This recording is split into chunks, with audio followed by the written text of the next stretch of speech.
the gravy, please. Rick and Bubba. Ooh, it brings me to my knees. Rick and Bubba. I can't start another. Rick and Bubba. 6 minutes past the hour. Welcome into the kickoff hour. We start a brand new week together. If you're listening live, welcome in. And we thank you, as always, for making us your choice to get everything started. At contest at rickandbubba.com. Don't forget, Fix Mama's Mouth is there. You need to hurry up and get all that done as the registration is winding down. Still got a little bit of time, but go ahead, get those in. All the instructions, what we need, how to register is all at rickandbubba.com. Click on contest, and boom, you'll see it, and it's very well laid out. About a $17,000 dental makeover from Dr. Dudney and his staff. We've been doing this a long time, and so many success stories. It's great to meet those of you that enter your mom and read those letters that you write about your mom.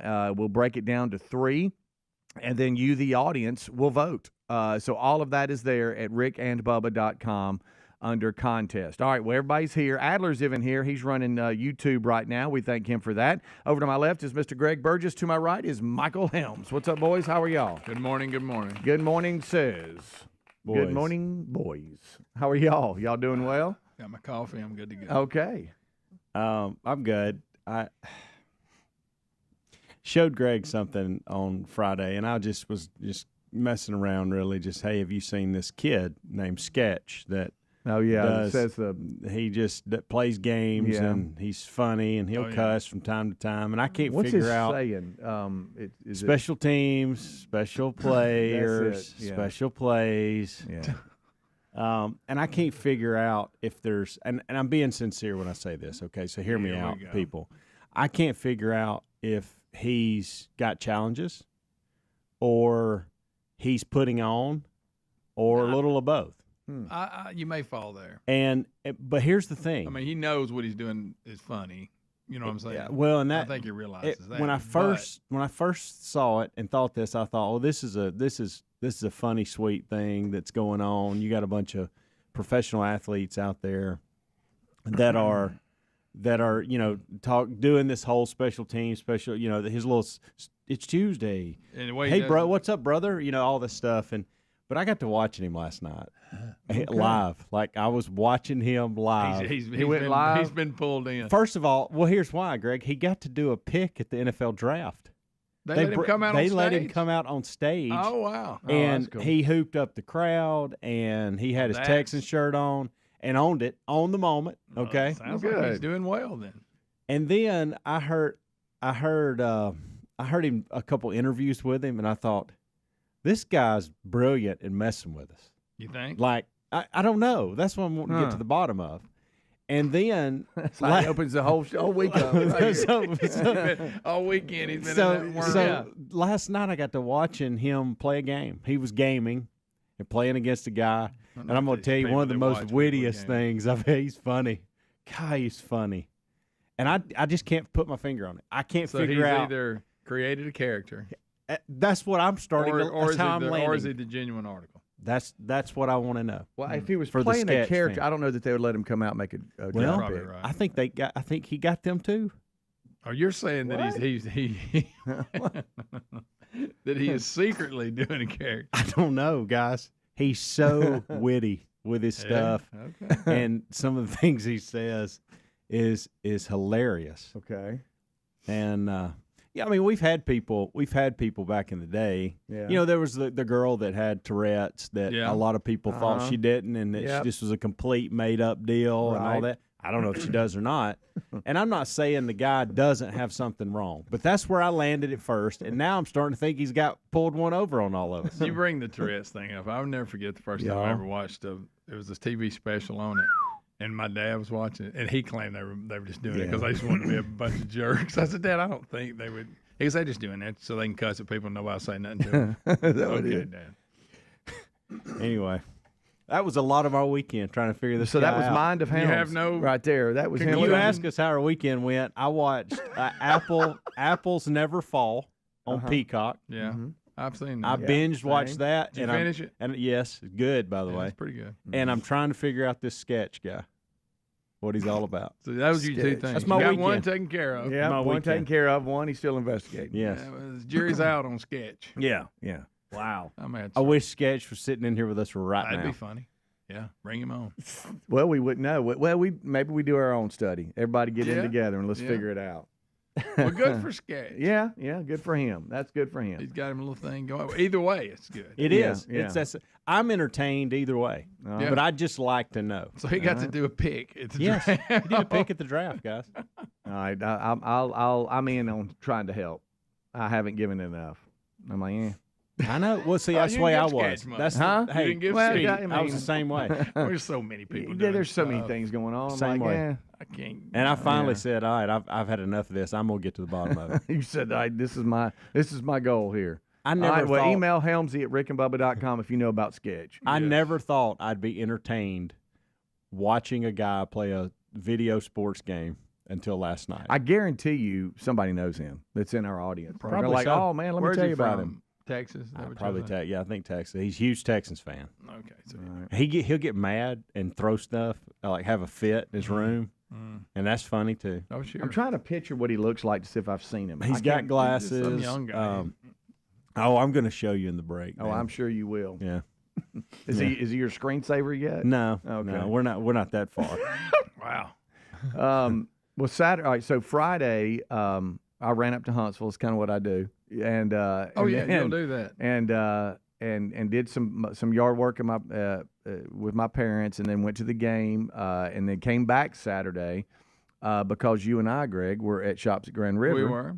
For their big Springpalooza, and they had a ton going on. Have you ever seen jumpy houses that many? No, they had taken a section. Yeah. I can't even give you a number on how many different styles of jumpy, slidey, or it was. I've never seen it. It was a sea of jumpy houses. Yes, it was a kid's dream. I mean, the line was so long, kids just jumping everywhere. That's how you entered the parking lot, so you knew, hey, we got a fun day going on. If this is what we got, I've never seen that much. Good gracious! But Mark After Dark had us set up, ready to go right there in the Commons area, and we had all kinds of stuff going on. It was so good meeting all of you. Had animal rescue there, and Speedy almost got another dog. No.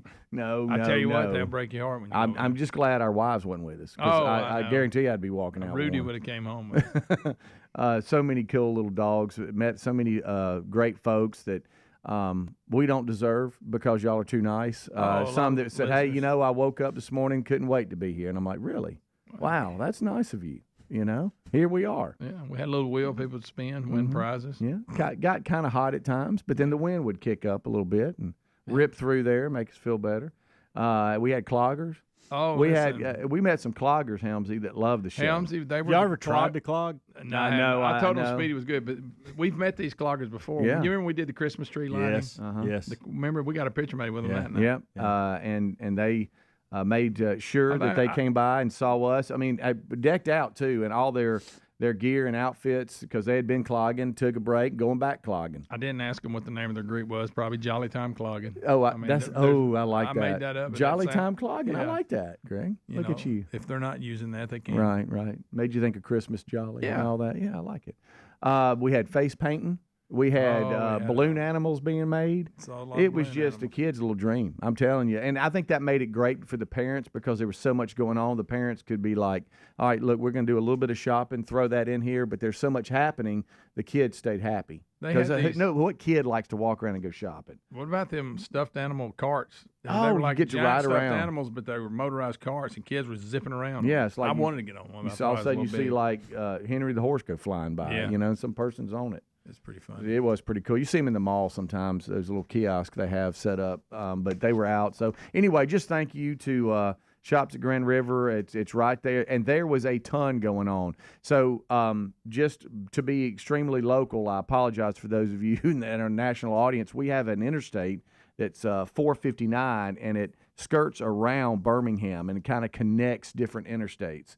And where it connects with 2059, 20 you kind of can take east and go towards where Greg comes and Helmsy goes to Jack State all the time.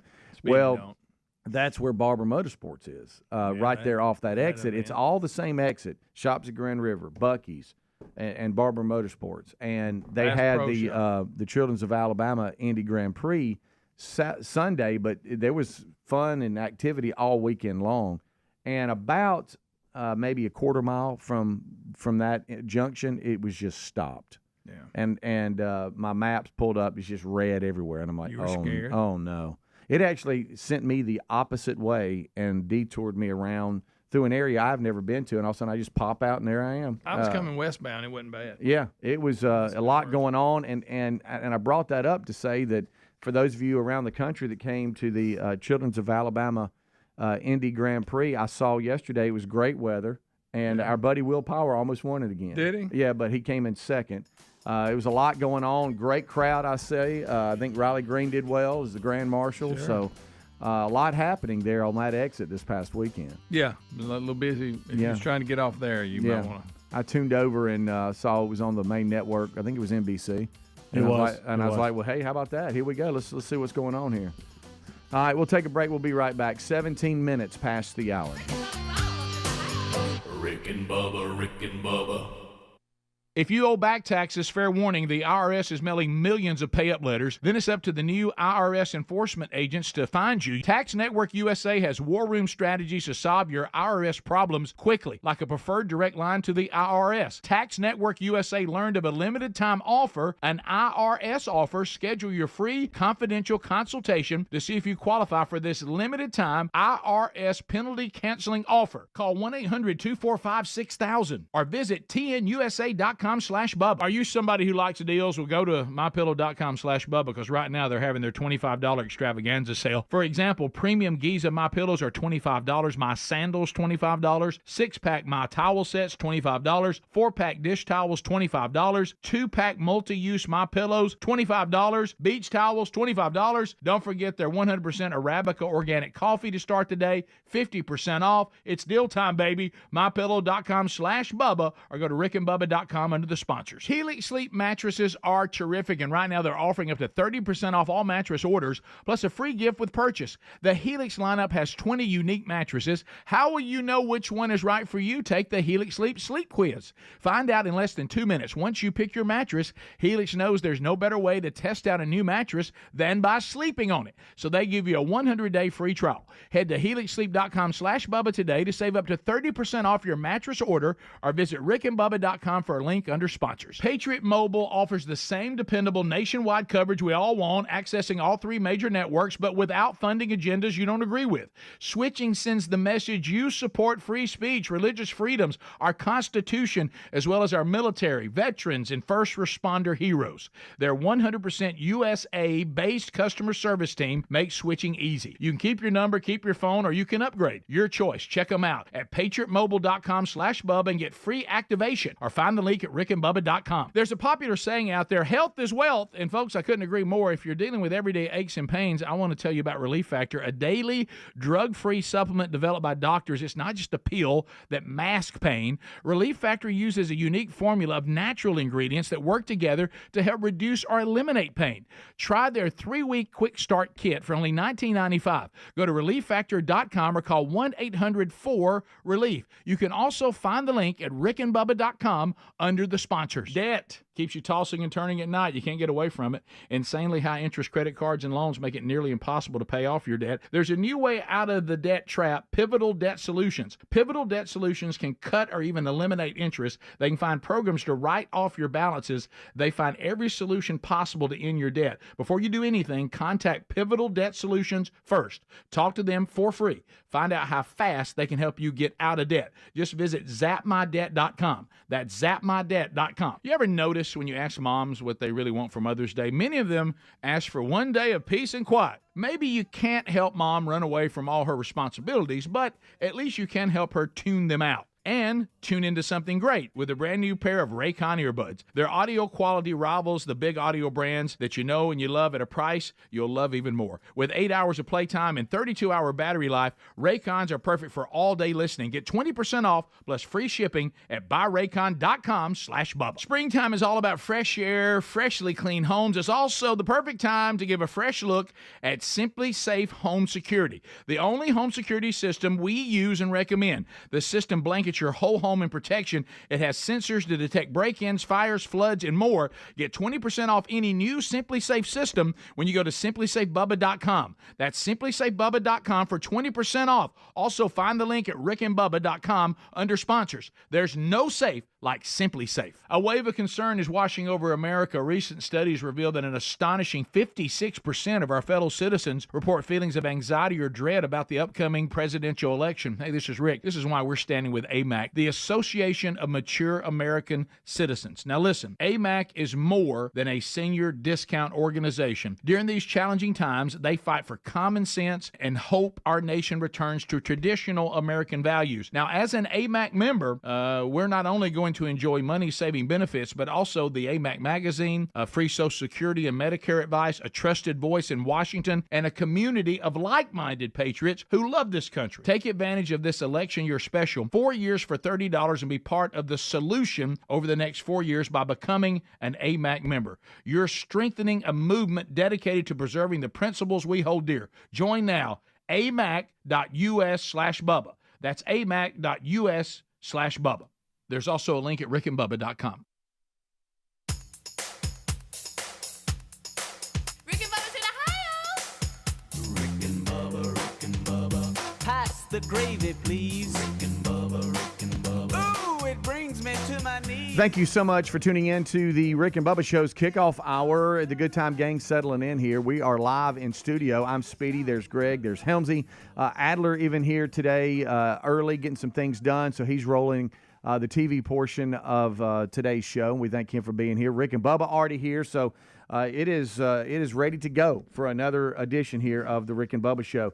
It was pretty interesting because there was some awful weather that ripped through Oklahoma, Nebraska. Oh yeah. Unfortunately, killing 4, including a child, as these tornadoes just flattened homes, toppling trees, causing blackouts through Oklahoma, Nebraska, Iowa, with about all kinds of businesses. I saw I think it was a Dollar General or something just get flattened. It was awful. But where it all started with I know me and the crew here is in our Team Rick and Bubba text. Rick was like, hey, check this out. We've landed. We're there for the Man Church. They were in Omaha. Rich Wingo as well as Rick at Westside Baptist. And they landed in the middle of all that, and show there was video of a twister coming down. Yeah. And, everything's so flat there. Where we live, things, we got mountains and hills. Sometimes they just pop up and you don't see them. There, what surprises me is, and maybe it's just because everything's so flat and they can see the direction, traffic's just riding around. People just kind of moving on their day, and behind them there's this huge twister it's on like the they ground. go, yeah, I'm not going that way. I'm good. The footage that we are getting with tornadoes these days is phenomenal. It is. It's It incredible. really is. But here's what I have to ask. Some of this stuff we're getting is not from doorbell cameras that are just in place and stable and nobody's around them. Some people have their phones and they're taking video, and I'm like, why are you not in a safe place? Yeah. Like, they're standing at their window and you can see them walking around their house and the tornado's happening. I know. And I'm like, why are you not? Why are you standing there in that spot? I don't know, crazy. but that'll be one of the updates. Footage is nuts. Yeah, and that'll be one of the updates from Rick is just that whole experience. And he and Wingo were there. They landed, and folks from the church and everything got video. It's wow. And so then more video starts coming out of different twisters on the ground. It's just horrible for those people. But the sight is like, is this a movie? To Helmsy's point, it's like, good night. I think, I know with us here, I think it was April 27th, the tornado that went through Tuscaloosa and all that. Yeah. That footage in this area was probably one of the more prominent. We've got a twister on the ground. Long Ranger. It went correct for miles. Yes. I mean, just all the way across the state. Right. But they're in Nebraska, Oklahoma, Iowa. I know all of you have been experiencing that terrible weather, and so we'll have an update from Rick of what it was like actually being there when all the mayhem was happening. And he actually put, I think, some video out on social media too, if you follow him, on what it looked like. But thoughts and prayers are with all of you there as loss of life and businesses and homes happened this past weekend through all those tornadoes, and that'll be one of the updates today. So also I see here too, I kind of lost interest in the draft after we discussed the first round. Yeah, I usually do. Yeah, but I did see where Mr. Irrelevant was, I think, the safety from Alabama. Yeah. He was the last one picked. Yep. Which means he'll be a superstar. Sure. after Brock Purdy has shown everybody it doesn't matter where you pick. No. They have a chance. I also see where Major League Baseball finally has said, okay, that's it. We will modify the uniforms after the players what is this are uniform complaining. Thing? It's, from the beginning, we've been hearing about it. Fans hated it. You can see through it. What was the problem? I don't know. Of course, nobody can just accept the problem, but the Players Union points the finger to Nike for the problems, but changes may not come until next season, they say. But apparently the pants, not only can you see through them, they rip easy. I don't know, but it's one of the main sports stories today is they will make a change in its Nike uniforms following widespread complaints over the new jerseys, which were introduced in full this past spring. This Nike Vapor whatever uniform. We tried to be sharp and come up with one that's cooler, so not so hot and all that. It was first worn like in last year's All-Star game, has been criticized by players for its smaller lettering, see-through pants, inability to absorb sweat. So I guess what I'm saying is, how does that even get to the players? Did they not do testing? Yeah, you would think. If it has that many problems, if it's see-through, if it rips, if it's unique material that they normally don't use, you might go, hey, we might want to test this thing And if out. you did test it in last year's All-Star game and you felt like it, I don't know. It's just weird, but they are going to modify those. I did catch just a little bit, not much, of Major League Baseball last night. I saw the Cubs were with the Red Sox. That whole atmosphere is just so cool there in Boston, if you love them or not. But Boston ended up winning that one. But some pretty cool games this past weekend. I know college baseball is wrapping up. You're about to have your conference championship tournaments, and that means the SEC baseball tournament's coming to Hoover, Alabama. The old Hoover man. It's always a fun time. We got great memories. Yes, we do. I always think about that. We were there a lot. Do you know the Sports Czars? We had the most fun. Oh, yeah. Even though we, trying to get all that done and coming in and recording an hour and stuff, but what we are able to do. Some of the locations they sent us to. That time we were at Disney on Ice, and we're set up out in the parking lot. Yes, having a blast. What was that? And then we were at the, was it Cajun Steamers? We were there. Yeah. Remember sitting up front? Who was that? Kyle Busch. Kyle Busch was Kurt with us. Busch. One of them was there. Yeah, one of the Busch boys. Yeah, I you think remember it? Oh, yeah. Kyle. He dropped them. Yeah. Yeah, he said something he shouldn't have. He pulled a Will Powers. Oh, but took it to a new level. Yes, he did. He forgot we were on the air. We had a lot of fun. I don't know what he was thinking when he said that. By the way, let's get back. Why fun, did we go Disney on Ice? I don't know. Because it was And a guys, buy. It was a buy. and It don't was Disney forget- on Ice was there. Don't forget, we weren't even like in any area where the traffic came by. We were like by a bush. They put us in the bushes in a flower bed. Over in the road. Y'all sit right here. And every now and then a bus would pull up with a school class in it, and Yeah. they'd get out and go, But what y'all got to give us? Where it all changed for us was the Czar mic. Step up to the mic. That was at a Greystone. Remember? You talking about the random golf courses we would go to? Yes. Guys, don't forget, we broadcast from Kevin Derryberry's. We did that one. Yeah, on the And, back. Yeah, we just got this golf thing going. We did Don't a few forget, of them. didn't we interview Smoltz, Glavin, and Maddox? Yes. Oh, yeah. Yeah. That was a good one. We'll be right back. Rick and Bubba.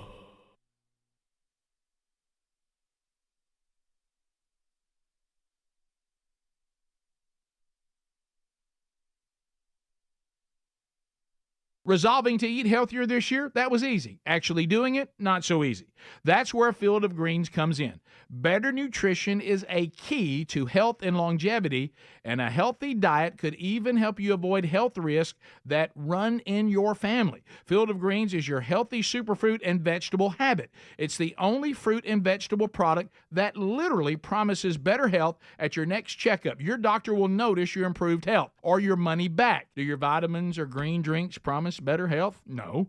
I love this stuff and definitely feel healthier taking it. Each superfruit and vegetable in Field of Greens was doctor selected for a specific health benefit. Some support your heart, lungs, and kidneys. Others support metabolism for healthy energy and weight loss. If you're resolved to get healthier in 2024, it starts with Field of Greens. And we got you a 15% off first order with free rush shipping. Visit fieldofgreens.com, use the promo code Bubba for 15% off, or go to rickandbubba.com, find the link under sponsors. So there's many options for phone service. But how about spending your money with a company who shares our values? For 10 years, Patriot Mobile has been the only Christian conservative phone company out there.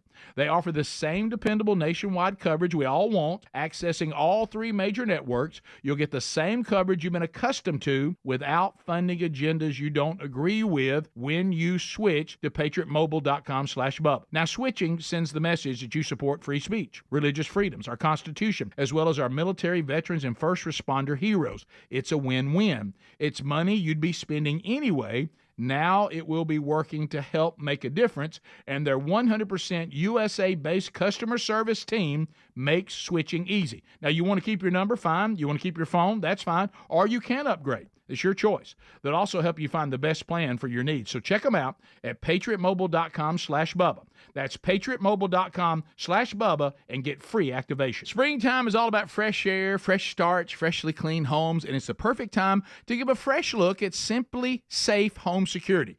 The only home security system we recommend. The system blankets your whole home in protection. It has sensors to detect break-ins, fires, floods, and more, plus a variety of indoor and outdoor cameras to keep watch over your property day and night. It's backed by 24/7 professional monitoring for less than $1 a day. So you get fast emergency response when you need it most. Simply Safe professional monitoring agents can even help stop crime in real time with no contract and a 60-day money-back guarantee. You can try Simply Safe risk-free. Simply Safe will give you and your family a real peace of mind. So don't wait any longer. Get 20% off any new Simply Safe system when you sign up for a Fast Protect monitoring at simplysafebubba.com. That's simplysafebubba.com for 20% off when you sign up for Fast Protect monitoring. There's no safe like Simply Safe. Ever notice when you ask moms what they want for Mother's Day, so many of them just ask for one day of peace and quiet? I mean, good luck. Maybe you can't help mom run away from all her responsibilities, but you could at least help her tune them out with a brand new pair of Raycon earbuds. Raycon's everyday earbuds are the perfect way to tune out all the noise around you and tune into something great. Their audio quality rivals all the big audio brands you know and love at a price you'll love even more. With 8 hours of playtime and 32-hour battery life, Raycons are perfect for all-day listening.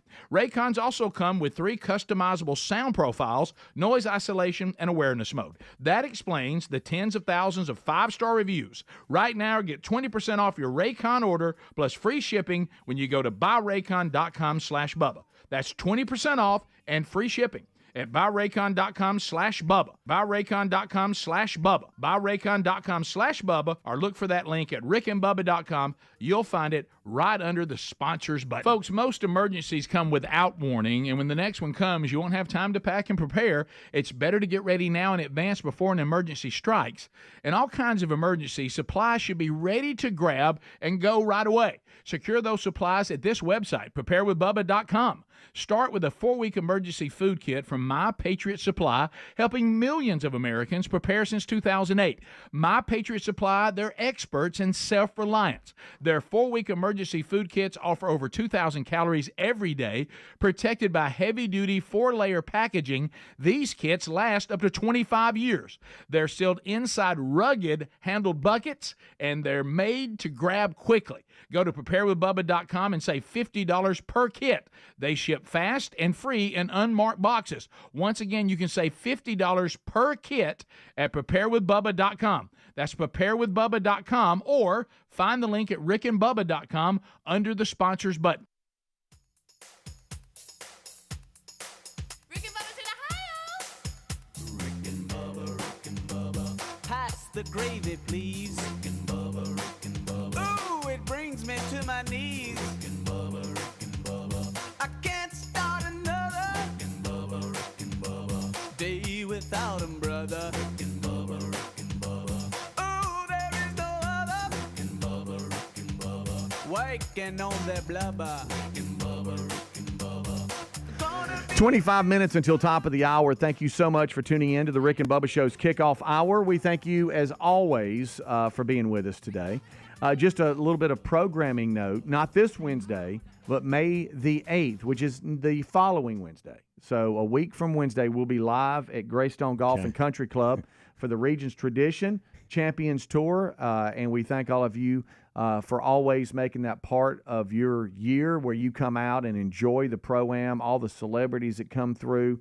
It's organized chaos, to say the least, as we broadcast there from Regions Tradition 2024. You can go to regionstraditions.com for all the information about that. But it's going to be fun, and it's real. I've had lunches about it and talked about it, and now it's real. The planning is underway. I appreciate the programming update because I had in my mind, because I ran into a listener over the weekend, that in their mind it was this week. And they told me that they would see me this week. Hey, I'll see you. I'll see. And I just went along with it because I didn't know. Yeah, and then when I was walking in this morning, I thought, oh, okay. So I think Wednesday, according to that guy, I'm gonna be out at the Regions Tradition. Yeah, he's just off. And he's off a week. He's off a week. And I needed him to be off a week because I didn't need it to be this week. I needed it to be next week. So do I. So this worked out for me. So thank you for that program. No problem. And I hope he's listening as well. Yeah. And that what means, about May the 4th, though? You love that day. Oh, yeah. May the 4th be with you. Cinco de Mayo is Wednesday. Maybe that's what it is. No, it's not. No, it's not. It's Saturday. It's Sunday, May 5th. Is Cinco de Mayo. I'm sorry. And then May 4th, the 4th be with you Saturday. I was thinking about St. Patrick's. Yeah. And also programming note, for those of you that enjoy the TV version of the show, May 8th will just be, I guess we'll roll a best of, or we just won't have anything that day TV-wise. But Adler goes out, he shoots video, and gets a bunch of material for the following day. We come back, recap it, and all that. So Bubba will be playing. Lord willing, he is scheduled to play. Greg, you okay? And Gene Hallman will be with us a week from today, the 6th, to talk about who Bubba's playing with, who the bigger celebrities are that they're playing with, and then we'll open up some bidding. All the proceeds go to Children's of Alabama, and you and a guest kind of get to be with that group and get a cart and mosey along with them, see them, get a picture with them. So it's always pretty cool. Plus, it helps a great cause. So Ooh, may the 6th be with you. That's so good. That is so good. Little River, my grandson, is 3. Guys, there's never a dull moment. Oh, believe me. Let me just tell you, now he's all boy, which we love, and I know that's always good to say. But he is, especially this day and age. He'll get out there and get after it. And yesterday after church, we got together and goofed off and had a good time. That boy is hilarious. I'm telling you, he's hilarious. They're at that age. And he doesn't see a stranger. Okay, he'll say hey to you even if it's in your backswing. Oh, yeah. And I appreciate all the men were at the golfing range yesterday and understood that. He doesn't. I mean, he minds his business. He's got his little golf clubs and he does his little bucket thing and he has his own little bucket. He's not a nuisance, but he will tell somebody like good shot. Or what's your name? And, watch this. Everybody's got to watch him. Pops, watch this. Pops. But he did his best Happy Gilmore. I saw that on Instagram. And he and Tyler started a competition to see who could do the best one. And it was hilarious. I just sat down and rolled video. But I think River got him. Really? Yeah. And then finally Tyler dialed it in. But the Happy Gilmore, if you've ever seen that movie. You run Adam Sandler did the kind of side, the step into the swing kind of thing. It was pretty funny. And then Saturday night, he FaceTimed me. Tyler did because River wanted Tyler to FaceTime me because he got his first tick ever at the farm. Tick, and well, that's a proud he wanted he wanted Tyler to show me that they got it off. But he couldn't quite say. What method did they go? Tyler got in there. He got some. I forget what it was. It had. Everybody sent us 900. Oh yeah. It hadn't latched on fully. But he got it off. Now I feel like they're on me. Right. He couldn't quite get the word tick out, but I mean, it it was a good moment. I wonder where he gets that from. Yeah, that's well, no, that's I mean, genetics. well, it wasn't that. He didn't say that. It just I'm just saying. It's a dangerous word. Finally, he just he resorted to just saying bug after a while. That helped. Remember, you had a tick scare once. I did. You did. I did. Back at the other house, man, there were ticks everywhere, and they would get on a dog, and it was the big old thick deer tick. That means I've been on there a minute. When they get a little like a grape, they've been on there a minute. Yeah, man, the dogs, it's almost like, can you help a brother out? My dogs would be like, come on, man. Yeah. You'd have to check them every time they went outside. Oh, yeah. And even if they were up on their little medication and heartworming and tick and flea stuff, those deer tick would laugh at that. And be like, no, I'm latching on, big guy. But anyway, I just thought that was funny that he got his first tick. And he had to let me know about it. While we're talking about things like this, where do chiggers come from? Same place, like woods and stuff? Yeah. Here's why I asked Blackberry patch. So the other day at the tennis court, or just grass. I went, just getting out in the weeds and the woods. I got they're latched onto that, right? And then when you walk through them, they grab onto That's you. why I spray. They're like, here, I want you. I spray myself. I was walking through the tennis course the other day at Jacksonville. Shouldn't be there. Well, so there's not a grass around. Okay, within 100 yards of this bench that's sitting there, and there's chiggers all over it. What do you mean? How you see them? Oh, you could see them running around. Well, you sure that's what it was? Sure? I don't think. Yeah, because it'd be like chiggers or no-see-ums or whatever. Yeah. You shouldn't just look down and see them. Well, I've never seen. Are you sure they weren't gnats? No. Huh? Did they bite you and get on your ankles? I'm pretty sure they were chiggers. They get on your ankles? Really? On a tennis court? I've never physically seen one. Well, you'll know when you get them, though. You get them, it's been bumped, wet. Oh boy, they can get really You'll personal. have to scratch a lot. They can get personal too. Oh boy. Well, whatever this was, I tell you what, it had no business being there. Hey, that eye surgery he had, it must be something. Yeah, boy, I tell you, he's seeing that. That guy's something else. You seeing gnats? Yeah, that's exactly what this was. Golly. Yes, it was. They're not big. I know they're not big, Greg. But you can't see them. Oh, yes, you can. These fleas. Fleas? Is there another red bug out there that sure looks there like? I've had them millions of times, but I've never actually seen a red bug. Oh, I've seen them before. Yeah, never have. Never. I just. Well, if there's a red thing running around on a dark surface, you can tell. A red thing. I mean, you can tell. You're like, Let me Google that red thing running. No, I don't know what you saw. I just couldn't. Might be that. I mean, I 100% was like, well, gosh, why is there chiggers all over this thing? Right. And maybe there's a different bug out there that I just don't know about. I just assumed it was chiggers. But what I couldn't figure out is, where did these come from? Why are they on this bench sitting in the middle of the tennis court? How did they get here? Yeah, that is a good question, because I don't know the answer to that. But I tell you what, these phone calls do, because they have lit up. Everybody might tell us what's going on here. Unscreened phone calls. Can you help Helmsy on what he saw? Yes, let me turn it down. Yeah, I'm on Helmsy's team. I'm a high school baseball coach. We have them all over the backstop. Okay. All over the backstop? He don't have hero vision. Yeah, they're all either. over the concrete. Well, it says here that they are smaller than the period at the end of a sentence. Well, I can see periods at the end of a sentence. They're smaller. Greg, you're claiming I can't see them?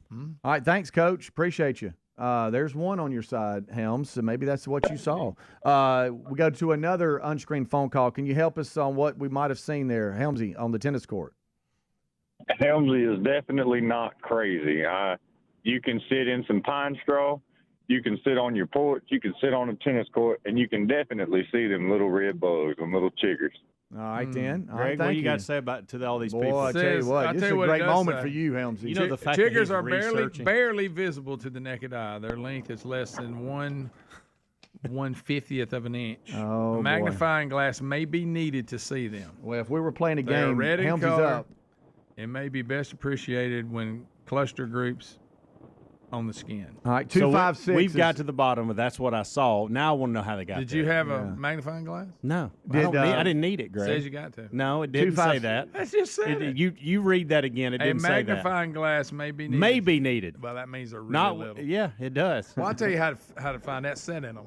Let's see what Well, that's what I'm afraid people are doing, and Hey, they guys, don't realize Can we it. go to this call? He's Sure. just been sitting there. Absolutely. 256 weighing There's in. no grass. No, that's the whole That's point the point of of this. me. See, they got to be in some kind of grass. Poor 256. That's why it's a story, Greg. Well, Sir, that's why it's not. If I was chiggers. sitting in the grass and that's saw why chiggers, it's not chiggers. no, I think it is.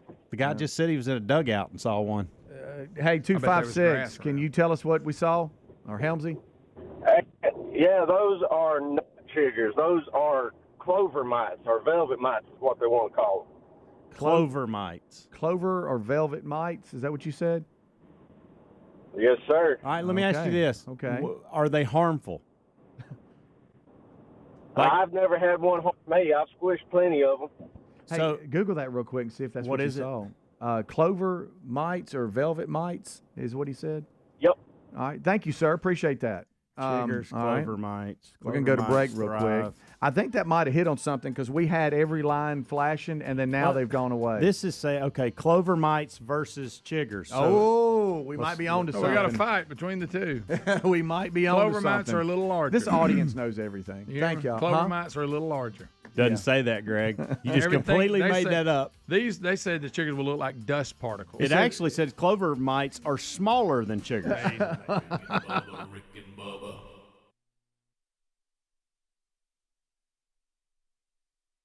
Getting quality employees to fill positions in your company is essential, but finding those people can be a major hassle, unless you use ZipRecruiter. ZipRecruiter makes finding quality people a breeze. And right now you can try it for free at ziprecruiter.com/free. With ZipRecruiter, one click sends your job to hundreds of top job sites. But more than that, ZipRecruiter's advanced technology identifies the candidates with the skills you need, sends you a list of great matches to review, then actively invites them to apply for your job. And the results speak for themselves. 4 out of 5 employers who post on ZipRecruiter get a quality candidate within the first day. That's right, the first day. Now you can focus on your business and let ZipRecruiter do the work finding the best people for you. See for yourself. Experience the ease, efficiency, and power of ZipRecruiter for free. Just go to ziprecruiter.com/free. That's ziprecruiter.com/free. ZipRecruiter.com/free.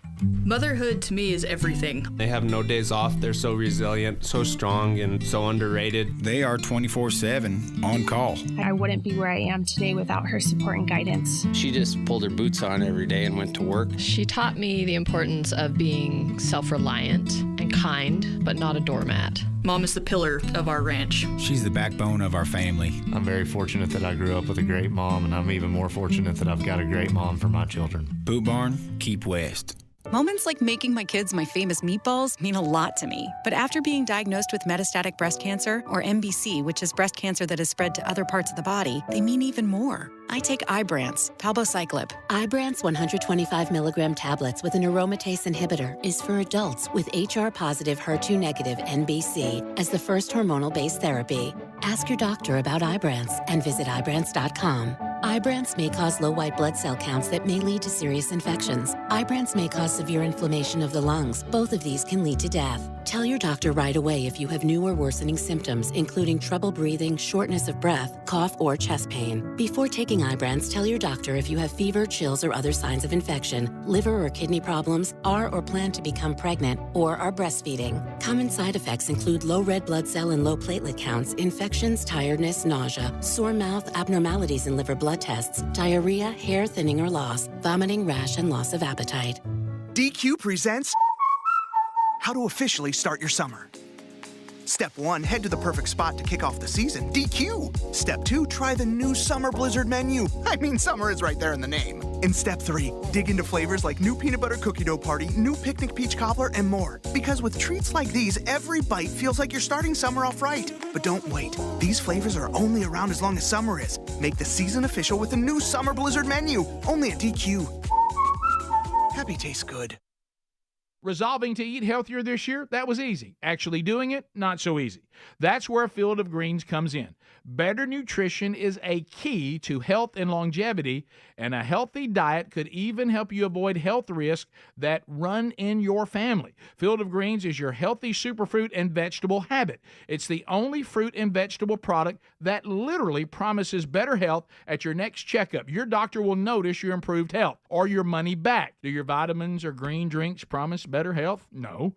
I love this stuff and definitely feel healthier taking it. Each superfruit and vegetable in Field of Greens was doctor selected for a specific health benefit. Some support your heart, lungs, and kidneys. Others support metabolism for healthy energy and weight loss. If you're resolved to get healthier in 2024, it starts with Field of Greens. And we got you a 15% off first order with free rush shipping. Visit fieldofgreens.com, use the promo code Bubba for 15% off, or go to rickandbubba.com, find the link under sponsors. A wave of concern is washing over America. Recent studies reveal that an astonishing 56% of our fellow citizens report feelings of anxiety or dread about the upcoming presidential election. Hey, this is Rick. This is why we're standing with AMAC, the Association of Mature American Citizens. Now listen, AMAC is more than a senior discount organization. During these challenging times, they fight for common sense and hope our nation returns to traditional American values. Now, as an AMAC member, we're not only going to enjoy money-saving benefits, but also the AMAC magazine, free Social Security and Medicare advice, a trusted voice in Washington, and a community of like-minded patriots who love this country. Take advantage of this election year special, 4 years for $30, and be part of the solution over the next 4 years by becoming an AMAC member. You're strengthening a movement dedicated to preserving the principles we hold dear. Join now, amac.us/Bubba. That's amac.us/Bubba. There's also a link at rickandbubba.com. Rick and Bubba. Pass the gravy, please. Rick and Bubba. Ooh, it brings me to my knees. Rick and Bubba. I can't start another Rick and Bubba. Day without 'em, brother. All right, thank you so much for coming in and watching or listening to the show today on the Kickoff Hour. It is about 8 minutes till top of the hour. This portion of the show brought to you by cbdistillery.com. If your cabinet is crammed with stuff that doesn't work, maybe you have some things you're dealing with, you're stressed out, you can't sleep, got aches and pains, cbdistillery.com. cbdistillery.com. Use promo code Bubba. Their targeted formulas are made from the highest quality clean ingredients, no fluff, no fillers, just pure, effective CBD solutions designed to help support your health. And about 81% of customers experienced more calm. About 80% of CBD helped the customers' pain kind of be relieved a little bit from physical activity. An impressive 90% said they sleep better. So check it out, cbdistillery.com.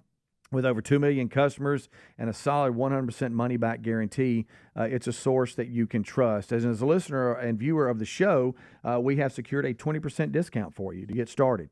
Again, they even offer pet products, too. If you have a stressed-out pet, like me, when it comes to storms or whatever, anxiety, check it out, cbdistillery.com. Save 20% with promo code Bubba, or you can find a direct link at rickandbubba.com under the sponsors button. All right, Chiggersgate 2024, it developed some results in the break.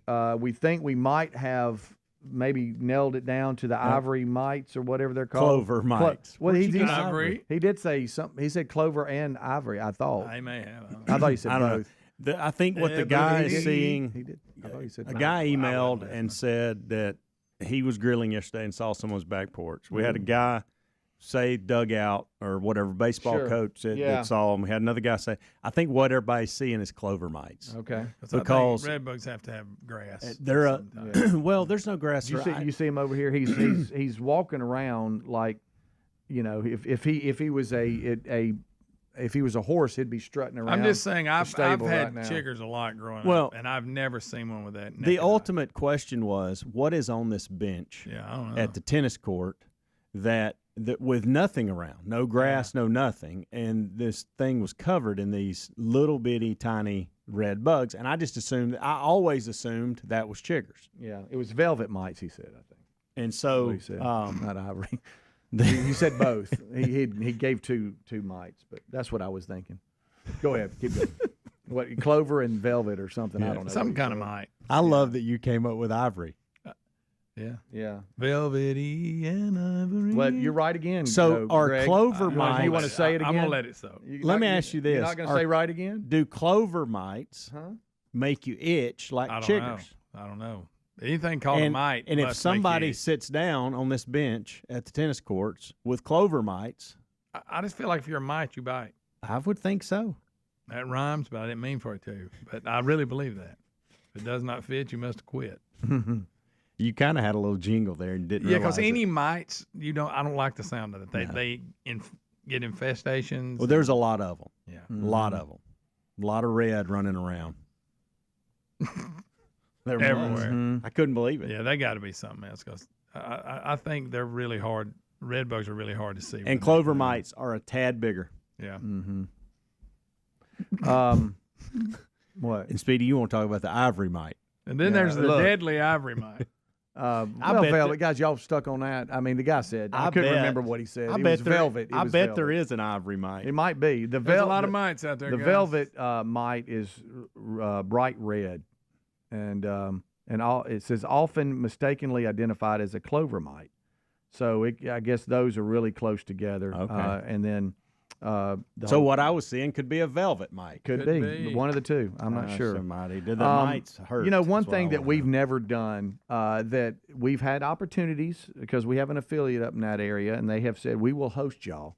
Is we never did go to the Kentucky Derby and broadcast live, and we always talked about that, especially with 150th running of the Roses is this weekend.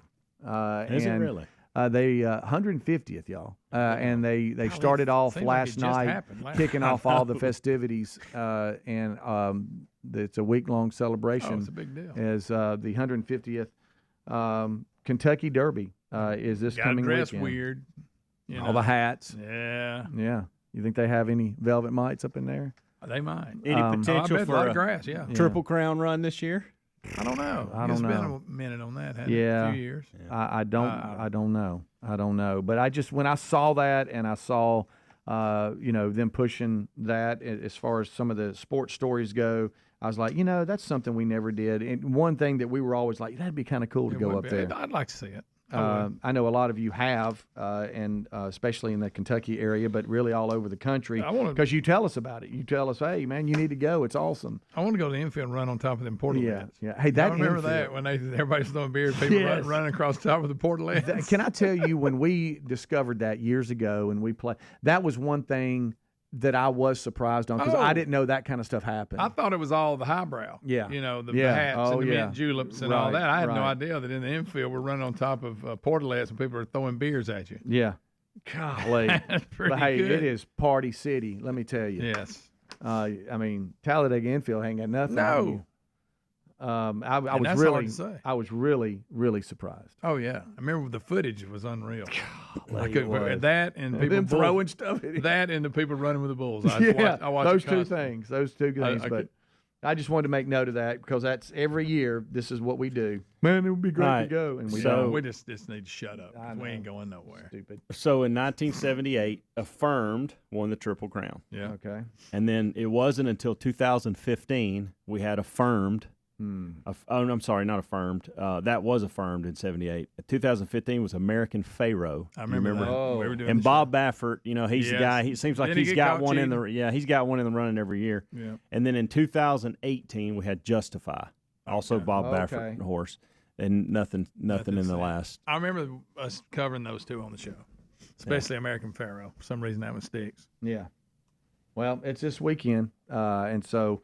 This is always fun. I love the call of a horse race. I mean, down the stretch. And then how they identify. I mean, I know they got, binoculars and all that, but the way they just roll through that. And I tell you, I saw last night, I was flipping around right before bed and I saw, the hockey was on for the Stanley Cup, the playoffs and all that kind of stuff. And just those are now, I mean, the way they can identify the players. Sometimes they all mix together. I don't know who's who. And then they're just screaming names. They're so good. I say this every year. I got to give hockey more. I watched the Rangers last night. What, are you going to play golf next week, too? Yes. We'll hear that next week at Regions. I'm going to start playing. Oh, yeah, it's already started. This year.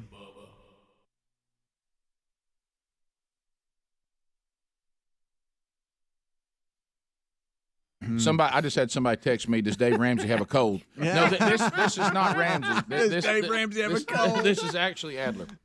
So, that being said, I realized that I am behind.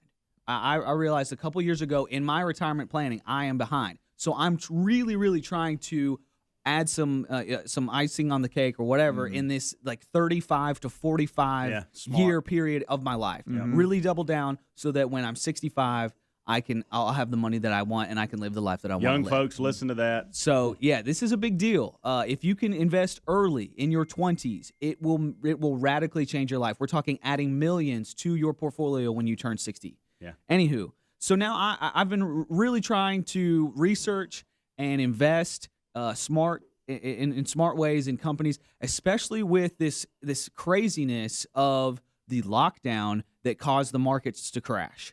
And I saw that happening, and I looked around, and I saw a few undervalued companies in my mind, just from what we're seeing. And I can't believe where I can't even.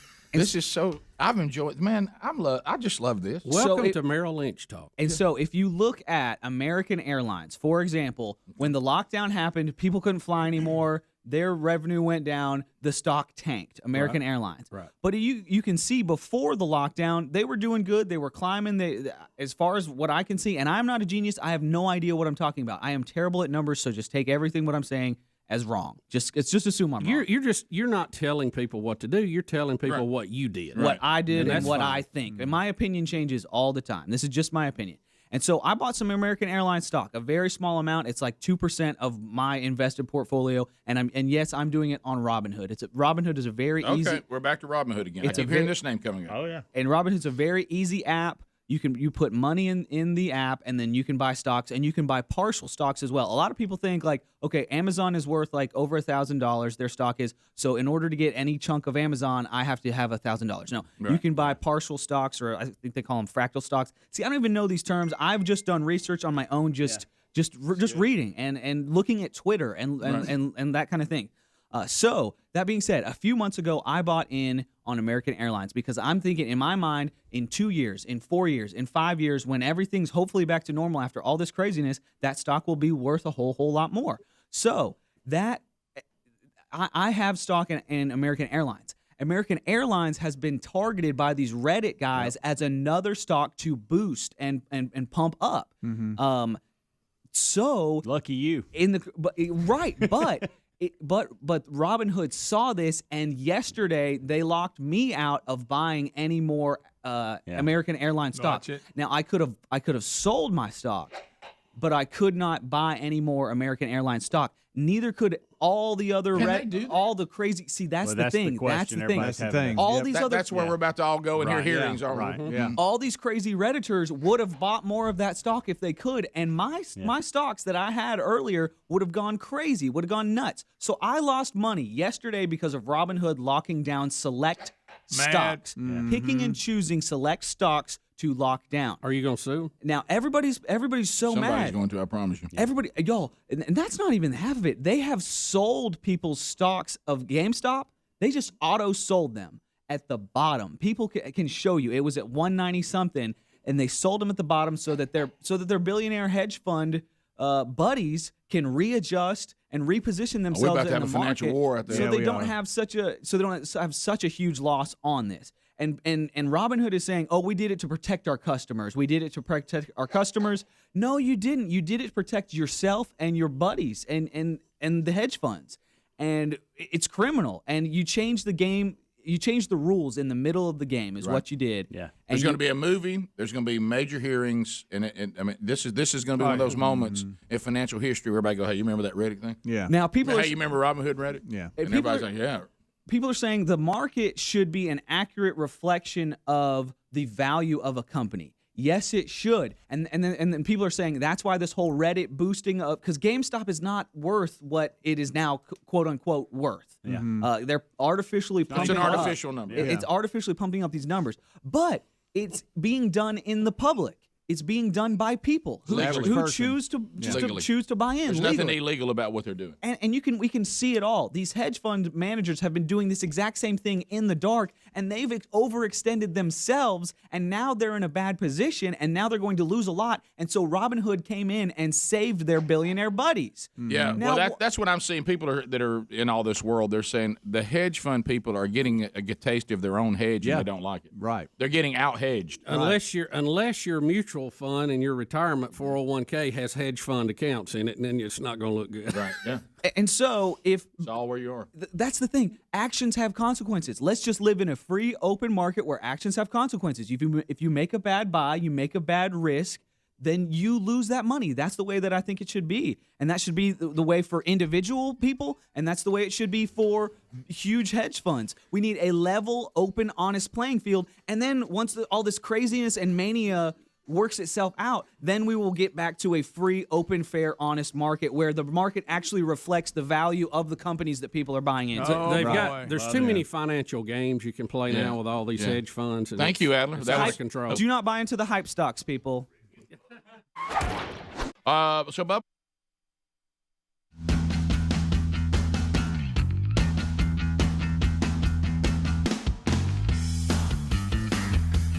Six minutes past the hour, the Rick and Bubba Show. Thank you for being with us today. Brand new hour beginning now. We start with the national anthem.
Come on, y'all. 7.5 minutes, after the hour. Here we go.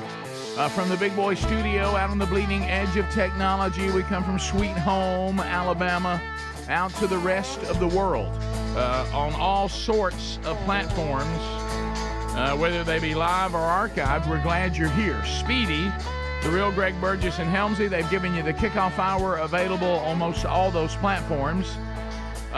Eddie Van Adler settles in for the YouTube experience. If you're watching us on YouTube, you got the live option every day. You also have the archived option of the entire show, and a best of hour for all who subscribe to Blaze TV.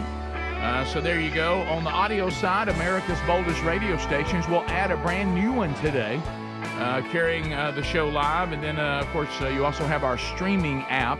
If you don't have an affiliate, there's another live option. You get that from TuneIn, which is a free download. Then you just search the show's name and you'll have it. And, of course, also archive options every day on audio. We have full podcast archives every day on the Rick and Bubba podcast channel, and a best of hour as well. And, of course, also wherever you get podcasts, the unique podcast that comes most every week called Rick and Bubba University, a brand new one out this weekend. NASA's Tony Casey, our guest, if you didn't get it over the weekend, but it did drop over the weekend. We're missing one, the silver tongue one, the man with a golden voice, Professional Lunch Eaters Man of the Year, the inventor of pizza in a cup, Shakespeare's worst nightmare, and the master out of King's English. Ladies and gentlemen, put your hands together for Bill Bubba Bussey!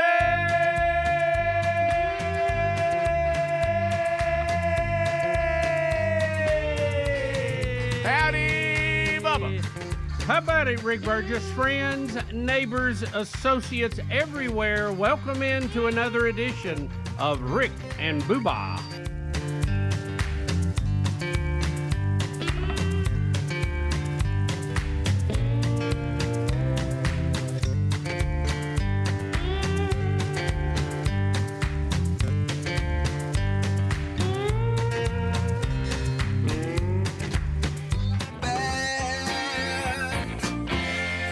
I'm nationwide.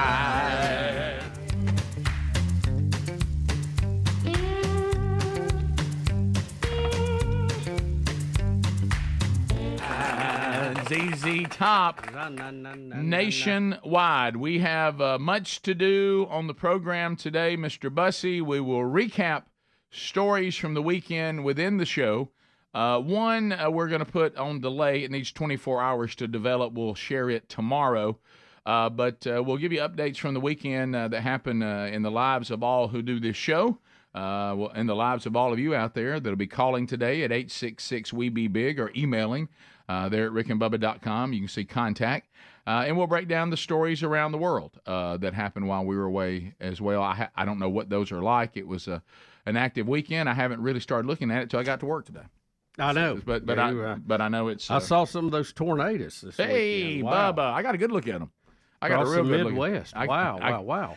Yeah, I got a real good look. As you know, we were in Nebraska, Omaha, and I'll do a whole Omaha. I'll do an Omaha update today, which includes what it's like to be in an airplane that's trying to land while a tornado is ripping up the airport. Yeah. So that was that right there. I did enjoy, like we all said, everybody got to catch up on the Prix, and I thought that was great. So anyway, that was interesting. We'll give you that story today on the show. So that's coming up. We'll just call that one, Bubba, Omaha. But as you mentioned earlier when we were talking, out there, you can see them for a long way. Yeah, man, it's such a different view of those things coming in, and the view is scary. I don't know if it's better to see them or not see them. Well, it was. I talked about that because I talked to people that live there, and they were talking about, we can see them so far away. So there, it's almost interesting different than our culture. If you live in a tornado state, for them, seeing one is not a big deal because it's so easy to do. Right. I said, where we are, if you've seen one, you hold court. I said because you're in trouble. Yeah. Well, I said, with our trees and hills, we rarely ever see them, and their faces were like, what? I said, no, it just happens. Yeah. And I said, you can't see them. And if you do see one, it's bad because it's right on you.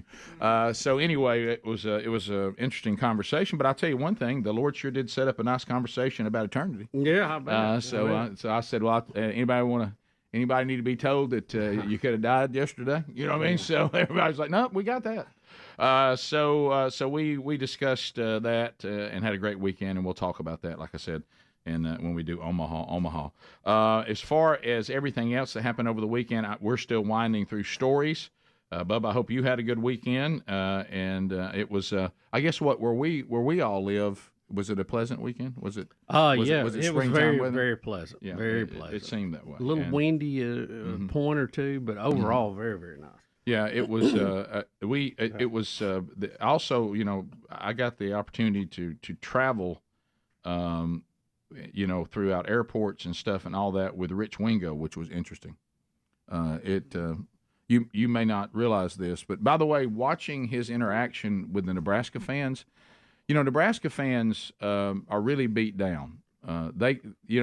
All fans cling to glory days, but if you get to experience current glory days, they don't hold as much value. Right. But when your days when you were owning it were when Rich Wingo played against you, and you're still clinging to that because you haven't really been good since, except maybe since the 80s anyway. And the people are very distraught there, and they really get down. They said the most.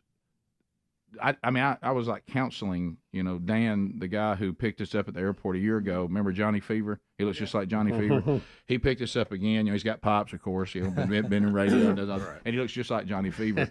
And to hear him lament, he said, our worst day was when we thought Scott Frost was coming back to save us. He goes, "Have you ever heard about Scott Frost's first game at Nebraska?" And I said, "No, Dan, I do not recall it." Torrential thunderstorms. We all sat in the stands waiting for that team to hit the field, and the game just delayed and it delayed and delayed, and it was like a sign from God that the Scott Frost era would disappoint us.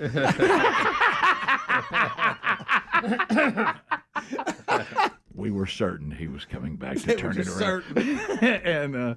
And I'm like, and then we got into which I realized if it's their team, Rick, this is not fun for them. When I started asking why can't they be good? Yeah.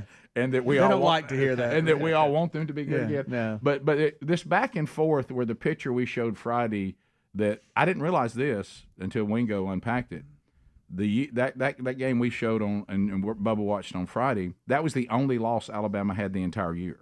They were 11-1, and they lost by 7 points to Nebraska, and it cost them the national championship. Yeah. So Wingo got to say to them, "Y'all cost us the national championship," and they cheered. Okay.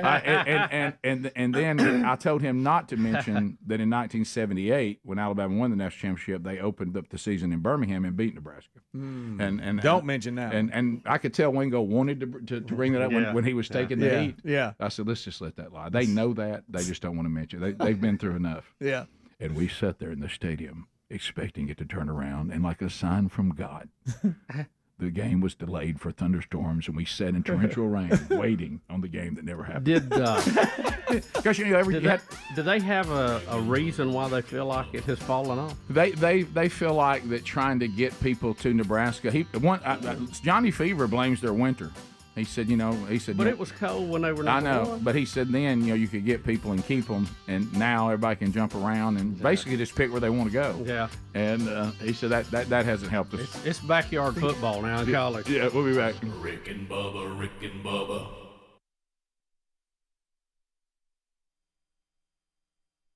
We have a Biden update. Oh! Where'd he go? Where did he go? Oh, Joe. He's hiding in the basement. Does anybody know? Basement Joe. All of us were concerned about President Biden's, grasp of and control of his faculties as he is aging, since he is he was sworn in at the older than when Reagan left. When Reagan left, and we knew Reagan was starting to struggle at the latter part of his second term. But so we were concerned: would we start seeing the wheels come off from time to time? And boy, yesterday, whoo. Well, Rick, let me point out too. We've talked about this. When you start pushing the boundaries of the power that you have, the different branches, that comes back. Always. Okay. Always. So executive orders in the first 10 days. George W. Bush signed 2. Obama signed 5. Trump signed 6. Joe Biden has signed 25. Wow. In the same amount of time? Wow. That's a big difference. It's a bunch of them. So what do you think? What do you think the next president will do? 50. Yeah, see, it's out of control, and none of this goes through the Congress. None of it is lasting law, but it controls a lot of people's destiny, like this Keystone Pipeline. Yeah, and I really think that we need to instigate sitting down. And I know Joe Biden wants to do away with gas cars. I got that, okay, but as we said, plastics. We have to have plastics. You can't shut down oil production totally, because out of that barrel, 60% goes to plastic. A large majority of that goes to the medical industry and the car industry, and you're going to need more plastic when you move to electric cars for them to be lighter. I mean, you can't deny the laws of physics, Captain. So yesterday he decided to update us on the vaccine, and boy, he got into running some numbers. Do you remember when I said on the program, because we all noticing, it's nothing that I came up with, we're all noticing. I said where he really struggles in his current state of decline is when he has to recite numbers. He really struggles with numbers, and all of us do. Yeah, but boy, Bubba. But I ain't president. Yeah, I'm not addressing. I'm a the dandy. nation. So listen, you know what I mean? Listen to this rambling around with numbers, and just stay with it. Stay with it. Okay, here we go. Not in hand yet, but ordered. We expect these additional 200 million doses to be delivered this summer. And some of it will begin to come in early summer, but by the midsummer that this vaccine will be there. And the order, and that increases the total vaccine order in the United States by 50%, from 400 million order to 600 million. This is enough vaccine to fully vaccinate 300 Americans. Oh my God! By end of the summer, the beginning of the fall. 300. But we want to make look. I want to repeat. It'll be enough to fully vaccinate 300 Americans to beat this. Oh my! He went back to it. Coming, but we're going to I was vaccinate hoping he was going to correct himself there. I heard. I'm just running the math myself, and I'm not very good at math, but I got some problems with those numbers. Must be in Alabama. So we're going to do 200 additional million, and then that 200 turned into 400. That was 600. No, they had 400. There's enough there. Oh, he's increasing 400 to 600, Yeah, and that'll be enough to vaccinate 300 people. Right, to go to 600, which would get 300 people. Yes. But I repeat. We're going 300 people. We'll not only was I wrong, let me clarify. Let me be wrong again. You left the term million behind that joke. Well, and I'm still trying to figure out why do you need 600 million when there's only 340-something million people in the whole country? You got to have 2 doses. Yeah, that's what it is. That's the math. Well, you'd hope he would clarify that. Yeah, but boy, that was a rambling of numbers, wasn't it? Yeah. But anyway, we got enough to vaccinate 300 people.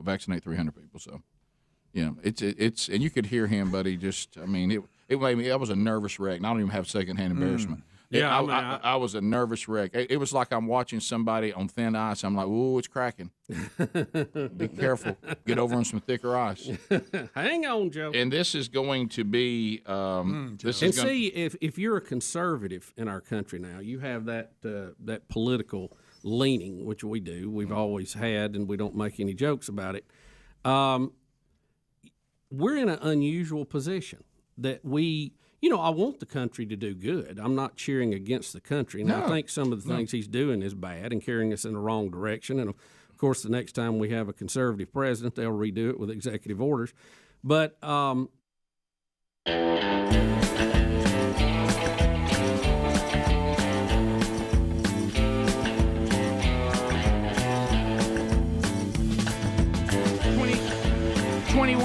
Past the hour, Rick and Bubba Show. Thank you for being with us today. And we'll update you on everything that's going on involving the show.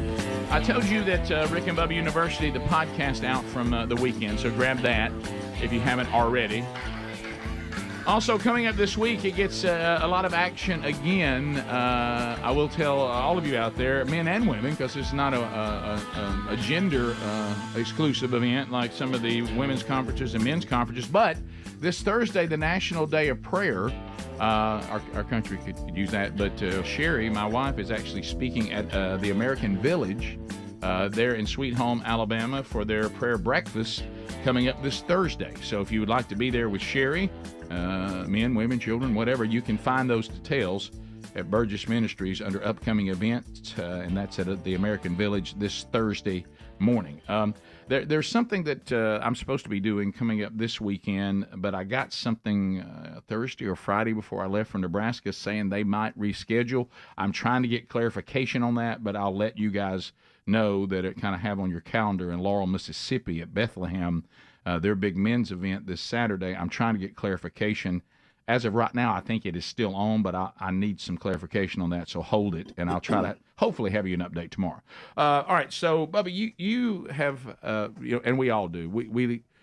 You either love mascots or you find them annoyed. Some people have, trauma against mascots. Greg, your son, when he was young, no fan of mascots. But what was so funny is he loved Cocky, the mascot. Yeah. Then Rick terrorized him with it, and then he got scared of Rocky the mascot. Terrorized is a strong word, but I mean it is.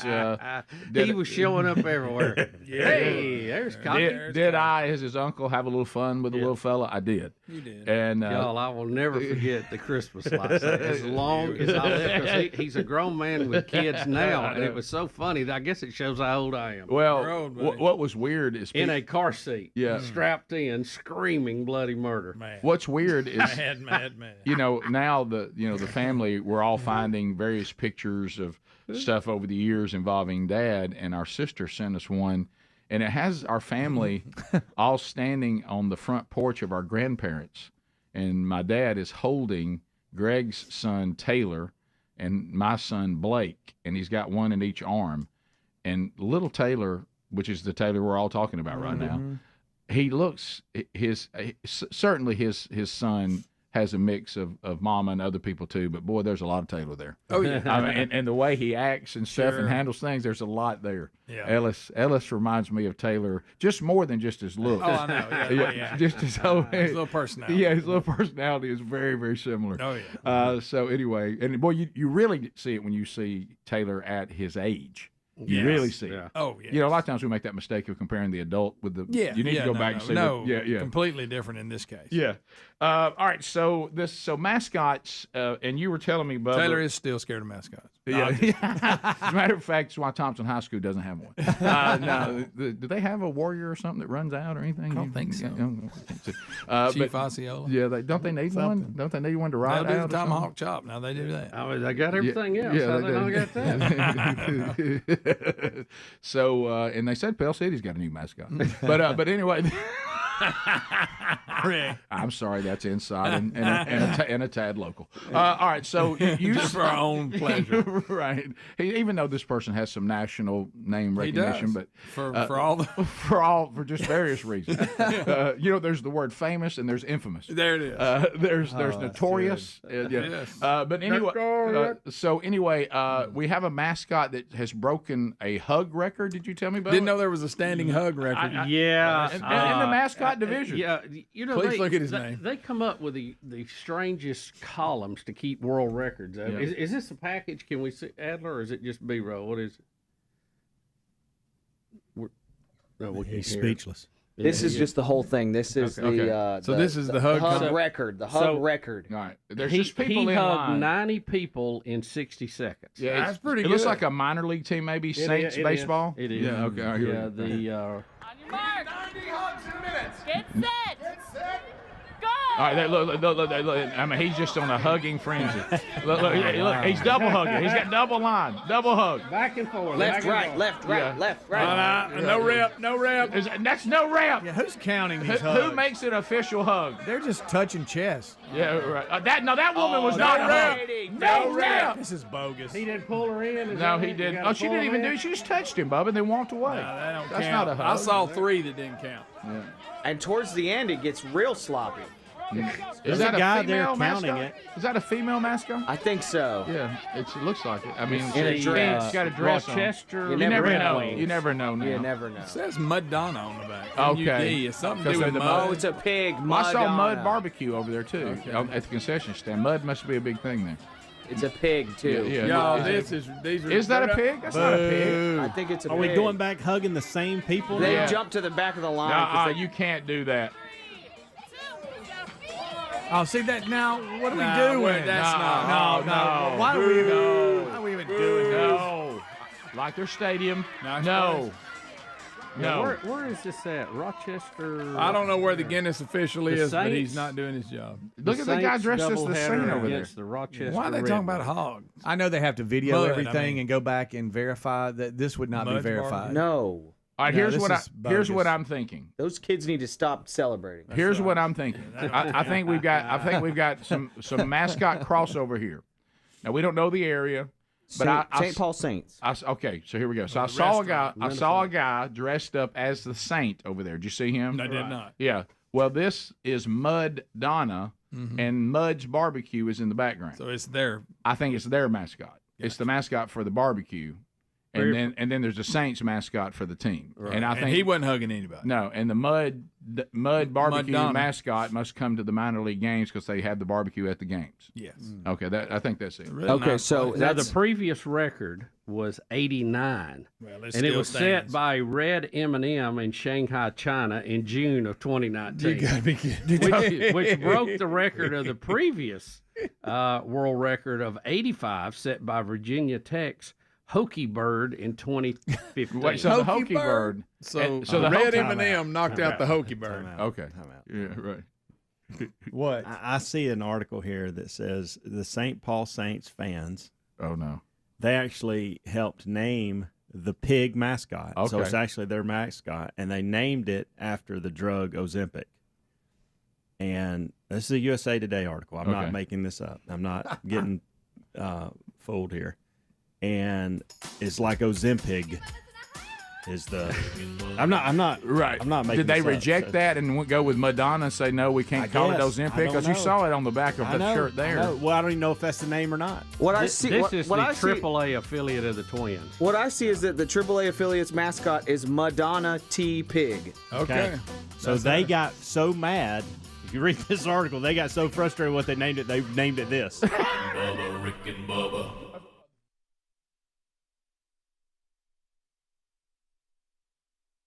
The thing is, we're in a unique position because we've got to protect Joe Biden.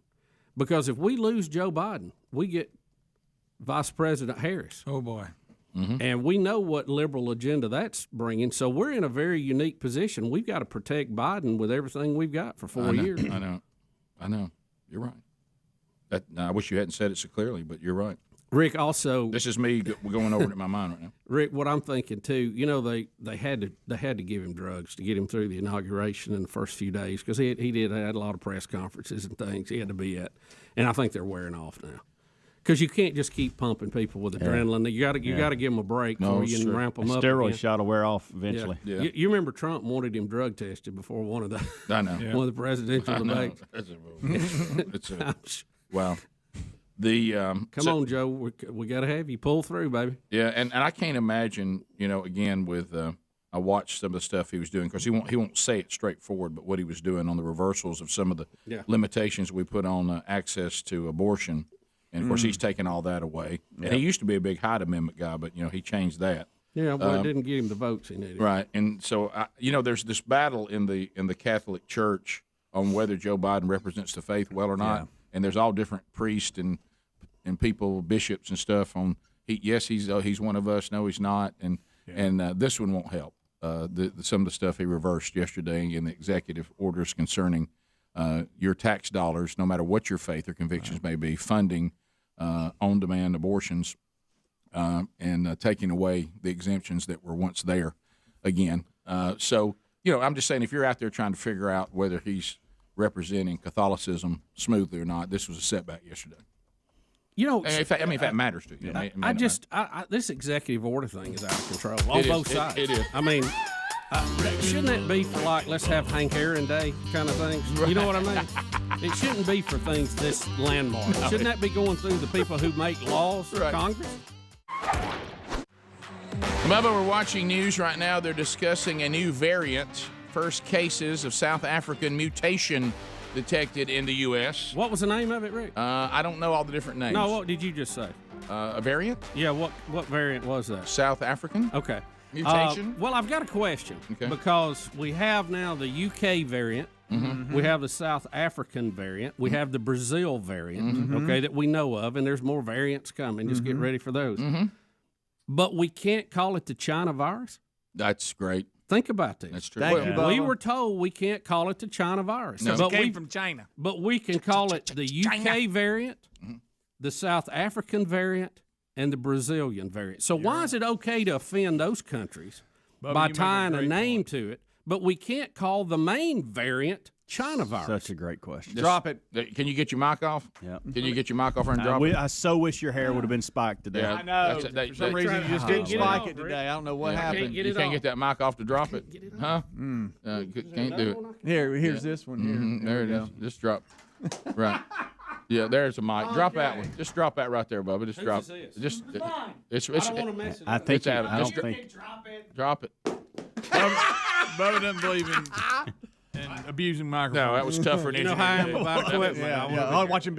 Well, and I will explain that to you, Bubba. The reason why you can call all these variants. It's a trick, Mike. I can't pick it up. It's the reason why you can use the nations of all these different variants is because Trump is gone now. That's it. Trump is not able. He would not have been allowed to say these things. But now that we're all back to kinder, gentler, and we've gotten rid of Orange Man. Orange Man was bad. I want any. Orange Man said China. I want any Orange liberal. Man gone. Any liberal who has said don't call it China virus, don't call it Wuhan virus, to tell me why it's okay now to say UK variant, South African variant, and Brazilian variant. Please educate me. Bubba, they're saying it right here on the all-loving, all-liberal ABC. Wait a minute. It's the UK variant of what? China The virus. China virus. Oh, maybe it was who was saying China virus. Is what Oh, the great. problem is. China. Orange man bad.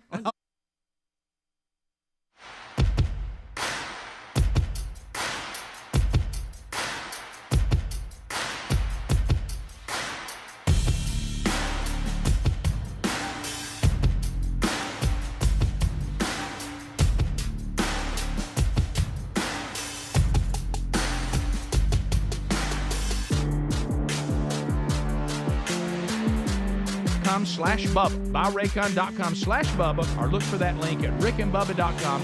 You'll find it right under the sponsors button.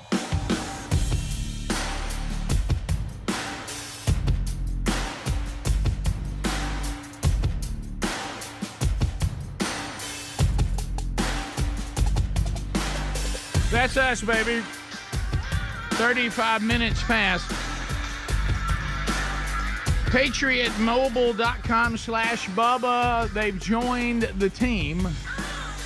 Now sponsoring our phone trolls, but also teaming up, reminding you that you do have a choice. 10 years now they've been at it. America's only Christian conservative wireless provider.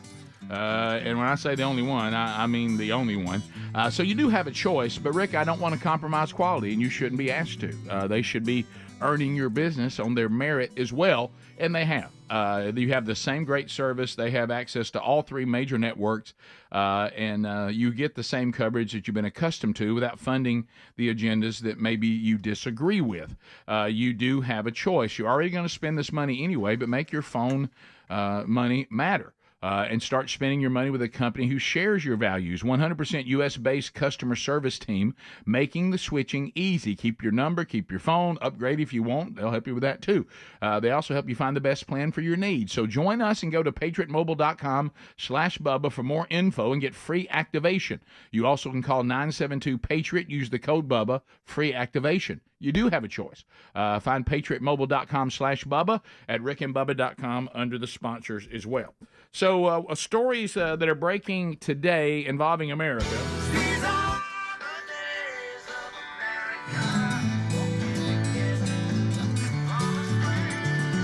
So we have a story today involving CNN and a Trump supporter that is garnering much conversation today involving the Constitution, the Declaration of Independence, so we have the package here and the interaction, and then we'll comment after that. Adler has that for us, courtesy of CNN. So here we go. I have a God-given right to speak my own truth. But there are facts, right? The facts have shown that the election was stolen. Whether you're willing to look at that and accept that and really show what's going on, that's your issue, not ours. We want the God-given freedom that our Constitution and our Bill of Rights is based on. God-given constitutional rights? Yes. They're two different things, right? No, sir, they're not. Read, R-E-A-D, the Constitution. Read it out loud to yourself so that you hear what the words of the Constitution say. God isn't mentioned in the Constitution. Sir. And he is correct. Technically, yes. Now, the Declaration of Independence does refer that our rights have been endowed to everyone and from our Creator. Now, that is the Declaration of Independence. But as Bubba mentioned earlier, in her mind, I'm sure, and many others, the Declaration of Independence, which led to the creation of the Constitution, everybody, whether it's technically right or not, kind of lump all that together. Yeah, it's a founding document. Yeah. And it the preamble to the Declaration of Independence is not legally binding to anybody. No. But shows you what it's based on. It gives you the whole rundown of what we're about to talk about. As a matter of fact, Abraham Lincoln called it a rebuke and a stumbling block to tyranny and oppression. And it continues to inspire people around the world today. So, and it says, we hold these truths to be self-evident, that all men are created equal, that they are endowed by their Creator with certain inalienable rights, that among these, that's not all of them, among these, life, liberty, and the pursuit of happiness. But it's basically saying that there's some things that God has given to us that government is not allowed to take away, and then they go and list that. Yeah, if you read the writings of George Washington, the first president, you mentioned Abraham Lincoln, of course, many of the founders, the whole concept of the building of this country was to minimize government's intrusion into people's personal lives. And what they wanted to do, because they were all under, complete tyranny of a king, is they said a king, cannot take away rights that were given to people by the God who created them. Yep. And they wanted to set up a government that allowed human beings to maximize their God-given potential and God-given freedoms by giving them maximum liberty, and so you could achieve your potential through maximum liberty. And they thought maximum liberty enabled people to exercise more purely the rights that are not up for debate, that were endowed on them by the God that created them. So we sit down, we write the Constitution out, which is a roadmap for how the government is going to be limited, and that's what it is, a limiting document. And then I do think it was interesting, Thomas Jefferson, who was very much inspired in part of the Declaration of Independence, said, look, this is all fine, but let's clarify this even another step. We're going to go ahead and give the first 10 amendments to this, and we're going to call it the Bill of Rights, just in case someone is confused about what we're talking about. I don't want there to be any confusion. And he used the Declaration of Independence as the guidepost to start those first 10 amendments. Right. And that's what she is trying to say. The CNN reporter is, if you get to technically, is correct. God is not in the Constitution. Creator is mentioned, as you said, in the preamble in the Declaration of Independence, which tells you what the Constitution is basing the pursuit of these rights from. So they're playing a game with each other, but the bottom line is this, where she needs to land, is if the CNN reporter shares the views of the current left, they are saying that the Constitution, they don't want you to have the rights that the Constitution is supposed to give you.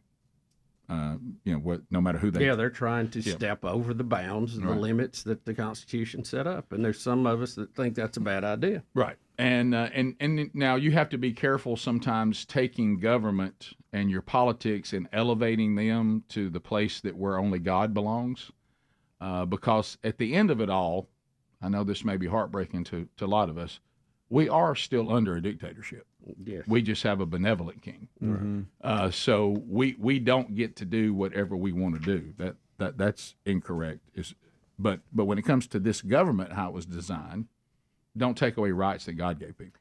Yeah. And look, it's been called many times the Great American Experiment. We don't know where it's going to end up, but we've been able to do things that no one in history has ever done before, and again, I think blessed by the Creator to do so. And why is this important? We've talked about this many times on the program. The reason why the foundation of these rights, that there's certain things that God said, or in this case, they tried to dodge some of that because they all didn't agree on things denominationally. You had some deists thrown in there too, so they kind of went with Creator to try to keep everybody happy. But if you think about the Creator, okay, and however you may see the Creator, and if you believe in the Creator, and we do, it's important that was part of this is what we're building this on, because if it wasn't, then human beings don't have any moral obligation to each other or to anything. Take the civil rights movement. The thing that Dr. King in our country kept pointing to is you claim that no man can be denied the rights that the Creator gave them. You claim that all men are created equal by the Creator, but you're not living that out. Right. Well, what if we didn't have that in there? What if somebody just said, well, we never said that black people should have equal rights? Dr. King, take y'all go back somewhere else. Your point is not valid. We never said that. See, we did say that. So you couldn't get away with claiming if these rights are based on our Creator created the black man and the white man completely equal in value. Well, if we never said that, then the civil rights movement loses its very foundation. Unless you just want to make people feel bad for mistreating other people. And I've noticed throughout time it's hard to make people feel bad about that if they don't have any moral fiber. Because if I'm stronger than you and I have the higher ground, I'll just do with you whatever I want. Law of the jungle. Yeah. So the more we've moved away from that, the more chaos we have in our society. Because if this is it, and I don't answer to God, all I answer to is myself. Well, then if I can grab everything I want any way I want to do it, I just do. And then that's also why in Romans 13, Paul's telling us why God created governments, because people don't know how to act. Now, not all of them are based on equality coming from the Creator. Ours is. I think that's good, and I think it served us well, because every time we leave that, at least somebody can point to the fact that we're being hypocritical. Right. It does give you a standard. Right. Yeah. So, but interesting. But maybe this will cause people to go and research and kind of figure it out. We'll talk to you next, America. All 10 lines are available. 866-WE-BE-BIG is our number. We'll chat with you, find out what's on your mind. It will be the first phone segment of the week. I know sometimes some of you are going, come on, we're not warmed up yet, Rick. We're forever going to just go and warm up. We'll chat with y'all next. Rick and Bubba, Rick and Bubba. Hey, Greg, here's Agent Orange. Greg, here you go. This is how you say it. China. Because he came from China. China. Orange man hurt my feelings when he said China. Well, what about those little precious souls in the UK and South Africa and Brazil? Are their feelings not hurt that they have a variant named after them? You know why they're not hurt? Because now kinder, gentler people are saying it, not mean orange man. Rick, you know why they give them the name of that? That's where it originated from. Correct. There's a concept. What the? Where did the original originate from? Wait a minute. Rick. Uh-oh. Rick. Rick. China. Wait just a doggone minute.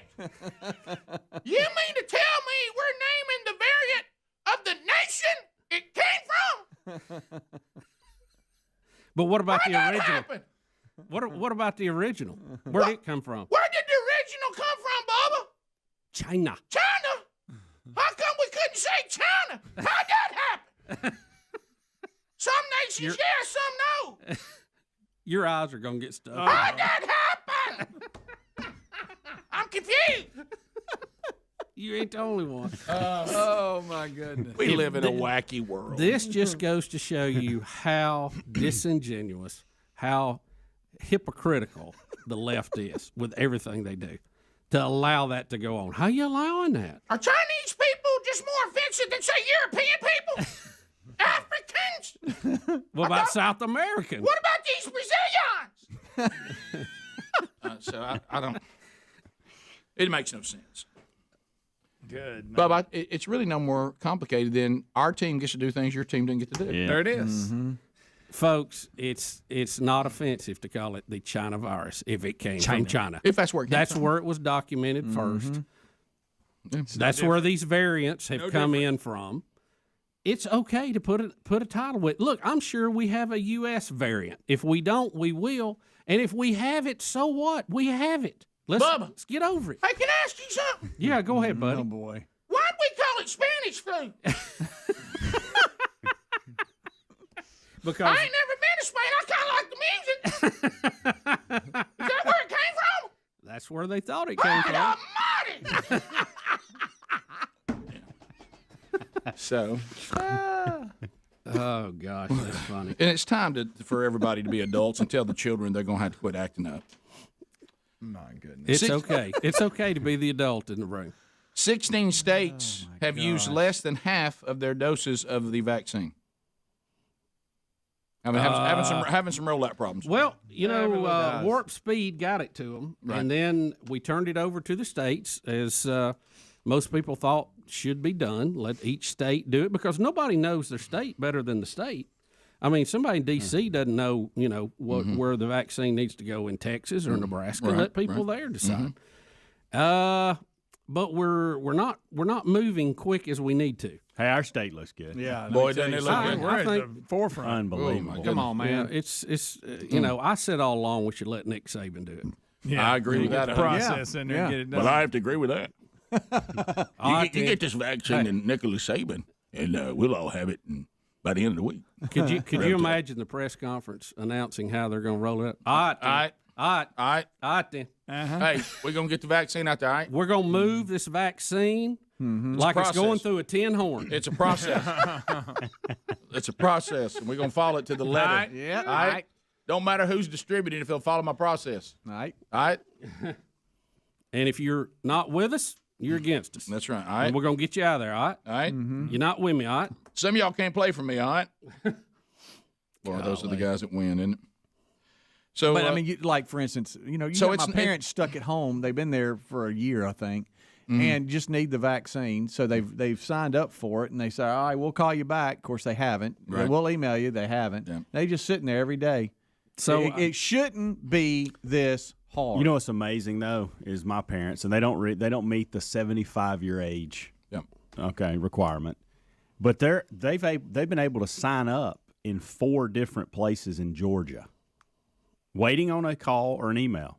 They can't get anything done in Alabama. Not one thing. Yeah. No one to talk to. Not a website to work. Nothing. Good news. 0. Midsummer, we're going to have 300 Americans back. That's right. All 300. It's good to be ready to go.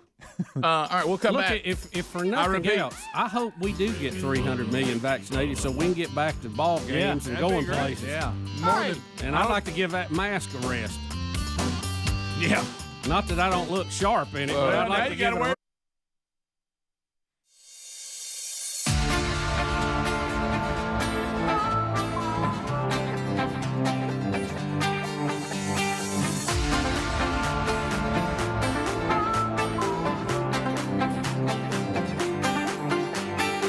Here we go, 9 minutes to the top of the hour. Time for America to speak.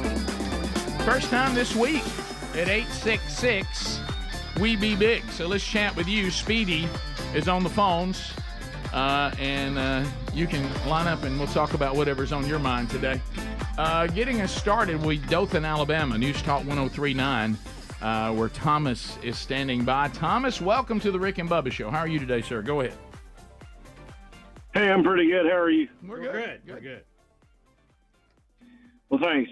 You know, this is not just an internet story that's going around, but there's a very real possibility that Mr. Biden's going to declare a national climate change emergency. It might even be before the election, which is just asinine from the Democrats' perspective. But talking about giving himself powers above and beyond that which the government gave themselves during the COVID. Yeah, that wouldn't surprise me. They can't quite get the COVID fear to stick. You know, they've thrown around something out of Alaska that was going to kill us. I see they're throwing bird flu, monkeypox. Today they want us to know that measles the cases have doubled, and of course that might be their fault because of the open border. They might want to watch that one. Yeah, anything they can do to grab power, I wouldn't be surprised. They're really, even before what you're talking about, they are already declaring a climate change emergency. That's why they're doing the things they're doing now. So don't you think that's already happened? Yeah, but, I mean, I mean, they're trying. I don't think they would have any luck with that. Now, every year we hear this. Oh yeah. And again, I think we need to, as common sense, conservative patriots of this country, I think we need to not get off on these tangents. No offense, sir. Yeah. But I think we need to focus on the things we know, the economy, the age, the ability to do the job, and don't get on the sidetracks. Don't get in the weeds. That's what you need to focus on. Well, Bubba and I did a podcast, what was it, Bubba, maybe a month ago now, and I think that everything you just said is right. Let's just take everything and move it, just push it away, and let's be laser focused that the voter turnout in November will be so overwhelming, there's no way to manipulate it. Yeah. That's where it needs to be focused. The economy, his inability, because of his mental slowdown to be the president, should be the whole election. Yep. Todd in Talladega. Todd, go ahead. Good morning, man. How's it doing this Monday morning? Hey, Dad. Come on, Dad. Yep. Hey, there's a video on YouTube this week. It showed a big mushroom cloud off of Smyrna Beach, Florida. I'm talking about it's hundreds miles out in the ocean, but it looked just like an atomic bomb cloud. It's on video if Adler can pull it up. Yeah, I saw that. Yeah, that wasn't Savannah, was it, Bubba? No, I hope not. We would know if it was. No, if you look at any big explosion, they all kind of look like a mushroom. They do. In all fairness, so I don't know what that was. Don't know if it was military testing something, industrial stuff. I don't know. But I saw the story. Of course, it's on YouTube. So I mean, it must be true. Well, yeah, I mean, it is something, right? But I just don't know what it is. But I mean, I could put a video of something from any time, in any place, and claim it's right off the coast of this and whatever. I mean, nowadays there's just so much misinformation. Oh, I know. It's unbelievable. You don't know what to believe. We continue. Let's go to Jeremy out of the great state of Mississippi. Jeremy, go ahead. What's going on, gentlemen? We're good. Hey, how about it? Oh, nothing much. I was going to see, Rick, I'd like to get your opinion on the AI Bible project on Instagram, where they've been feeding Bible scriptures into image-creating AI, and it's giving us like pictures of like what these scriptures would look like. Like it shows like Elijah calling down the fire on the prophets of Baal, with how we imagine it looks like and what the Bible describes it look like. Yeah, anything involving taking the Word of God and, AI starting to give us its version of it. We also had a cat out there that said that we probably want to use AI to make the Bible a little more palatable and take the things out of it we don't like. So you have to be real careful with that kind of stuff. My first reaction to that is a bit of a creep factor. We all have, we're all designed to worship. And that worship, when it's not justified and redeemed, will always go in the wrong places. And you got to be real careful. And we're warned about that, about producing too many images that you kind of start saying, well, that must be exactly what it was. It was, and that's how you start saying, well, that's what God looks like, or that's how this is. And some of that. Yeah, I think there's more harm than good that comes from that. But especially if you start tampering with what the scriptures actually say. Yeah, now I'm not talking about the rewrite. Absolutely not. I'm against any rewrite. Mm-hmm. Now, the AI-induced art, I think, is very interesting. I would look at it like I do any artist. You can read it, you can interpret it, you could paint a picture or whatever and I think those things are kind of interesting. That doesn't mean it's the last word. No. Just like it wouldn't be the last word if I painted it or somebody else painted it. Right. So, of course, AI did the Black Nazi. Well, yeah, it's not perfect. It's got work to do. That's for sure. Right. But it's a learning process if you buy into all that. Sure. We continue. Let's go to Lauren out of Birmingham, listening on 104.7 WZZK. Lauren, go ahead. Hey guys, how are you? We're good. Great. We're good. Good. I just wanted to thank you guys for all y'all done over the last 30 years. I remember listening to y'all as a little girl. Thank you. Check this out. So in the back of my dad's old Maxima, if we went to Disney World or something, road trips, I remember him popping in that cassette tape of Rick and Bubba's Best, and that was what we listened to on road trips. So y'all been with me since a kid to adulthood and taking the kids to school, listening to y'all in the morning. So I just wanted to thank you guys for everything that y'all done over the last 30 years. Y'all are amazing. What a sweet call. Yeah, and we're grateful to you because, you guys, it goes both ways. You made it happen. Yeah, and the number of years that we've been at it is, it's not the norm. So thank you. And without y'all, it wouldn't have happened. Nobody has kept us on just because they think we're wonderful people. No. It's because there's an audience out there that has had the experience that you've had. Justin in Texas. Justin, go ahead. Morning, fellas. I feel like I owe you an apology. I'm the one who called anonymous a couple weeks ago because apparently it was a 7th grade question and got the conversation started about how long it takes to see the eclipse from when it actually happens. So I wanted to apologize. You're the guy? Oh, no. Justin. You do owe an apology. You realize you wrecked the whole show. I mean, you wrecked the whole show.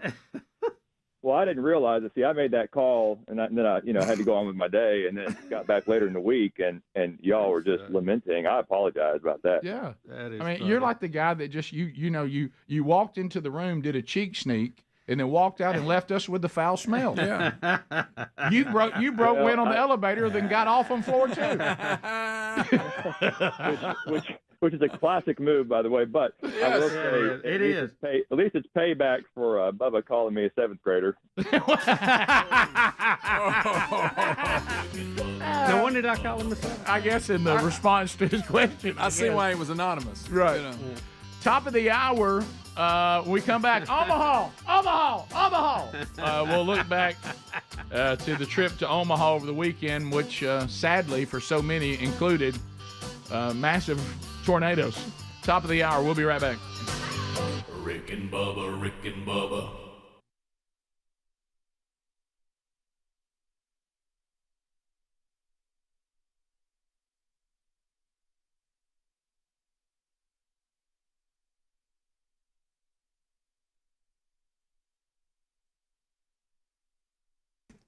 So fastgrowingtrees.com, I know. Some of you, you've heard us talk about this in the past and you didn't respond.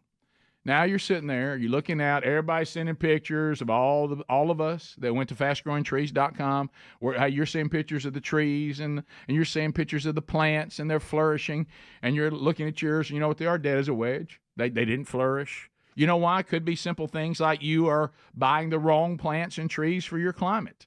There's all kinds of reasons this could be. Why not dial into fastgrowingtrees.com? Let these experts help you pick out trees and plants that will flourish where you actually live. They're always available to you at no charge to consult you on the proper planting of them.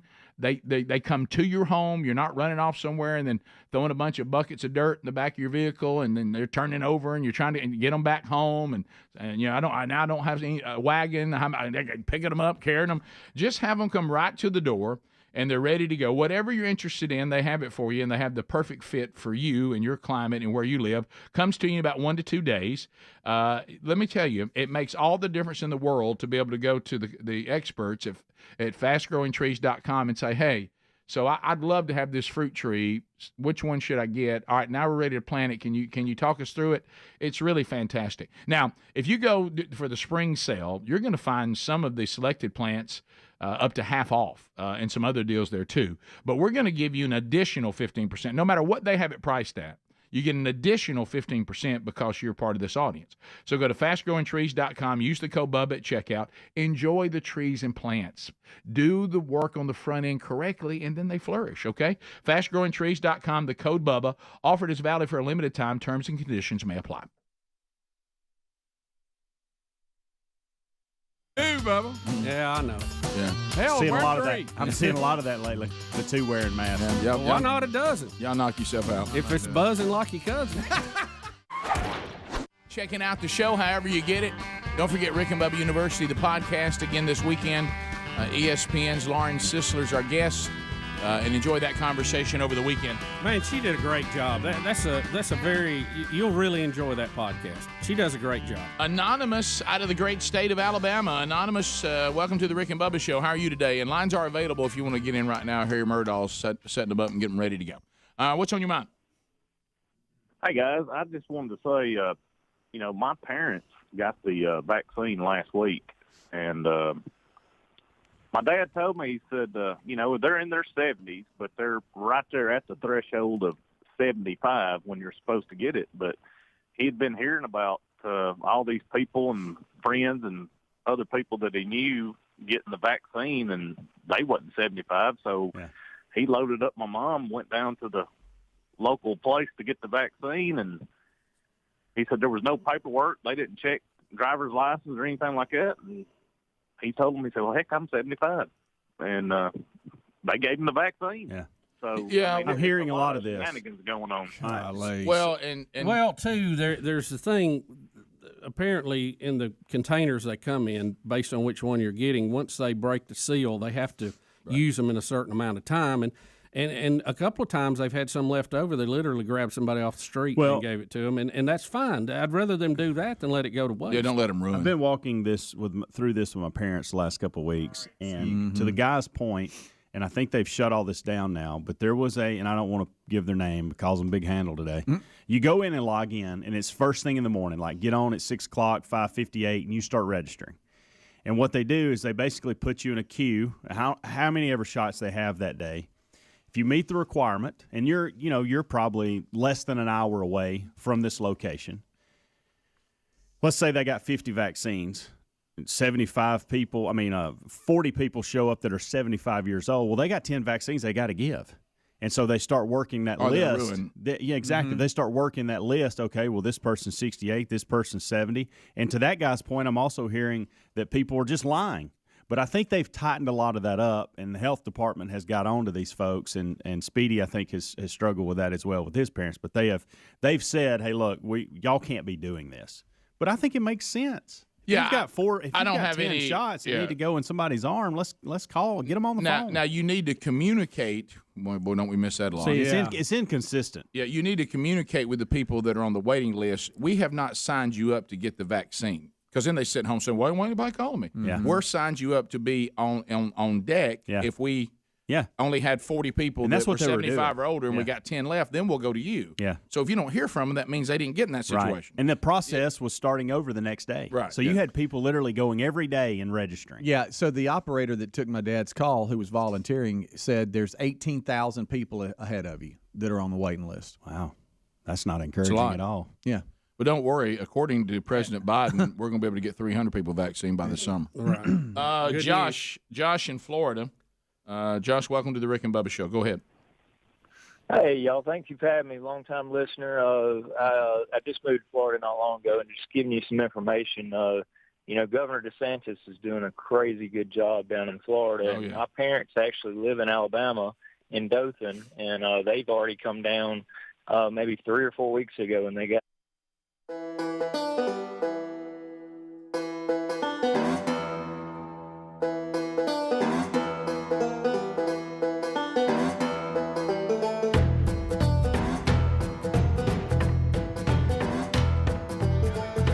It is 6 minutes past. Yay! A brand new hour starting right now. Thank you for being with us today. Yeah! Speedy, the real Greg Burgess, Helmsy, Eddie Van Adler, all here and ready to go for a brand new hour. Welcome back, Bill Bubba Bussett. Rick, glad to be here, and thank all of you for joining us at the little party we call Rick and Bubba. A little party we call Rick and Bubba. Active weekend that we had going on. I know Greg and Speedy, they were out making an appearance in Birmingham. We were chatting with them. We'll check in with them a little bit today, too. Thanks on behalf of my wife, Sherry, for the wonderful hospitality she was shown in Prattville, Alabama, where you hear us on I-92. Camellia Baptist Church had a women's event lunchtime on Saturday. Sherry said you all were just wonderful to her. I know that you benefited from her teaching, and she was just so grateful. So I want to thank all of you for taking care of my wife. So I was off to Omaha, Omaha, Nebraska. There's a guy there, Marcus Cochran, who was a fan of the show and got dialed in and excited about the Man Church when it first launched. He was working at one time at a church in Huntsville, and then fully implemented it in a church in Mississippi where he was called. And he said, sometimes God does things you don't expect. Ended up taking he and his family to Omaha, Nebraska to serve at Westside Baptist Church there where he is. And he said, I wanted to bring this discipleship strategy there. Now, this is kind of an interesting twist on how this usually works. Usually, most every time, I'd say 90% of the time, the Man Church becomes known by churches and men's ministry by listening to the show. And so they find out about that from the show. In Omaha and the surrounding areas, they found out about the show from the Man Church. It went back the other way because they didn't have a reference point, and they started doing the curriculum, and I set it up, each small group, with a video that's either 10 to 15 minutes, somewhere in there, based on which curriculum you're using. And so I was kind of the guy on the video, and then they begin to research, where's this guy on the video from? And then that's brought some of them back into the loop. Now, they don't have an affiliate or anything there, but they listen and watch on some of the other options like archives and YouTube and streaming apps and all that. So anyway, so we were headed to Omaha for the second year in a row. I went there last spring, and last spring we tried doing something on Friday night and Saturday that involved me, and they're just with the show, and it's too far to fly private. You go commercial. It's just really, really hard to get to anything on Friday. I made it last year, but by the skin of my teeth. So this year they were like, hey, you and Wingo, I want you to bring Wingo this time, and y'all's part will just be Saturday. And they do something a little different. They have part of the weekend is a session in the curriculum. Like Friday night, they have a speaker come in, they eat. Then Saturday, they have the breakfast, and then like Wingo speaks. In the break, they actually go into their small groups and do one of the weeks of the curriculum. That way that introduces all the men to it if they want to get in. I mean, this church has got over 200 men in small groups, in different groups doing the curriculum, which is incredible. A lot of they're working it the way you should. And then you come back out of that, have lunch, and then you have the last session, and then you go home. So it's really, really good the way they map that out. So anyway, we're headed off Friday, and roll on down there after work, and I'm at the airport, and meet Wingo there, and no problem at all. We're flying Delta. We get on the plane, no issue. Wait a minute, no issue? Leaves on time. I didn't have any issue with any other than one they couldn't avoid, which we'll get into. So anyway, we're rolling, man. Everything's good. We're talking about is when Johnny Fever, Dan from the church, is going to pick us up at the airport. All we're thinking about is where he's going to take us to eat. That's it. And then on to the hotel, and then we'll be ready to go for Saturday morning.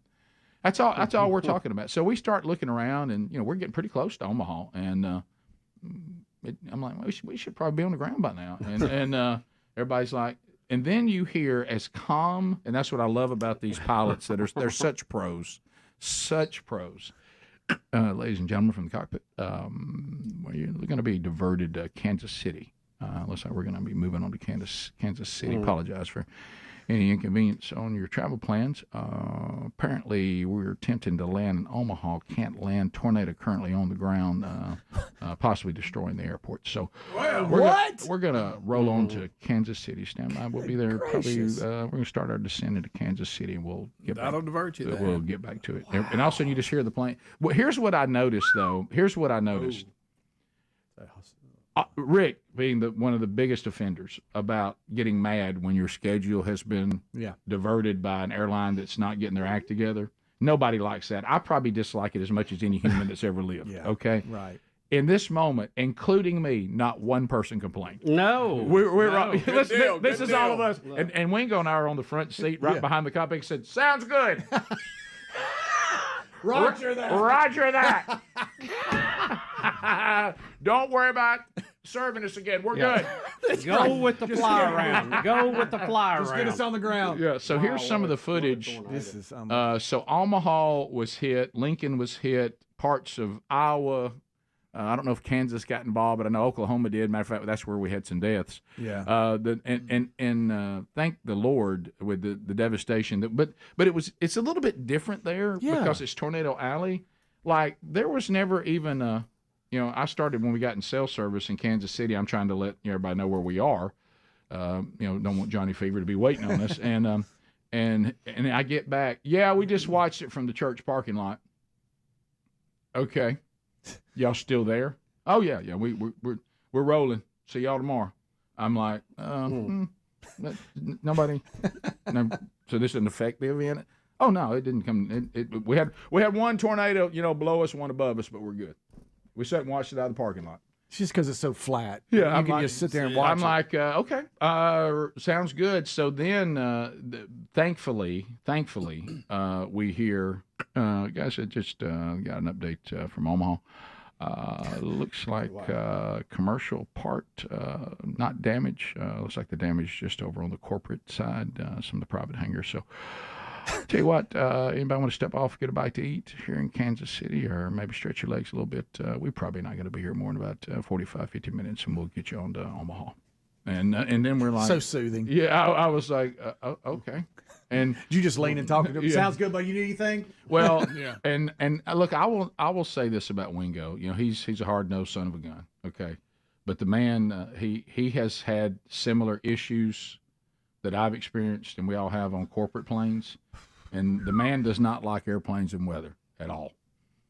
He's like, well, who does? Yeah, and matter of fact, give me some of what he's saying, Rick. He said he was on one time where both hands were like this because he worked for a company that had properties all over the country, and they had a corporate plane, and he said one time I've got my hands one to the right, one to the left, and I'm touching the ceiling, and the plane is sideways.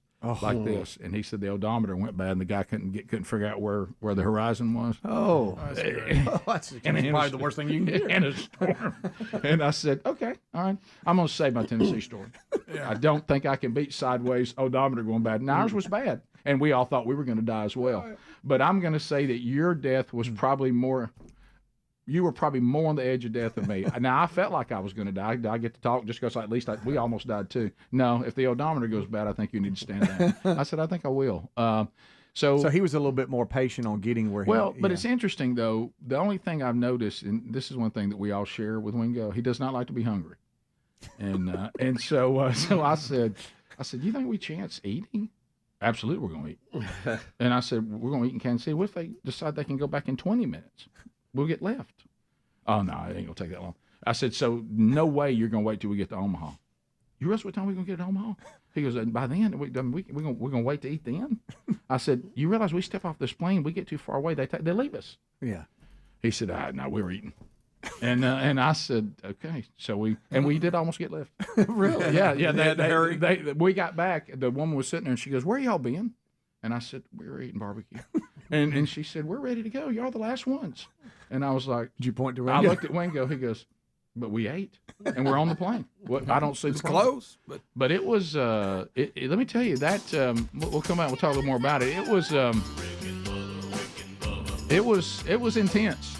Well, it sounds like that was, and of course, we'll talk about the other thing. We all know this. When your family and your friends, all they see on the headlines, tornadoes are ripping up Omaha. Yeah. And then all of a sudden it dawns, wait a minute. Isn't that where Burgess? Guys, we're going to go into Kansas City. Rick and Bubba. Healy sleep.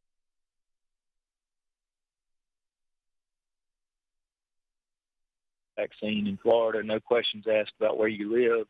And I know you are a little bit further away than Dothan, but it's still, that's an option. And I know they're rolling out fast. They're trying to shut that down. A lot of the snowbirds are coming down early just to get the vaccine. Well, you're finding out that Florida is having an onslaught of people going to Florida for various reasons because under the leadership of this governor, it's now becoming the standard on so many things, right? Compared to how your state's being run. And he look at the number of people who are moving to Florida or going to Florida for whatever reason. Compare that to the people going to New York or California. Well, here's what I don't get: the people that leave the liberal states and all the disasters, as Dennis Prager will credit him every time, says anything the left touches, they ruin. They ruin California, they ruin New York, they ruin sports, they ruin anything. But these people, this is what we got to get y'all to change, though. I understand why you're leaving. Just don't carry your bad habits with you. Well, don't go to the state that's actually being run more efficiently because it's not a liberal-run state, and then vote liberal. That makes no sense. Right. It's like you're leaving a bad boss, go into a new company, and ask them to hire him and bring him over to your new company. Don't do that. Let's go to... human nature, though. I have a bad feeling. Adam in Huntsville. Adam, go ahead. How are you doing? Doing great, guys. How are you? Good. Great. Fantastic. I wanted to get Dickie Nadeneyer's take on the Crimson Tide variant. Well, the Crimson Tide variant is something to be desired. You actually get better. If you get the Crimson Tide variant, you instantly become a winner, a row, a tide. To Chris and Slapout. This is a great idea, Chris. Chris, go ahead. Hey, y'all look up the story where the I don't know what town it was, but they were having issues with the traffic, so they called in the local Chick-fil-A manager to route the traffic for the vaccine. They went and got somebody from Chick-fil-A, said, y'all seem to know how to route this stuff pretty good. Can you get ours? And hey, look, if all else fails, get a Chick-fil-A person over there.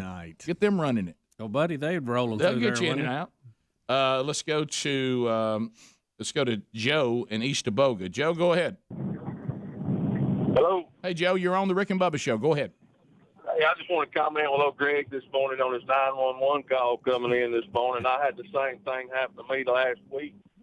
My phone was laying on the console. It went straight to 911. Nobody was touching the radio or anything. So Yeah. I believe the brother's telling the truth this morning. He didn't push no buttons. Yeah, I've had others say the same thing. There must be something, we keep trying to make it more and more easier to get emergency help, and I'm sure somewhere in the design, where it probably is in the design where you can tell it to call 911 and it will, in case you're in duress and can't use your fingers and hands. That all makes sense. But there's something going wrong. It thinks you're telling it to do that, and it's doing it. Now, why that is, I don't know. But. Yeah. Rick, the story the caller just called about, and it may have happened in more than one place, but there is a story about Mount Pleasant, South Carolina, where the mayor has called in the Chick-fil-A manager to help direct traffic for their drive-through vaccination. That makes sense. He said, when you need help, call the pros. That's right. That's it. Always go to the private sector. They do a better job than any government. Always have, always will. Rick, you see him out there. He is... I bet he's getting got it done. His mask on. I bet he's getting and it done. And he is managing that traffic. And I'll take a number one with my vaccine. Could I add cheese to that? Yes, you can. James in Pennsylvania. By the way, if you're not adding American cheese to your Chick-fil-A sandwich, you're missing something. James, go ahead. Hey, morning. Hey, James. I got a friend of mine went to work the other day. At the door, someone not in company with a clipboard asked my buddy if he would take $100 to take the vaccine. He said, no way. Right after that, he goes, how about $150? Said, no thanks, not doing it, walked away. They're just asking people at the door at this company, offering them money to take this thing. It's actually pretty gross. Well, why would they offer money to someone to take something that everybody seems to try to want to take? Yeah, get it for free. Yeah, why would they do that? Exactly, because obviously pretty bad for you, right? I mean, I mean, look, we certainly have concerns with any vaccine, especially one that's rushed to market. But this story sounds. I guess I could see where, there's obsession. We want people vaccinated. They won't do it. They won't do it. Let's pay them to do it. We got to get them to do it. I think there's enough people will take it right now. You may get to that point at some time. Yeah, sure. I think you're good now. And look, I'm not anti-vaxxer. I'm not, I don't want to lead blindly, follow blindly either. But we're. Rick and Bubba. Pass the gravy, please. Rick and Bubba. Ooh, it brings me to my knees. All right, we're back 21 minutes past the hour. Rick and Bubba. Welcoming a brand new Rick and Bubba affiliate today. AM 1440 AM, FM 102.5 WIBH, Anna, Illinois. And we're looking, that's kind of down toward the bottom. Paducah, Kentucky's in the DMA, Cape Girardeau, Missouri in the DMA, Harrisburg, Illinois in the DMA. So welcome to the Rick and Bubba family. AM 1440, FM 102.5 WIBH. Glad to have you. Glad to have you today. Also, looking ahead this week, if you're looking for things involving the Man Church, our friend and Dr. Lou impersonator Lance Ingram speaking at First Baptist Opelika this Thursday night. They've been doing the Man Church since it started in 2020. So they're deep into like our fourth curriculum, and this is their next Man Church. If you want to see Lance Ingram at First Baptist Church Opelika, Alabama, they're in the land of I-92 this Thursday night. Lance will be there. All right, so when we get to Omaha, we deal with the tornadoes, and obviously we're all praying for all those in Iowa, Oklahoma, and Nebraska that had the tornado. These tornadoes just ripped through there. There's relief coming from all over the country. I'm getting texts now from people with churches that we know saying, "Hey, we've already sent teams there to help and all that," and be in prayer for all of them as they're trying to build their lives back together. And of course, the loss of life in Oklahoma, the loss of life is not a huge number. Praise God for that, but still, there's a lot more to it than just loss of life. So anyway, one of the things I've always been really, really impressed with, and I know Helms. Anybody here other than the Helms been to Omaha? Anybody? Omaha, Nebraska.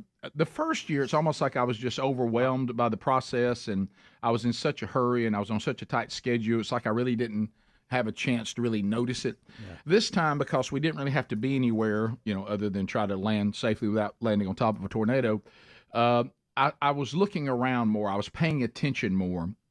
And I will tell you, what an impressive city. The thing I notice about Omaha, the home of the College World Series, of course, The stadium is beautiful. Got to see it again. You got a better look at it. But the city itself, let me tell you what you don't see in Omaha: trash. Yeah. It is They're neat. very clean. Yeah. You know what else you don't see? Rundown buildings. You know how you'll see like bad buildings just laying there on top of itself, out of business signs out in front of it, No or abandoned nothing, anything. no abandoned anything. That's now maybe it's hid away somewhere, but I'm talking about if you go through there, and we went from one end to the other because the church was on the other end from the airport. The corporate buildings there, it's shocking to me how many people this is their home office. And of course, Bubba, our childhood, I always noticed the home office of Mutual of Omaha. Yeah, absolutely. But Marlon anyway, Kingdom. But their corporate buildings and their corporate parks are beautiful. The architecture is incredible. Nothing looks ratty. Is the point I'm making? Yeah. It just seems crisp. It seems clean. Right. It's so laid out so well. Their convention center is immaculate. Everything. Creighton University is there, and they've got some of the older buildings, but yet they've got Lost the new a girl stuff. then, by the way. Oh yeah. Well, really? Yep. Did you really? Sorry Yep. about that. Sorry, That's that little okay. sore today. Sure. But She saw did what you Rick notice saw. that when you went to the World Series? It's an I was immaculate so- city. Were you not too young? really. I wasn't too young. I was just too embedded in the College World Series Understood. to look around at anything Understood. else. We were there to watch baseball all day long, go to the hotel, watch baseball. I got you. That was it. But I don't know. I wanna I was go see just that really taken back by how neat and clean and well done the city is. Mm-hmm. It's really an impressive place. So anyway, we get to the hotel and we do the event the next day. It was really great. The food was good. The men were engaged. food again. Wingo was phenomenal, and thought I didn't see him get the candy bars. We went to our rooms at the hotel, but I did. He just needed a little something. He's got a problem with sweets. Well, he hadn't eaten since Kansas City. right. I said, wow, we just ate in Kansas City, so you're going to go with Three Musketeers. Good call. Yeah, it was. Yeah, It was. a little something. But anyway, so Hey, look, you get in that room and get hungry. I know. Yeah. I thought, wow, we probably won't be asleep for another 30 minutes. But anyway, we was real tired. So anyway, we're there. We get up. We go to the event. The event was first class. Wingo, of course, was fantastic. The men just really, really were drawn to him. We got to talk to and visit with men and talk through some issues with a lot of guys, and saw men make a decision for Christ. Let's face it. I don't want to be insensitive, but if you want to get people's attention, and God knows this, the tornado was a pretty good lead into the messages. Yeah. I said, did y'all see God's finger just working through here, destroying stuff like it was nothing? I said, or he allowed the adversary, which we see in the story of Job, to use weather today. These things are always here to get our attention. And so it was. Of course, Wingo didn't waste any of that. As soon as he told us we're going to Kansas City, there's a tornado on the ground in Omaha, Wingo looks and goes, oh, we'll use that. That's a gift right there. And I'm like, okay, let's wait a minute on that. But anyway, so we get there and we do the event, and it was great. They were incredible hosts. But then we start, when you've been a little bit traumatized in a flight, you can't help but always look at the flight home. Right. You have to. So what waits on us on the way home? Well, we noticed the weather's coming again. And our flight was scheduled to take off about 5, and it looked like the weather was going to come in about that time. So I immediately get from Delta, change in itinerary. I mean, we're literally at the hotel about to catch the ride to the event. And I said, Wingo, we got to make a decision. We got to make it right now. I said, do we just bail on this? And I'll call American Express Travel and see if we can get a flight earlier, because this was what Delta had for us that would work with the schedule. But we could leave a little bit earlier. Now, we're not going to get to go to lunch, and we're not going to get to go over and do some of that stuff. We're going to have to basically do the event and go. And he said, yeah. So Delta didn't have anything earlier. They moved us to now leaving like 9 at night because they wanted to let the stuff blow through, which I understand that. And but whatever. So we made an executive decision, and I got on and with American Express, and they said, well, hey, we can fly you out at 3:20. And then I'm like, who is it? And they said, no, they said United. Okay. And I said, okay, not as bad as American, certainly not Spirit, but our great Spirit. our Frontier. Yeah. But I don't. Because me, I'd been on one of them. And then it hit me. Then it hits me. You know what it hit me then? I said, so instead of going to Atlanta, I'm going to Chicago, or no.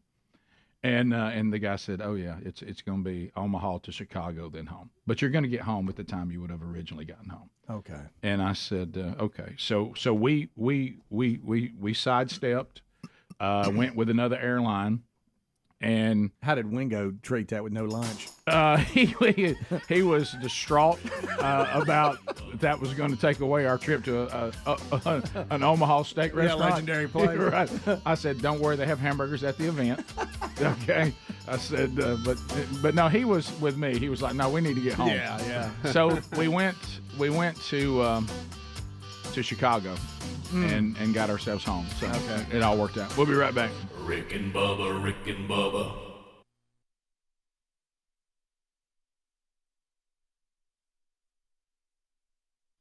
Looking at the people, I mean, I'm not a scientist. I can't look under the microscope and see what I'm looking at, but I can watch people who've had it. And I'm watching them. I'm trying to see, are they getting sick? How's it affecting them? And right now, it looks like it's amazingly safe. Yeah. Now, we may change that down the road. I don't know. Now, there are some people that go through a period of time they don't feel well. Some of them never. Some of them half a day. Some of them 2 days. And most of them have been with that second dose. Well, also, and I think something we need to think about, let me tell you what I'm not going to do, and I'm way down the line anyway. As long as I'm testing positive for the antibodies, I'm not taking it on top of antibodies. Yeah, No. you don't need it. No way, You don't no need it how. because the shot's to get you antibodies. If you already got it, don't let somebody else have it. That's right. Until you run out. Bottom of the hour. Rick and Bubba, Rick and Bubba. You know, this thing with Governor Cuomo in New York is one of the most bizarro. I wrote a book. I got an Emmy Award for the handling of the pandemic that isn't over. I mean, they declared it over in New York. I don't know if y'all remember that. It was over, and Cuomo was masterful, and he was beloved, and people would cry on YouTube, what a great job. And you know, then we had even people on the left saying, are we forgetting the nursing home thing and some of the things he did that were disastrous? Or are we just acting like those things didn't happen? And now, you know, we're getting the Attorney General in New York is now accusing Governor Cuomo of undercounting nursing home deaths, because, you know, this is the one area where he was not nobody. That was the big zinger against him. You try to talk to Cuomo about nursing homes, and he just, you know, the next question. Hey, next question. And so the Attorney General says that he's looking into it, and Cuomo has not been transparent about how many deaths they had in these nursing homes by as much as 50%. Now, this is the same Attorney General that's going after Trump. Yep. Just so you reminder of who you're dealing with here. Right. And she apparently has turned the guns on Cuomo now, and as you said, saying that they dramatically underreported nursing home deaths. Janice Dean from Fox News has been one of the more vocal, well-known critics of Cuomo. Both her in-laws died in a nursing home that was, according to, if I understand the story right, forced to take COVID patients. Cuomo, and you remember, Rick, he got an Emmy for his daily briefings. And if you saw them, he didn't, he controlled who asked questions. While people who were saying Trump's daily briefings were a dumpster fire were raving about Cuomo's, but there wasn't anything real about it. He had fixed people asking him questions. I mean, the one or two that did ask him a question got in all kind of trouble. Remember, he bit their head off and shut the thing down. Yeah. So, I mean, come on. People. Well, let's be real. We're not idiots out here. Yeah, when you've got this Attorney General, as you said, that is certainly not, a conservative and some radical right-wing, I'm going after Cuomo. And she is saying, look, we've looked at our own findings, and they directly contradict a report released by the Cuomo administration in July, which tried to refute the claims that the governor's order for COVID patients to be transferred into nursing homes did not contribute to the deaths because they were no longer contagious. We're finding out that 4,300 recovering COVID patients were sent back into nursing homes despite concerns that they were still contagious, and they underreported the deaths in the nursing homes to try to throw us off the scent. But we've discovered the number of deaths is 50% higher than what Cuomo's administration was reporting. Now, that's a pretty big deal. I know it'll be glossed over, but it's a pretty big deal. You would like to think that this Attorney General is non-political. She's simply going where the evidence leads. She is prosecuting or trying to prosecute Trump and his administration. She's also going after the Democratic governor of New York, a well-established, entrenched political family, the Cuomos, who, remember, his dad was governor. Oh, yeah. So they've been at this a long time. You would like to think that, but Rick, I've got a feeling you'll see that she's going to be brought down because of a scandal here in just a few weeks. I mean, you're shooting at everybody, right. And we've learned that doesn't always work out. Well, look, his CNN brother may come beat you up. He has a little temper. Yeah, he's got a temper. He got a little temper on him. A little Cuomo hothead. Yeah. He's, you remember he had his big coming out like he come out of the basement. Oh yeah. But people had pictures of him out riding his bike. Yes. There's a lot of facade to the Cuomo family. Can I make a non-political statement about the Cuomo family? They're greasy. And everybody knows they're greasy. It doesn't matter how you. Well, they've been at it a long time. Right. Which if you're that talented, won't you get like a real job? But I still think it's odd that it'd be like us watching a marathon. And all of a sudden,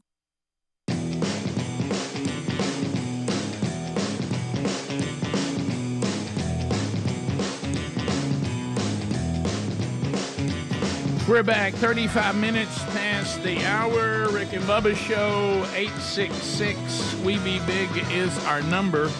We thank you for being with us today. SimplySafeBubba.com. There is no safe quite like SimplySafeBubba.com.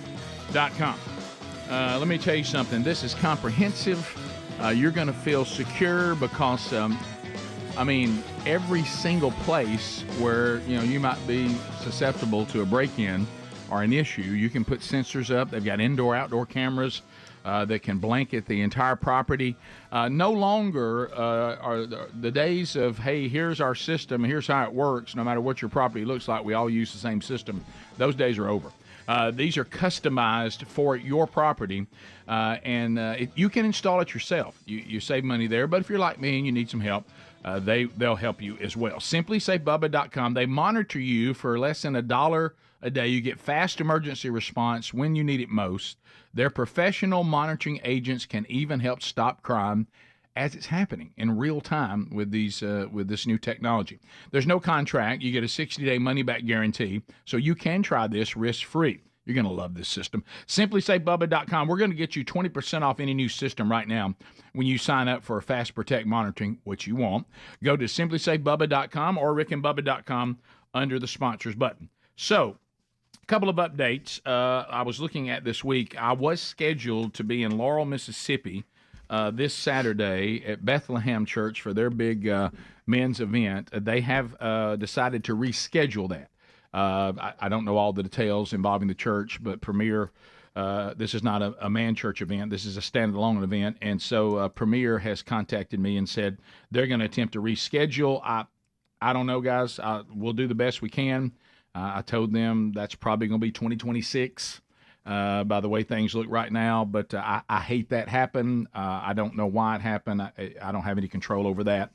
So I was looking forward to being there Saturday, but that is going to be rescheduled. I'll let you know. So disregard all promotion about that. If you were planning to be there, if you have tickets, I'm sure they'll take care of all that there. But so I won't be there Saturday. Hopefully we can get back at another time. So, but looking back over this weekend in Omaha, we did have, one of the members of the church where we had the event got this footage. Now, I was corrected by some of the locals that this is not footage from the actual church parking lot, even though they were watching the tornado from the parking lot. Someone said they know the area, which more likely is though it was sent and they were telling me they were watching it.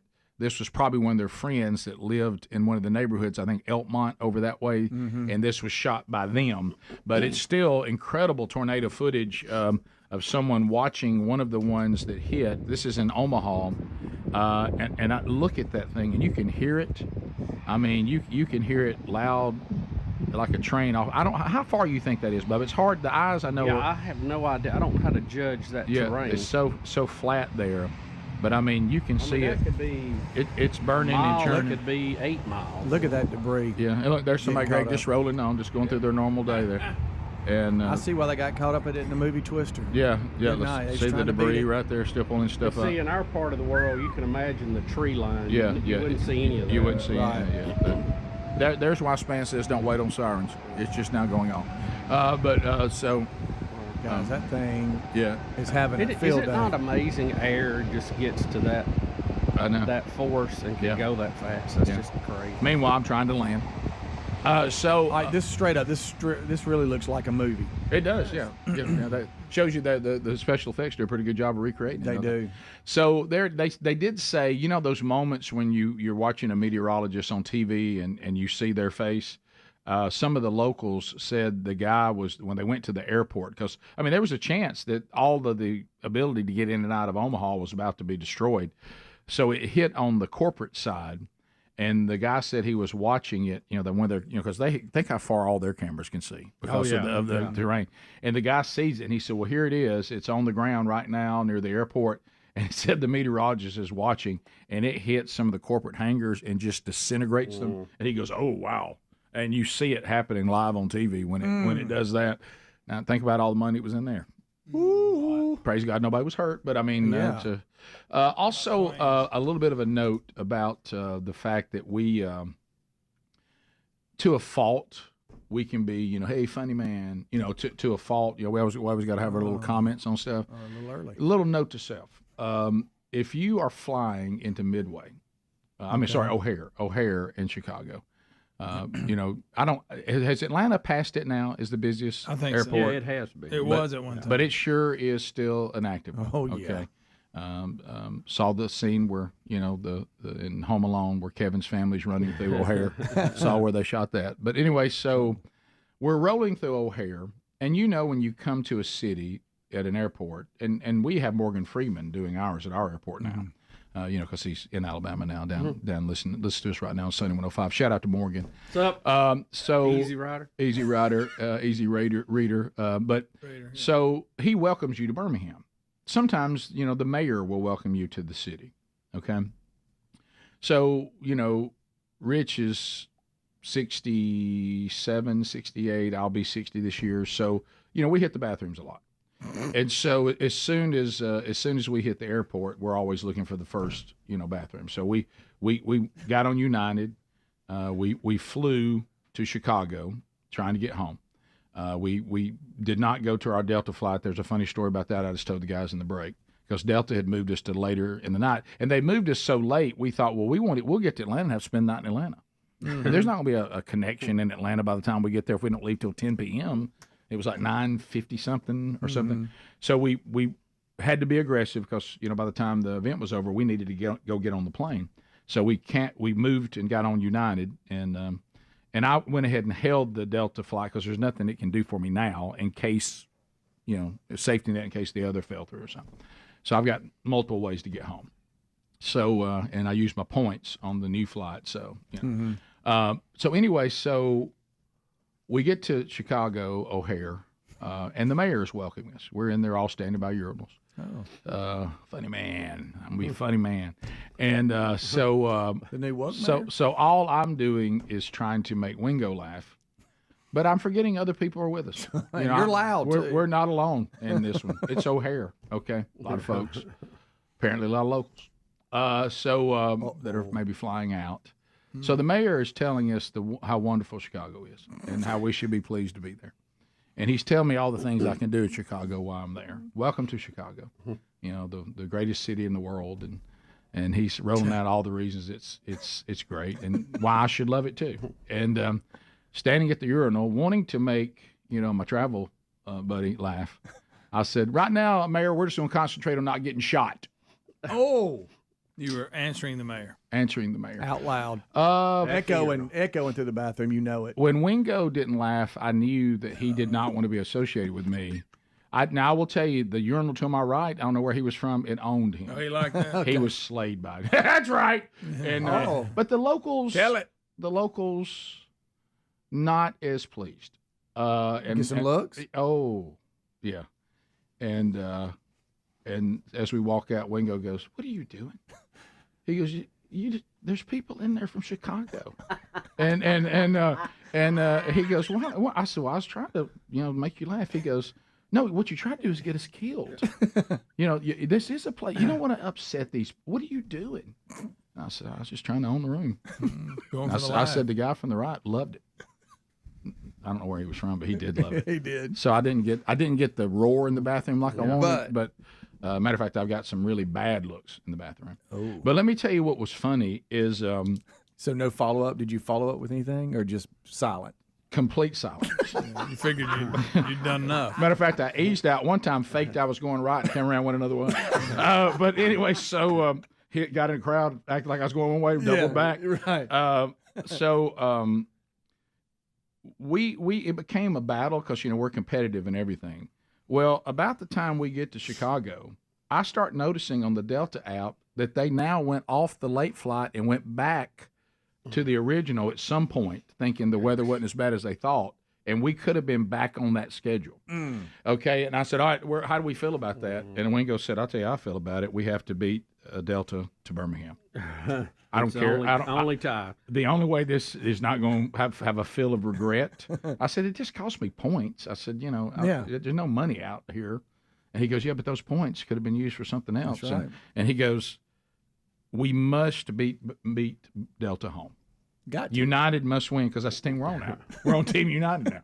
And I said, does that really matter? He goes, of course it matters. If we find out that we could have got home quicker on Delta and we did all this. Come on. But can I just say something to everybody? For those of us that are traveling in short windows, I can't stick around and wait for y'all to decide where y'all going to put it, then bring it back and move it. We got to make decisions. Gotta get home. I'm thankful they were trying to get everybody back on the regular schedule, but I couldn't wait around on that.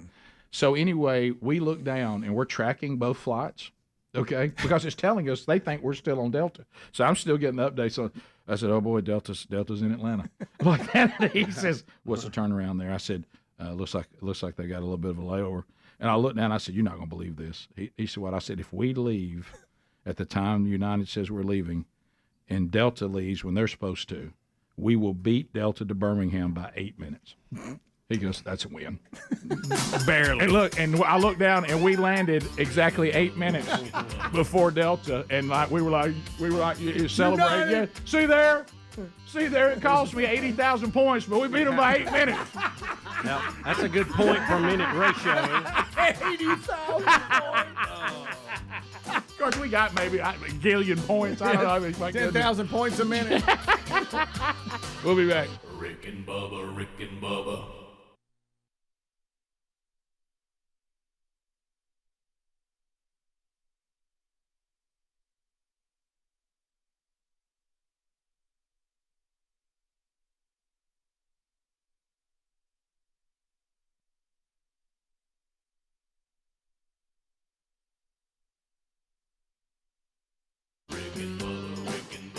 This is the Rick and Bubba Show. Watch more at blazetv.com/Rick and Bubba.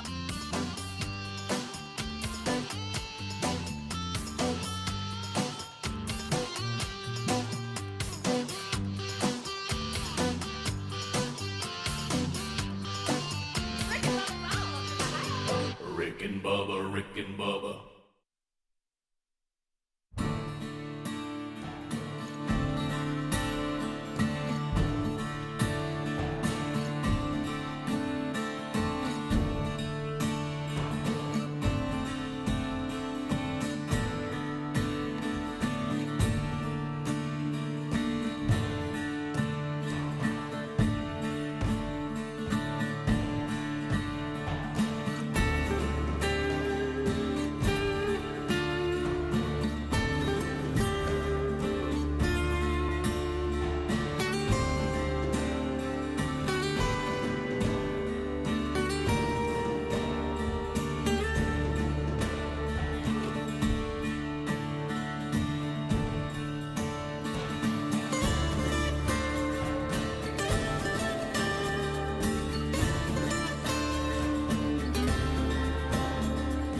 The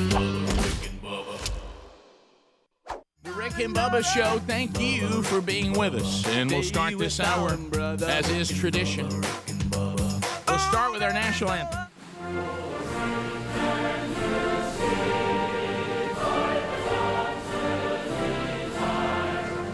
Howdy, Bubba. How about it, Rick Burgess? You know what we say here, better late than never. Yep. Welcome to Rick and Bubba. That's what we say about that.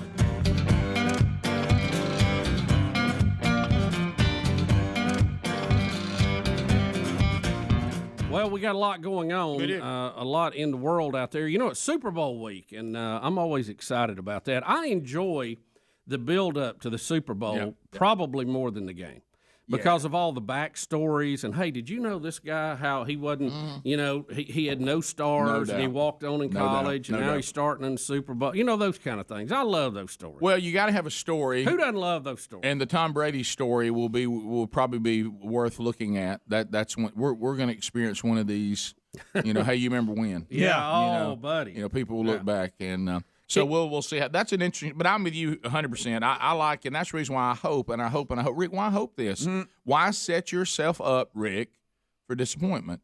Is can I just enjoy, you know, hours worth of pregame and highlights and backstories, without y'all, you know, raking me over the coals with all this other stuff. That you know, like that goes back to the statement we're going to say a lot, you know, from Dennis Prager: when the left touches something, they ruin it. Everything they touch, they ruin. Can we just be left alone to just do pure? And I know the answer is no. If y'all want to say no to me loud and let me hear it, and should I just stop talking? Am I just setting myself up for probably? You know, I just want to see. Give me some backstories. Tell me some interesting things. Here's something, maybe a little something I didn't know about this offensive lineman. Well, you know what I mean? We're going to have a great story coming out of the Super Bowl, no matter what happens. If the Chiefs win, they are now dynasty material because you win 2 in a row. You're considered among the greats, the Steelers, the Cowboys, the Patriots, that kind of level. If Tampa Bay wins, it's going to be the Tom Brady story. Yeah. And I know some people that don't like Tom Brady and did not like the Patriots. Now they want to see him win just to make the Patriots look like idiots for getting rid of him. I'm a man.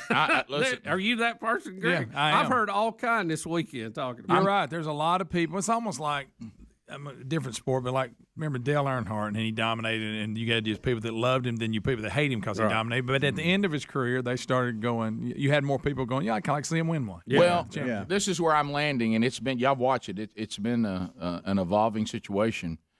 So, and I've told y'all this before, and with us talking about Dad's 80th birthday, and he received an honor over the weekend, which Greg and I'll get to do a thank you.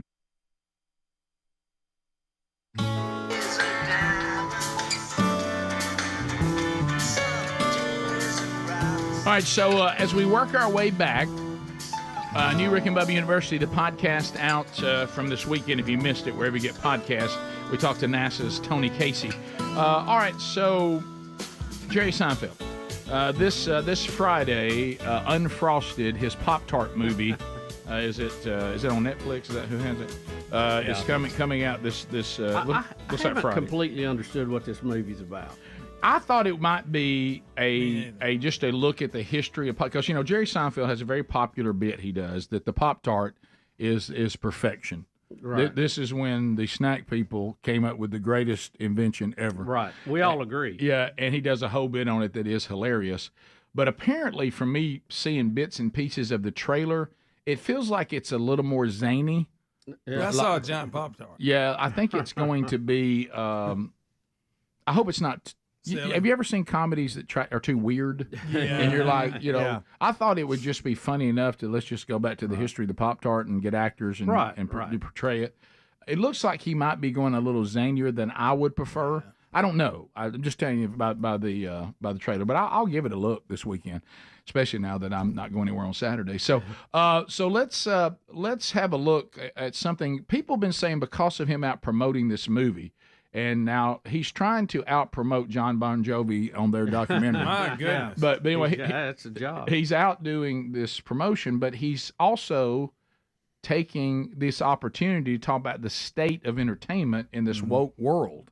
Somebody said at one time he was saying that movies are over. Mm-hmm. All you got now is just people trying to do agendas so they get loved, and they're not really Right. And comedy, of Not course. legit. Yeah. So here he is. And for TV, this is a still shot. He was on a podcast or something, so it's audio. Okay. But he talks about sitcoms and where they've gone and what he used to look forward to before they killed comedy. Yeah. It used to be you would go home at the end of the day. Most people would go, oh, Cheers is on. Oh, MASH is on. Oh, Mary Tyler Moore is on. All in the Family's on.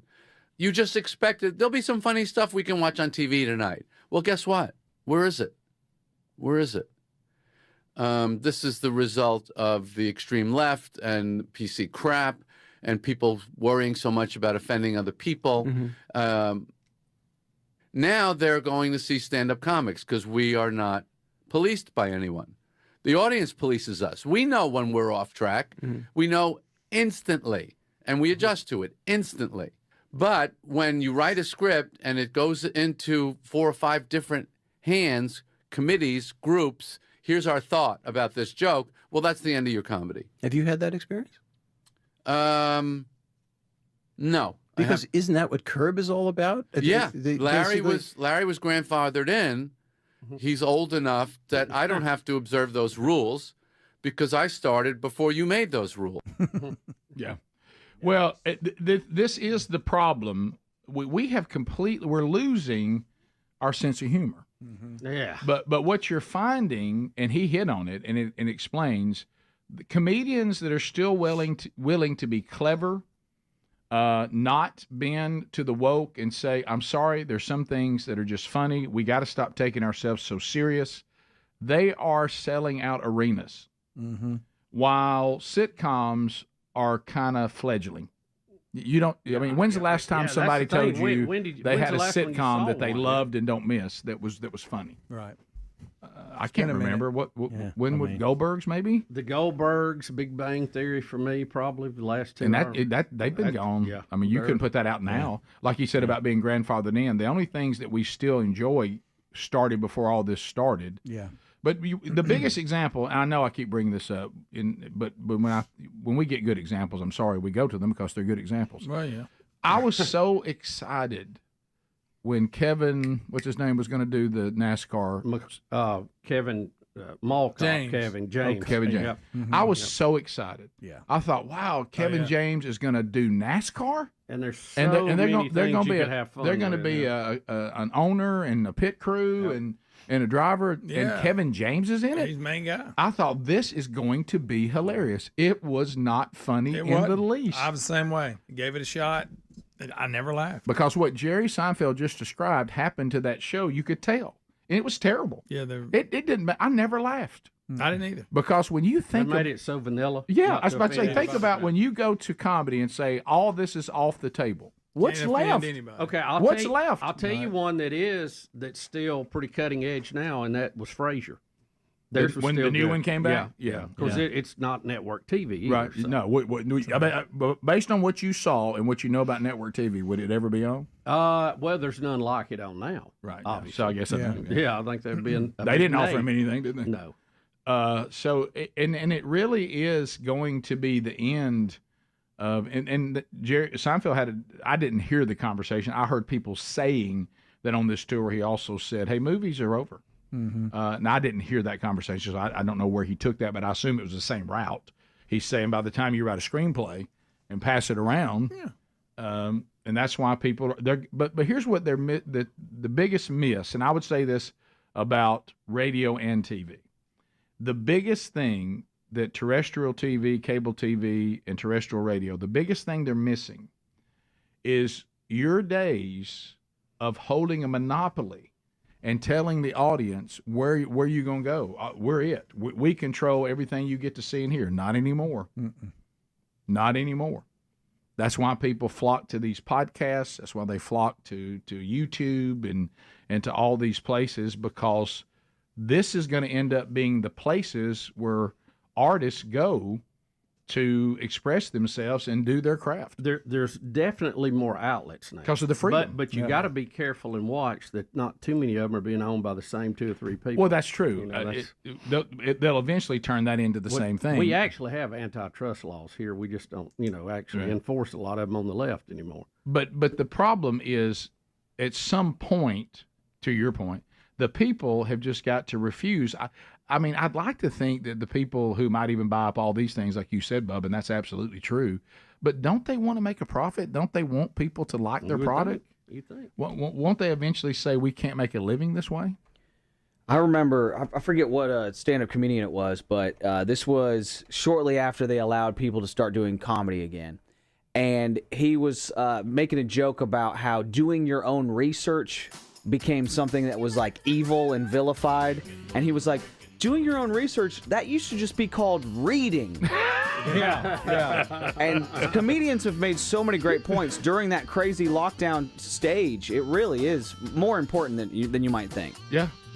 So anyway, top of the hour. If you leave us, have a great day. Don't forget the Rick and Bubba archives available to you every day for any part of the show you miss. Rick and Bubba, Rick and Bubba. Day on the program. We even have a little something we can show you and listen to that I think you'll like.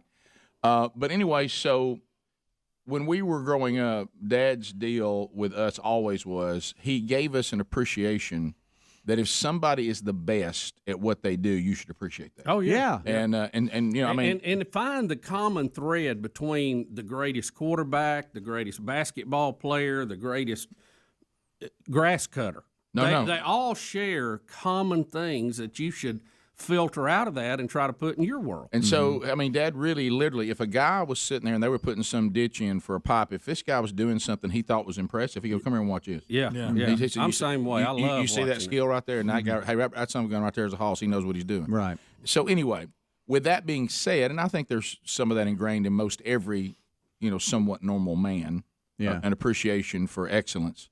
And as we've talked about, in the spiritual realm, we need to have that same commitment to spiritual, the thing that's really going to matter. But the greater point is this: I do not like Tom Brady, the person. I haven't liked him for a very long time. Now he's grown up, so he's a lot less repulsive than he was when he was younger on some of the things that he would say and do. Yeah, he's made some really dumb comments over the years. But a lot of us made dumb comments when we were younger. Yeah. And I'll probably make one today. Yeah, and I haven't seen him do much of that anymore now that he's older, he's married, he has a family. I kind of think that Tom Brady maybe has grown up a little bit. So that helps.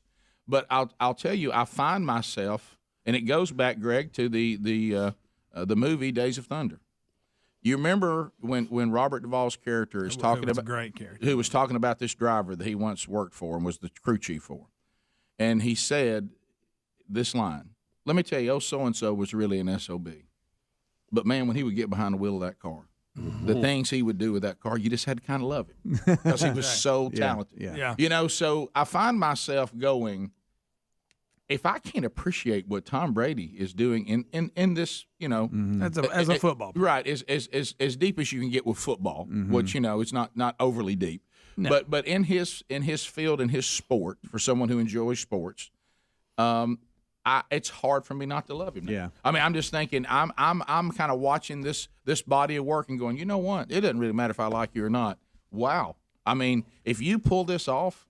And then you got the storyline, which I'll sell Sherry on, and make her watch Super Bowl with me if we watch it. And that is, you got the young gun, you've got the guy who Tom Brady once was when he was early, and everybody's like, this guy's got something. Now taking on the wily old veteran. Here's the new face of the NFL against the legendary face of the NFL. Let's see who wins. And they face off. See, if you can't get into that, if you 25 versus 43. Yeah, man. Well, here's the thing. And how at 56 can I pull for the 25-year-old? Yeah. I know. And plus, Brady's story's got that twist of that he was a 6th-round pick. Yes. He wasn't even. So we're going to see that. I mean, again. Mahomes at least was a 1st-round pick. And back to Bubba's original point, and the fact the Patriots have been right on every single person they've let go except you. And I called it, and I was wrong. Because I said if they let him go, he's probably we were talking about Cam Newton and Tom Brady at the beginning of the year. Who would have the better year? Yeah. no way did we think Tom Brady was going to have the buck. Even the people who picked Tom Brady did not think they'd be in the Super Bowl. No, I think that would be a stretch. I went all in on Tom Brady for all the reasons we just mentioned, but Super Bowl was not even in my. Right. I thought he would just simply have a better season than Cam. Do you know? That's all I said. Yeah. Oh yeah. No, nobody thought he was going to Super Bowl. Right. No, you could have won the farm on this one. Do you know in his career he has sent more than 200 teammates to the Super Bowl plus 3 Hall of Famers, and he's still playing. Still out there. It's great. Hopefully it'll be a good storyline. Of course, nobody will be in the stadium. That'll kill me. But there'll be some. But it's not. They're going to let more than normal. Are they? Yeah. We'll be back. Rick and Bubba, Rick and Bubba. So, Bubba, you were discussing in the break, and look, we all know it. We all know it. You're sitting there, you're getting toward the end of the week, it's getting Friday, and you got things that are a little bit of a hassle but need to be done. And you know what you keep saying? Well, I need to get on that Monday. And you're out there, and you go, Monday will suck anyway. Why not just throw this on? And you're out there. Look, hey, piling on. You're deer hunting, and at times you're in the outdoors, and you got beautiful scenery, and you think to yourself, well, this is the way Monday will never be here. And then all of a sudden, there it is. You show up, and it's Monday, and there's that stuff on your desk and on your in your notes saying, I need to do this. And Bubba, I understand you've got quite the hassles ahead. Well, there's certain things that I kind of don't enjoy doing, and one is being put on hold for hours on end while I'm being told how important my call is. Oh, yes. That is probably my favorite. Yep. If you have to call, any of the national people that supply you video or something, you could be left out there. I mean, you could be collecting Social Security before you talk to somebody that speaks English. Bubba, I will exhaust every single possibility other than calling customer service. So what I have done, because once you go into that abyss, I know how this is going to go. So I have tried to pile several of those on one day. And I've got one that I'm especially looking forward to. It's with the phone company. Our home phone has been out for some time, and we don't use it a lot, but I do keep it because of the fax line and some other things I got going on. But Betty has tried to help by calling and, being on hold forever, and she was on hold to report our phone was out. And the person who she talked to wanted to know our account number. And she says, well, I don't know our account number, but here's our phone number. Well, the lady acted like she couldn't help her because she didn't have her account number. And I go, y'all are the one gave us the phone number. Right. We didn't pick that out of the air. You're right. So why don't...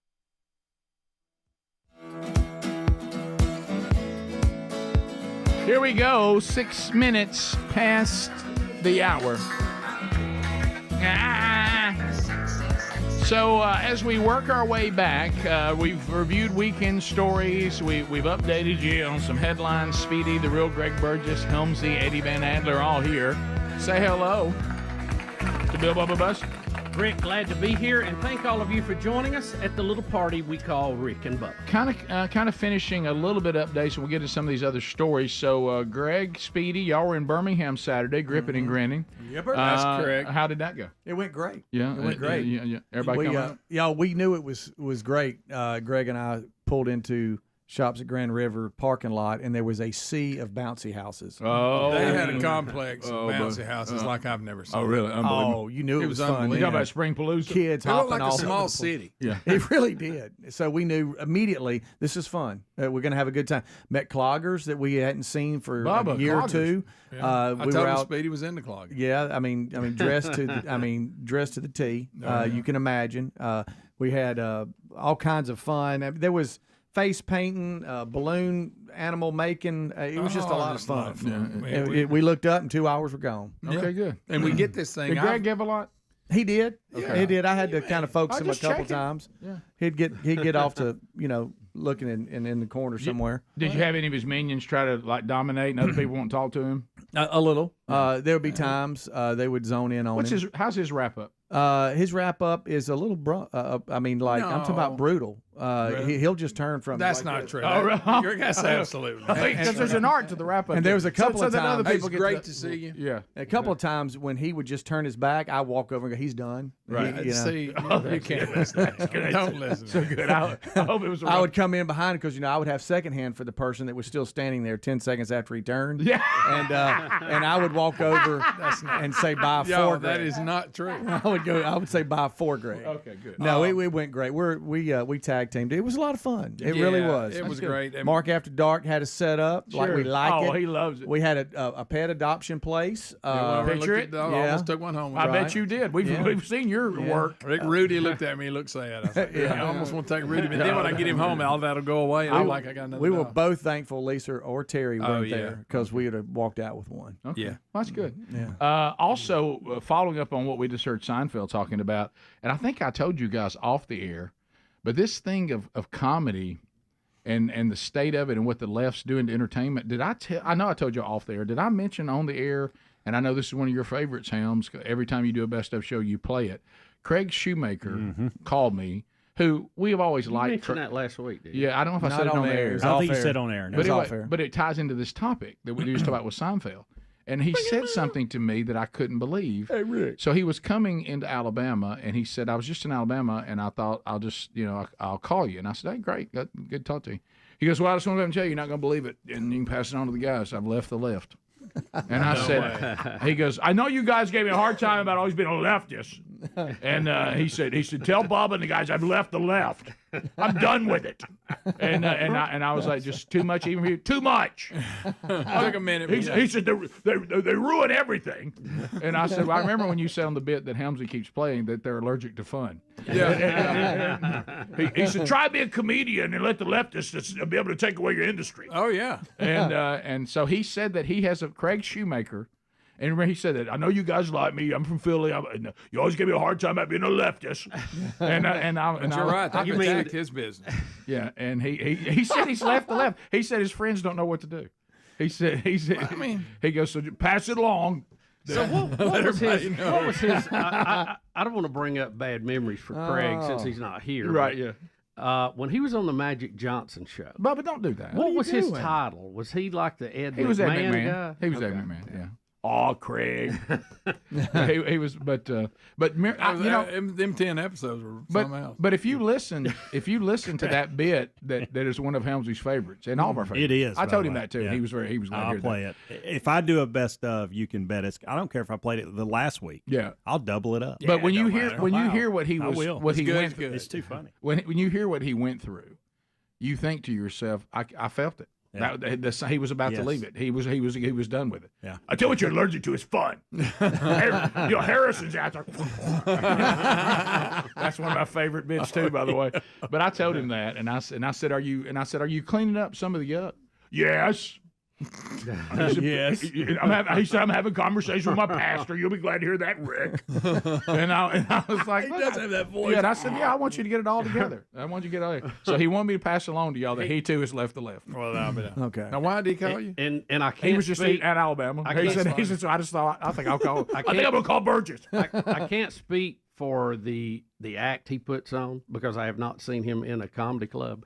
But one of the funniest people to talk to I've ever met. Oh yeah, and now just hilarious. Now he's got, he can go down a bad road. Sure, he can. But kind of like Speedy does. Let me tell you this: Greg can too. When we have comedians on the show, as long as they're honest with us and we can warn you, even if they're clean here, we'll tell you. What we don't like is when they tell us they're clean here and their show's clean and it's not. Mm-hmm. And that usually you pay a price for that here because we don't like to mislead you.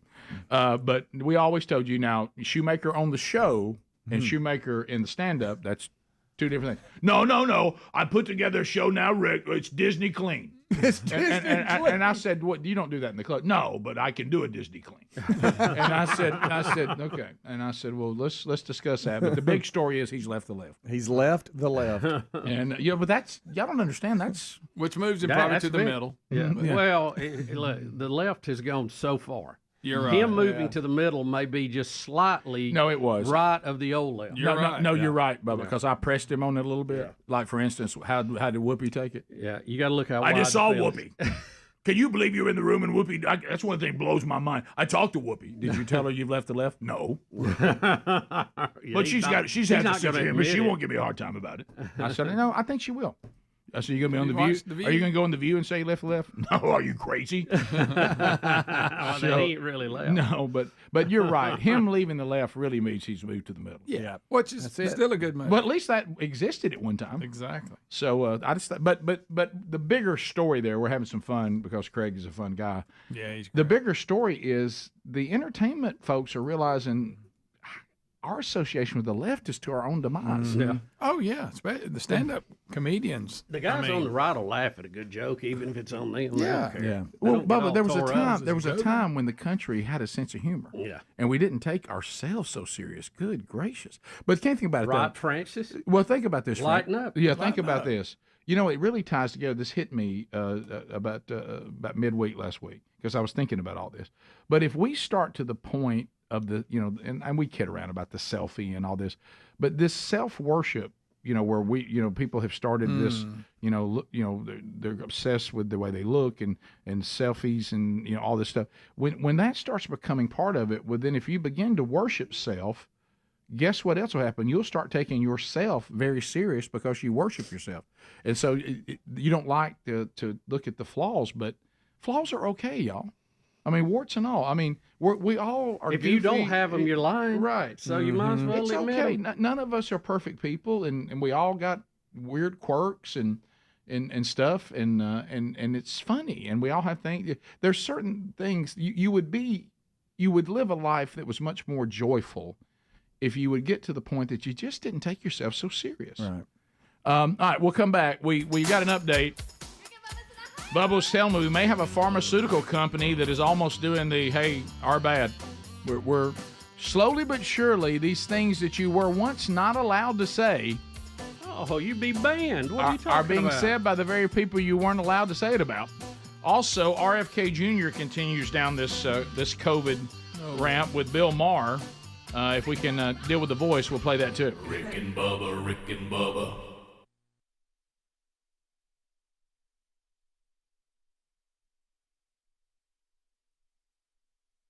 Your fancy computer system that always appears to be running slow when I talk to you. Right.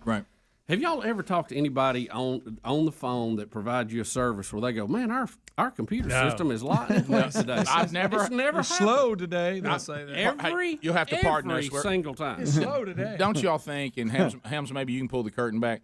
Don't y'all think that's on their card to read? Oh yeah. Because I'm with Bubba. Every single they got a script. Every single customer service computer system cannot be. Hey, we're slow. It's running slow today. Right. Yeah. Well. Good news. We'll be in a few seconds. Ours is lightning fast today. And like you're calling the phone company, when they say that, I'll go, well, you ought to get off AT&T. Well, you were talking about the account number. Can I add one thing on that? So back in the days of nothing but paper invoices, okay, right. There would be times like this past Christmas when we had all the you wouldn't get it. Well, it has the account number on it, right? And then you call and say, I'd just like to pay my bill by phone, and they would go, okay, well, you do have the account number? Yeah, see. That's the whole reason I'm calling you, because I didn't get the invoice. So that account number is about as long as a ruler, so I can't recall it. I would have it. See, if I had the invoice with that on it, I wouldn't be calling you. I'd just be simply sending it in the mail to you. So I'm calling to say we didn't get an invoice this month, or I lost it. Whatever happened, I don't have it, so I want to pay it over the phone. You got your account number? Well, no. See, I'd need the invoice for that. And so those kind of things. Well, here's another question. Think about this. Why do you even have an account number if you have a phone number? Your whole interaction with this company is they give you a phone number. That's right. Yeah. Are there more than one of my phone numbers out there? So if there's not, why not just my phone number be my account number? Right. See how easy this works? Right. And if I have multiple lines, guess what? I have multiple account numbers. Well, it seems like you would type in your phone number and all your information would just pop up on this. I know the computer's slow, but it will pop up eventually. Yeah, it's, but this whole deal of, hey, I have to have, so I'm going to tackle it today. Wait a minute. She never got it resolved? No. It's been out for weeks. That hurt. And so I'll sit down and tackle it today. But I'll be on hold for an hour. Oh, no doubt. I'll have to have my cell phone there and have a good plug in, ready to go, a snack, and probably a pee bottle. Because you can't. The minute you walk away from that phone, hello, I know. hello, click. Oh no, don't. Do y'all do what I do? Put it on speaker and then just start doing other things. Because I tell you what I can't do. I can't sit there. No. Because then I feel like I'm a loser. Important. Yeah. Then I feel like I'm a loser. My life's getting away from me. Well, you have to do other things. You have to put it on mute. And you have to have, and it's. Your call is very important to us. Like, no, not really. Now, the first thing, if you get to anybody that speaks English, is important. Okay, just that I can communicate with. It's on my end, but I just can't. If you got a heavy accent from somewhere overseas, I can't follow you. It's on me, but I just can't do it. As we're sitting here today, I have a wireless router at the farm. As we sit here today, it still does not work. I'm paying for it. Yeah. Oh, yeah. I got stuff I'm paying for all over the house. Because I have not successfully been able to communicate with a person that says, I need a person, honey, pardon, didn't mean to say that, ma'am, a non-gendered person. What I'm trying to make you understand is the house here where we are, the wiring to this modem is messed up, and a person needs to come Rick, and wire it again. You're way in the weeds. You and I, you keep saying, do I see your signal? You keep firing the signal to it. The reason why I'm never going to see it is it's broken. Yeah, before it gets here. Yeah, it's broken outside. Yeah. Okay, so I need someone to come down here. I've never been able to pull that off. I can't seem to communicate that. So I've just given up. I went on AT&T's website. And I have all kind of AT&T stuff, okay? You got direct TVs under that now. You got phone. I mean, I started looking. I go, oh, my gosh, what a mess all this is. And all of them had different sign-ons at one time. Now they're trying to roll you into one, which that's good, trying to pare that down. Yes. Sure. Because you'll change it, and then it won't let you back in. Right. And, and again, just trying to talk to somebody I communicate with. You realize AT&T, what that stands for? American Telephone and Telegraph. So why am I talking to you? Come on, give me a break. I know. Just English, please, somebody. Please, somebody. Have you ever had to do that thing because you don't want to be canceled, and when you have to say, I promise what I'm about to say, I mean no disrespect. Yeah, I'm trying to be nice. And I appreciate what you're doing, but I just have to tell you, your English, and that's the only, and it's on me for not knowing multiple languages. And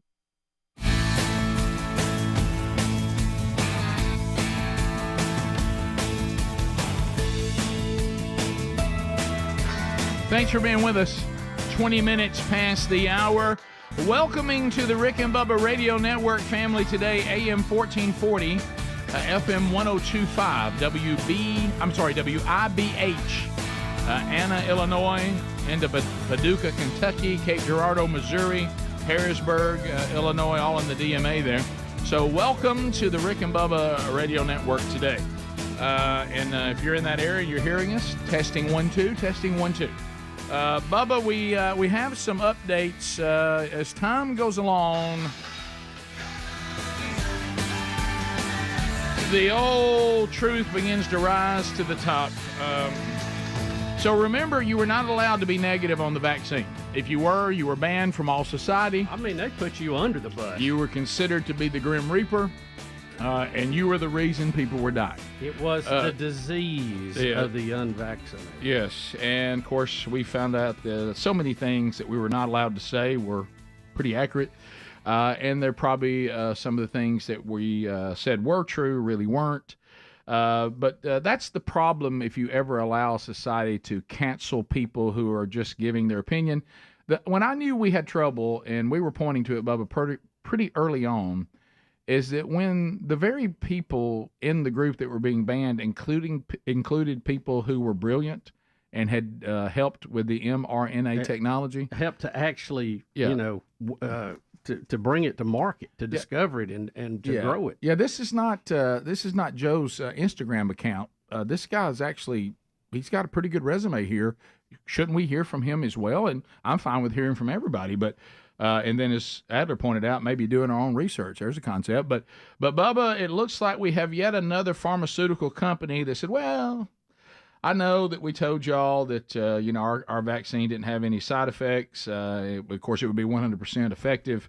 There was nothing to be concerned about, and they're kind of walking out right now and saying, okay, we admit we got some issues. AstraZeneca, the drug giant, has admitted in court for the first time that its COVID jab can cause a deadly blood clotting side effect. Mm-hmm.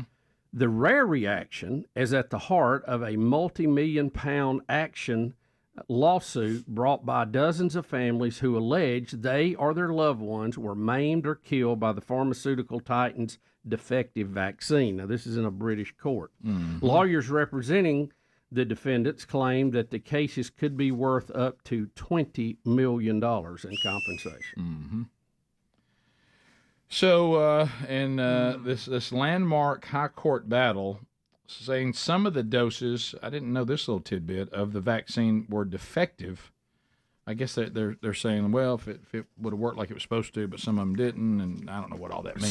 So the way that they're portraying this actually goes awry. Mm-hmm. Is the vaccine is made up of a genetically modified cold virus containing a snippet of COVID's genetic code. Mm-hmm. The jab is delivered into the muscle of the arm, but sometimes it can get into the bloodstream. Mm-hmm. In the bloodstream, it can attract a protein in the blood called platelet factor 4. Mm-hmm. In rare cases, the body's immune system mistakes platelet factor 4 for the virus attacking it. Mm. The body's defense antibodies clump together around the platelets, triggering a blood clot. In other words, this would be a normal reaction in your body to an invader. And part of this, if it gets into the bloodstream, it sounds like too quick, or in some instances, that the body looks at this platelet factor 4 and attacks it. Well, the problem is at one time you were not allowed to even suggest that, and now the company itself saying, yeah, there's some validity to this. Rare, but yeah. But that's not what y'all said. Y'all didn't say rare. You didn't say sometimes. You said we were not allowed to say that it has any problems whatsoever. You could not talk side effects. We're not allowed. Mm-hmm. And so now more truth coming out. The law company involved in this particular one said they have 51 cases currently lodged in the High Court in Britain, estimated to be worth around $100 million in total payout. Wow. RFK Jr. on Bill Maher talking about the same thing, but talking about in America. I know the voice is difficult. The clip, they're telling me it's 1:23. I don't know that we can go that long. I'm speeding it up by 1.25. So that seems to work. It'll be about a minute. And I apologize. Selfishly, I always do this to see if y'all can get through it. Thanks, man. I apologize. It's okay. Well, here he is talking about how over in America, same thing is happening about COVID vaccines and the lie that they were 100% safe. And remember, at one time, 100% effective. Mm-hmm. Here we go. All right, but your vice presidential pick wants to recall the Moderna vaccine. That's the one I got. She's not going to. Well, do you agree with that? Recall it. I think I think those vaccines we need to have, again, true double-blind placebo-controlled trials on that. There's 25% of Americans who believe that they know somebody who was killed by a COVID vaccine. Killed? Killed. 25% of Americans, 52% of Americans believe that the vaccines are causing injuries, including death. 52%. If you look at the clinical trial studies, the actual studies that were done that were released of the Pfizer vaccine, Moderna has not released it. If you look at the Pfizer vaccine, there were 22,000 people in the placebo group, 22,000 people who got the actual vaccine, and the people who got the vaccine had a 23% higher death rate from all causes at the end of that study. But that could not be the disease itself? No, well, because we know that if it is, then the vaccine doesn't work, does it? Well, that's good. Yeah, if I could have understood him, I think he got it. You know, it's almost like a dare. It's almost like a challenge. It is. I saw in one of the latest polls, they were estimating he could get as much as like 16% of the vote. Yeah, that's the story we have today on that. That's crazy. By the way, we'll cover that. The latest polling data is out. Trump is expanding his lead over Biden. I just don't know how. I just can't hardly listen to that very long. It's just so hard. Well, here's a trip down memory lane. And was that sped up, Adler? Yeah, it was. He tried. Oh my God! Yeah. Here's a trip down memory lane. Remember, Bubba, we were told trust the science. You got to Jake break it. Yeah, that's true. You're right.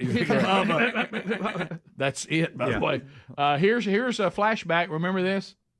President Trump wrote on Twitter, "Don't be afraid of COVID. Don't let it dominate your life." Don't let it dominate your life? In terms of responding to a comment like that, it's gross. It's okay to be afraid of COVID, and it's okay that it's dominating your life. Everyone should be afraid of COVID. You shall know the truth, and the truth shall set you free. I can't come in, Mom. It's because of this flu thing. We won't be free of this pandemic until we listen to the acknowledged truth. Listen to the scientists. Science is truth. You know, science is truth. What is the impact to public health when people are openly questioning the science? Now is the time to do what you're told. By not hearing the truth, by not listening to the scientists, they are prolonging how bad the economy will be. When I see somebody out in the world who's not wearing a mask, I instantly think you are a threat, or you are selfish, or you are a COVID denier, and you definitely haven't been vaccinated. Either wear a mask. Are you vaccinated? I am triple vaccinated. So why are you wearing the mask? Seek out the scientists and listen to their advice. Listen to scientists. Listen to the scientists. Trust the experts. We're going to trust science. We're going to trust the experts. Parents who say, well, I need to do my own research. Makes you think of that cartoon I saw of the tombstone that said, I did my own research. Masking of kids. Republicans have given their voters license to believe whatever they want to believe. Heard somebody saying, listen to the scientists. Do that. Let's listen to the scientists. Just, man. So much insanity. Well, it's fighting over toilet paper. Well, let's learn. Let's just learn from it. Just that way, you know. Well, there's a saying we have. You know, y'all probably have it in Tennessee. Fool me once. Got it in Texas. Shame on you. Fool me twice. You know, but we're not gonna be. We're not gonna get fooled again. No, no fooling here. Bubba, Rick and Bubba.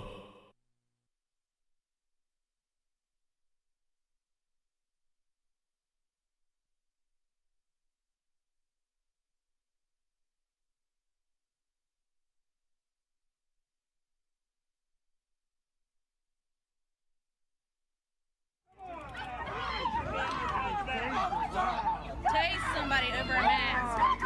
Tasing this lady over not wearing a damn mask. If some jerk exposed my mother to COVID because they didn't want to wear a mask, I would want to kill them.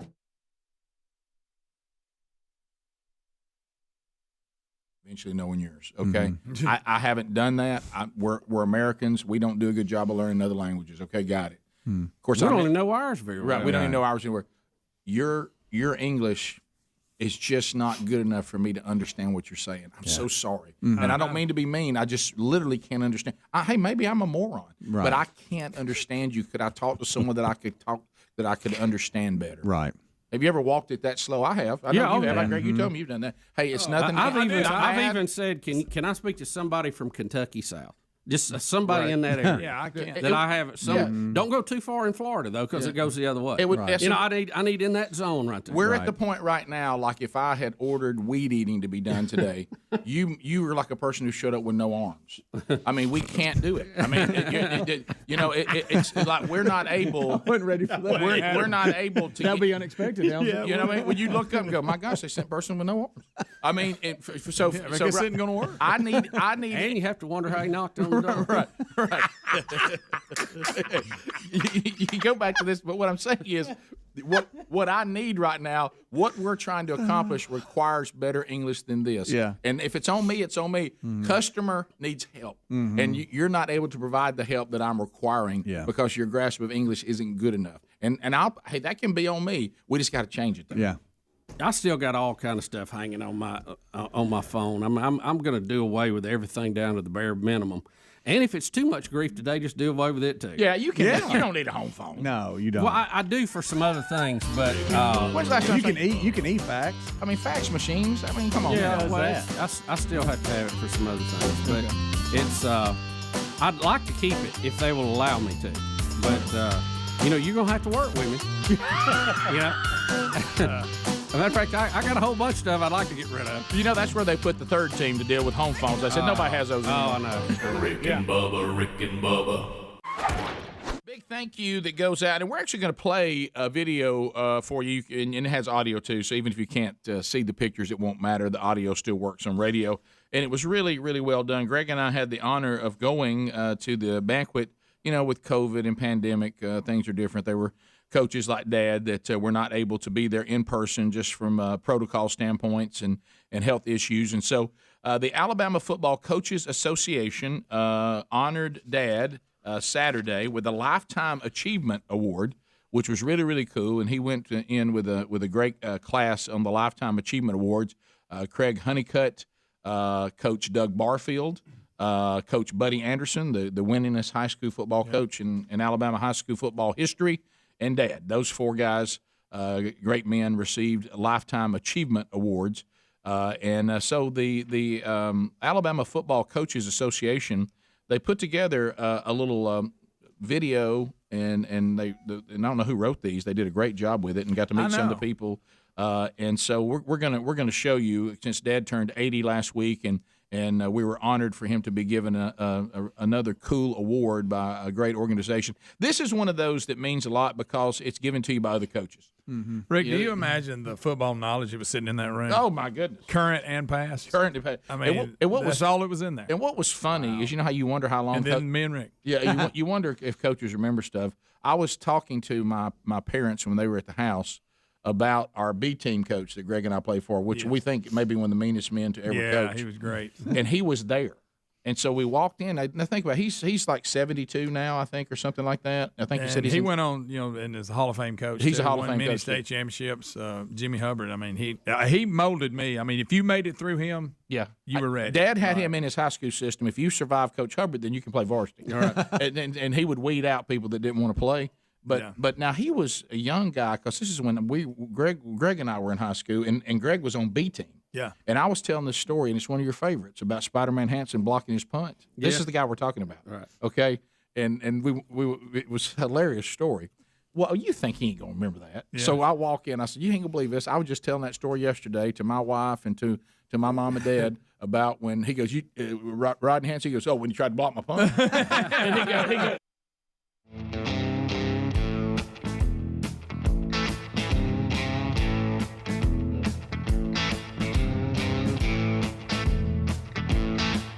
here we go. 35 minutes past the hour. Thanks for being with us today. Preparewithbubba.com. Yeah. You need to be prepared. I mean, think about what we just talked about today, everything that happened in Nebraska, Oklahoma, Iowa. Complete devastation in many of those areas. Well, if My Patriot Supply, if they were stocked up and ready, they certainly will not go without food and water because they've got ready-to-eat meals, 2,000 calories a day, quite a bit of variety. They last up to 25 years in storage. They're packaged in ultra durable 4-layer packaging, so they can handle the rough ride of weather and still be there for you. Preparewithbubba.com. Right now, you get $200 off each kit, and they ship it to you fast, and they ship it to you for free. So you're ready for a weather emergency. You're ready for anything that maybe, you look ahead, you kind of see the lawlessness and the anarchy in our society. You can start looking at the economy and you're like, probably good to be self-sufficient right now. Or you just need them for things you do that are fun, that would be cool to have ready-to-eat meals ready to go, like hiking and camping and hunting and fishing. So whatever the case may be, they're ready. My Patriot Supply. Go to preparewithbubba.com. Bubba and I have ours. Preparewithbubba.com. Get $200 off and get shipping fast and for free. And do not be caught in a situation. I hope that people in Nebraska and Oklahoma and Iowa, they're not sitting there going, I heard Rick and Bubba talking about this and I never did it. And right now, boy, they'd come in handy. So preparewithbubba.com or find the link at rickandbubba.com under the sponsors button. All right, so a little update today. We'll take a look at the upcoming election.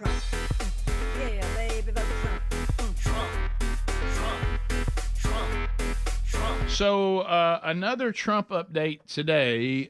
This one involving some polling. Well, we actually have two stories, Rick, that are actually oppose each other. You're talking about polar opposites, aren't you? Yes, Yeah. they're 180 degrees out of phase. Mm-hmm.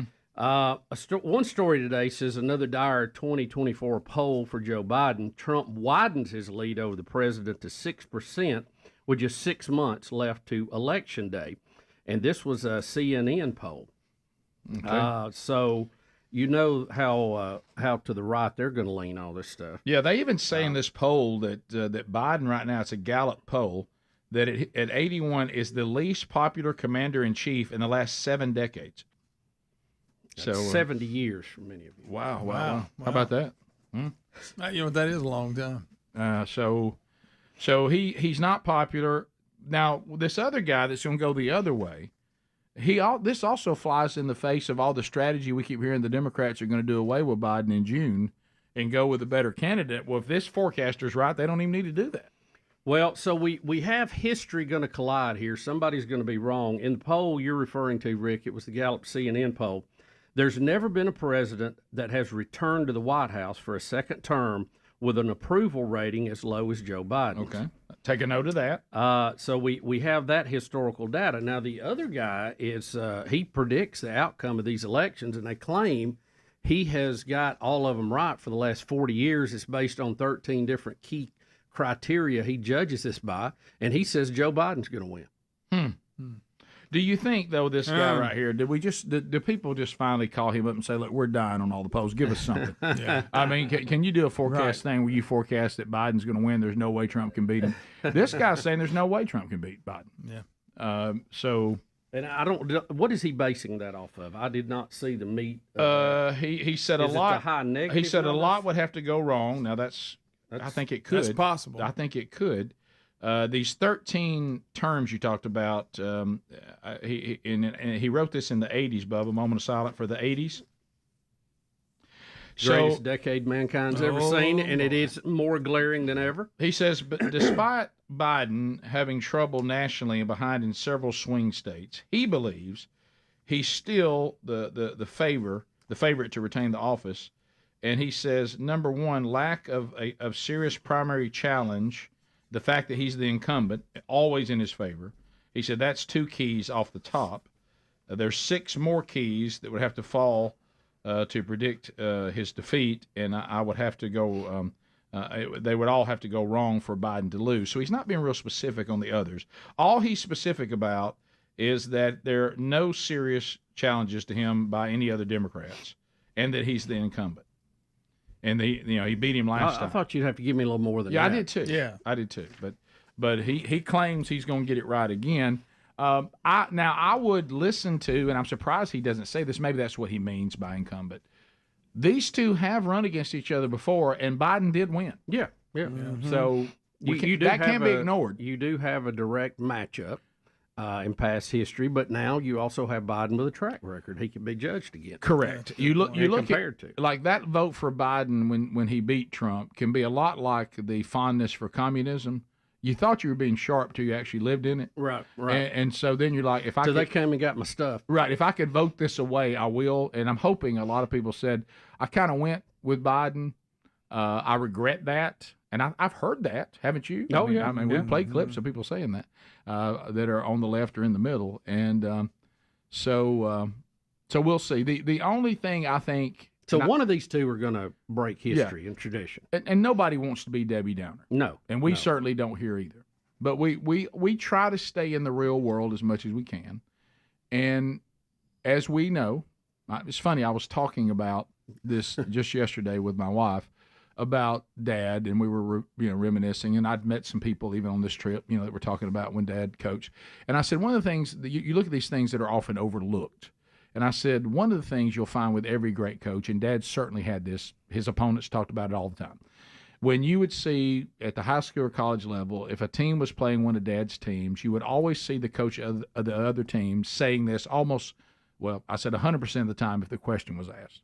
We will have to beat them straight up, and some people did, but they will not beat themselves. They just don't. I mean, the way his teams come on the field, and you said there's a lot of great coaches, you're going to have to earn it. They're not going to give you anything. Mm-hmm. Well, the problem with being in the Trump camp is he's not that way. He will beat himself. Yes. He will sometimes become his own worst enemy. Well, he needs to stop talking. Yeah, and so that's always the thing that keeps you from being 100% confident, because he could be against a really bad opponent and blow it himself. Yes, very possible. And put the ball on the ground, throw some picks, Yes. and especially kick a few in the last week. I was just about to say that. Yeah. Give up a touchdown to special teams, which is a backbreaker, by the way. Oh, it's that is a terrible. You don't account for backbreaker. that. Oh, it's a backbreaker. So as a matter of fact, that Nebraska game against Alabama we talked about with Wingo, he said the fake field goal was the difference. Yeah. They gave up one in special teams. So and made a heck of a pass on it to thread it in there. Because they had it coming. Yeah, so that's I guess that's the only thing, but it's one of those things where Joe Biden is so bad, and the things he's doing are so bad, and his lack of cognitive skills are so apparent. Honestly, we can't believe he can win. Right. But yet you cannot. Please don't let something like this keep you. Don't let apathy creep in. This is going to require an all-out effort of everybody. Yeah, I think you're already behind the curve to get out vote. This we've mentioned 100 times. Don't fall victim to how many times you've seen your team do it. They think they've got it won. Yeah, look at the polls, and they believe all the clippings, and then before you know it, you better go out there like you have no chance to win. Right. And say the only way that we have to treat it like your individual vote is the difference. That's it. And you gotta have it. And go out there and go absolutely bonkers on voter turnout. So, and if that doesn't happen, I'm telling you, think about this. It's not a done deal. What if the demos had someone with the same policies? Okay, exactly the same policies, but they actually could carry on a conversation and knew how to get off the stage. And knew what would it be close? I mean, it's it's kind of scary, really. The problem is right now, even the lies that the Democrats always tell to get people to vote for them, Biden's not telling them well. No, he can't spit them out. You need a better orator to get up there and shovel the garbage they normally shovel to get people to vote for. He's not able to shovel it like they need. Phone calls are next. Hello, America. All 10 lines are available. Our first phone troll of the day. Patriot Mobile phone troll coming up next. If you're wanting to get in, 10 lines available, you can. We'll go phone troll format so we can get a lot of you in. And we'll do that when the Rick and Bubba show continues right after this. Rick and Bubba, Rick and Bubba. He goes, did he came in and block? And I said, yes, you remember that? He goes, absolutely, I remember that. Listen. So anyway, so here it is. But it was good to see it. And thanks to all who put this together. But here is the video and all the stories we talked about Dad on the show. This video kind of captures some of that, these old school guys. So thank you, Alabama Football Coaches Association, for bestowing this award on Dad, Lifetime Achievement Award. And here is the video that they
Whoever wrote that really captured Dad in a nutshell, no doubt.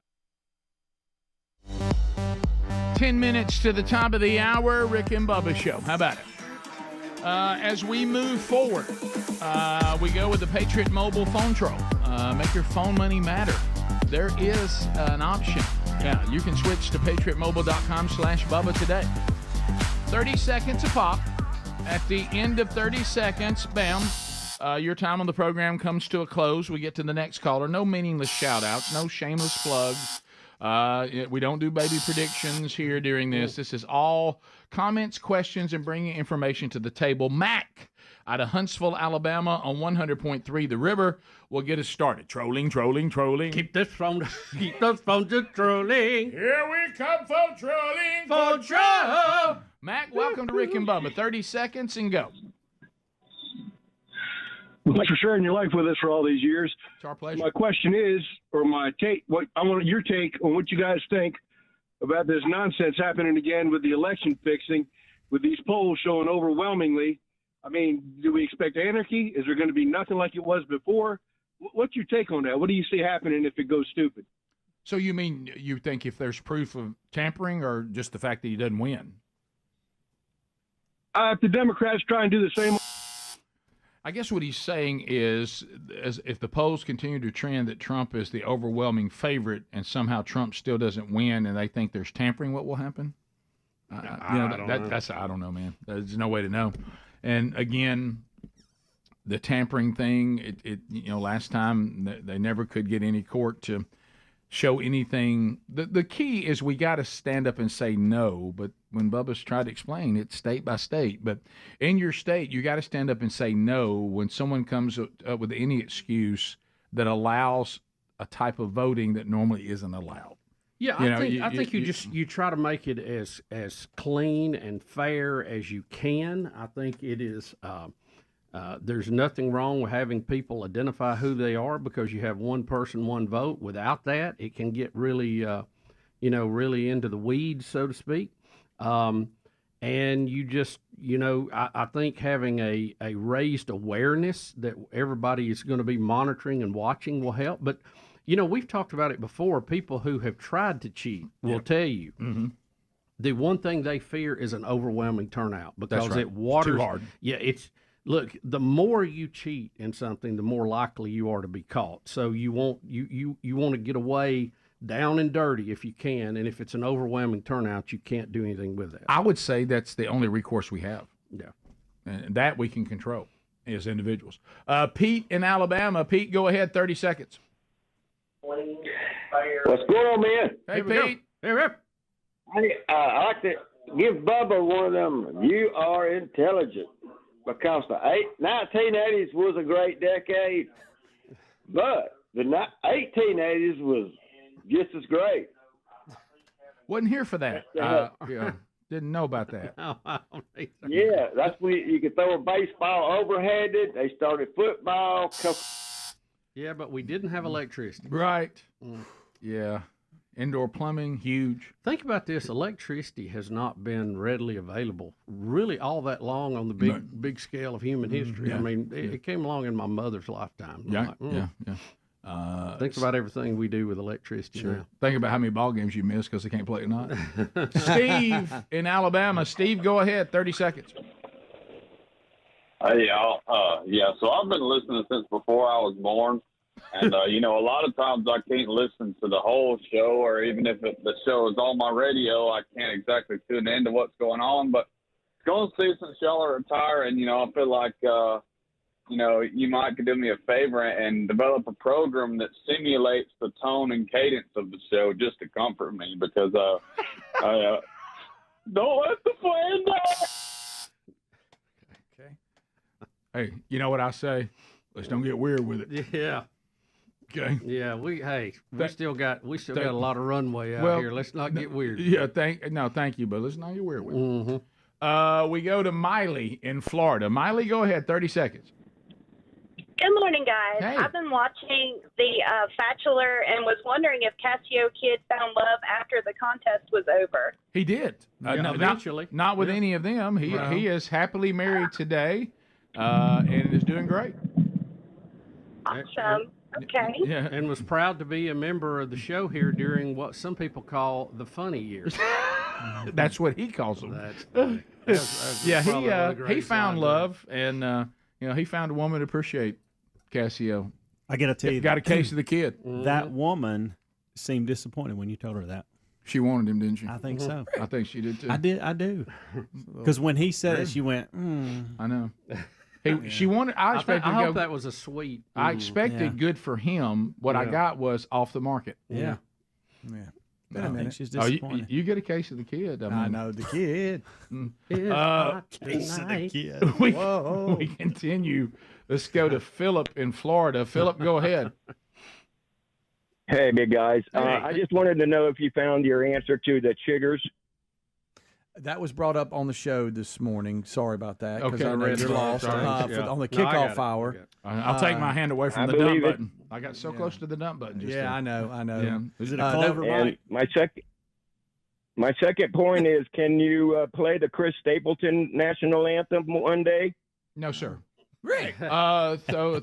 I love that he went from chiggers to Chris Stapleton national anthem. I'm almost punishing him for that kind of range. Yeah. I was seeing something on a tennis court seating area, and I thought it was chiggers. And turns out these red bugs. Yeah, it's a clover mite. Correct. And I'd never heard of that. Yeah, I don't want them either. And I don't think I want them sitting on I don't want to sit on a bench with that going on. No, for sure. I don't want anything like that crawling on me. Chris in Alabama. Chris, go ahead. 30 seconds.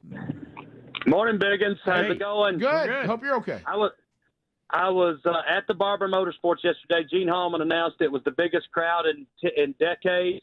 And I also wanted to see if you guys got a chance to see the mannequin that fell from the walking bridge onto the racetrack. Oh, no, did not. Did that happen? I don't know. I don't know. Did you? Yeah, Georgiana, the mannequin that was hanging from the walking bridge over the track, she fell yesterday. Oh, into traffic? Off the side of the traffic, and one of the cars. Oh, goodness. So I'm not familiar with not familiar with this mannequin. Are you, Speedy? No, you know how they have things around there at Barbers? No. All the figures like and stuff. Dinosaurs. Now, I didn't know about that right things. there. What in the world? I guess that's... All right. I did see some of the race on NBC yesterday. I with 16 laps left or something. It looked like a good crowd. Good weather. All right. It's a beautiful place. Let's go to Jason in Alabama. Jason, 30 seconds. Go ahead. Hey, first, thank y'all for all the good memories and fun times and the Christian beliefs. Thank you. Hate to go controversial and all, but, there were a lot of things that pointed to election fraud the last time that wasn't prosecuted. And I think that's what the gentleman was talking about earlier. And there's a lot of people that's upset in arms and all on social media saying that we'll have another revolution. No, I understand all that. I'm talking about what we're going to do about it. See, you'll find pretty quick that one thing that drives me up the wall is to sit around talking about a problem but never offer any solution. So we know that no one was ever prosecuted. They never could get a court case, and they did not overturn the election. So I think sitting around pouting about potential of election fraud. We just told you if you were overwhelmed people who may be trying to cheat with massive voter turnout, it makes it harder for them to do that. So let's do that. Because if you're sitting around waiting for someone to go to jail over it, it's not going to happen. They're not going to. I mean, we're almost done with this first term of the president. His election was not taken from him. He's serving us as you and I speak, sort of. As president, and his term would be over before you could do anything, even if you had documented proof in your hand. So I'd come off the what ifs, and I would demand, like Bubba said, certain things, and then I would overwhelm them with voter turnout. That's all you can do. Top of the hour. Rick and Bubba, Rick and Bubba. You gotta be kidding me. Oh my goodness. Who was that was just driving by as it happened? That must have been quite a shock.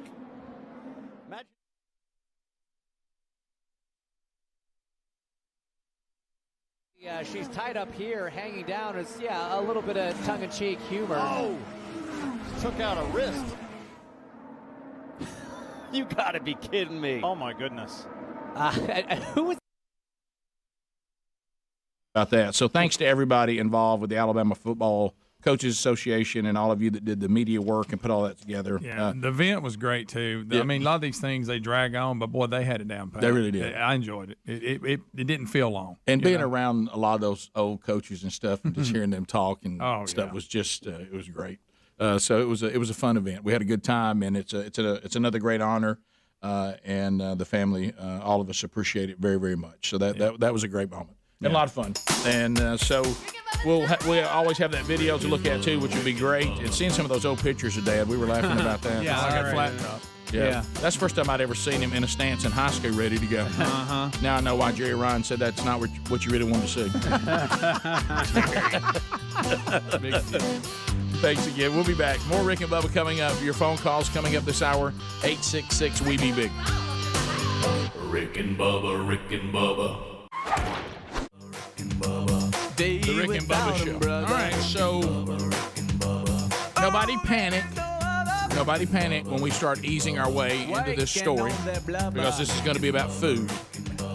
Because when I first read this headline, when Bubba came in talking about this today, you're going to think we're going somewhere we're not going. The title: How Your Finger Length Can Determine Your Next Meal. All right, so Bubba came in talking about this, and we got the story. The size of your index and ring fingers shows whether you're more likely to pick up a burger or a salad, according to a Scandinavian study.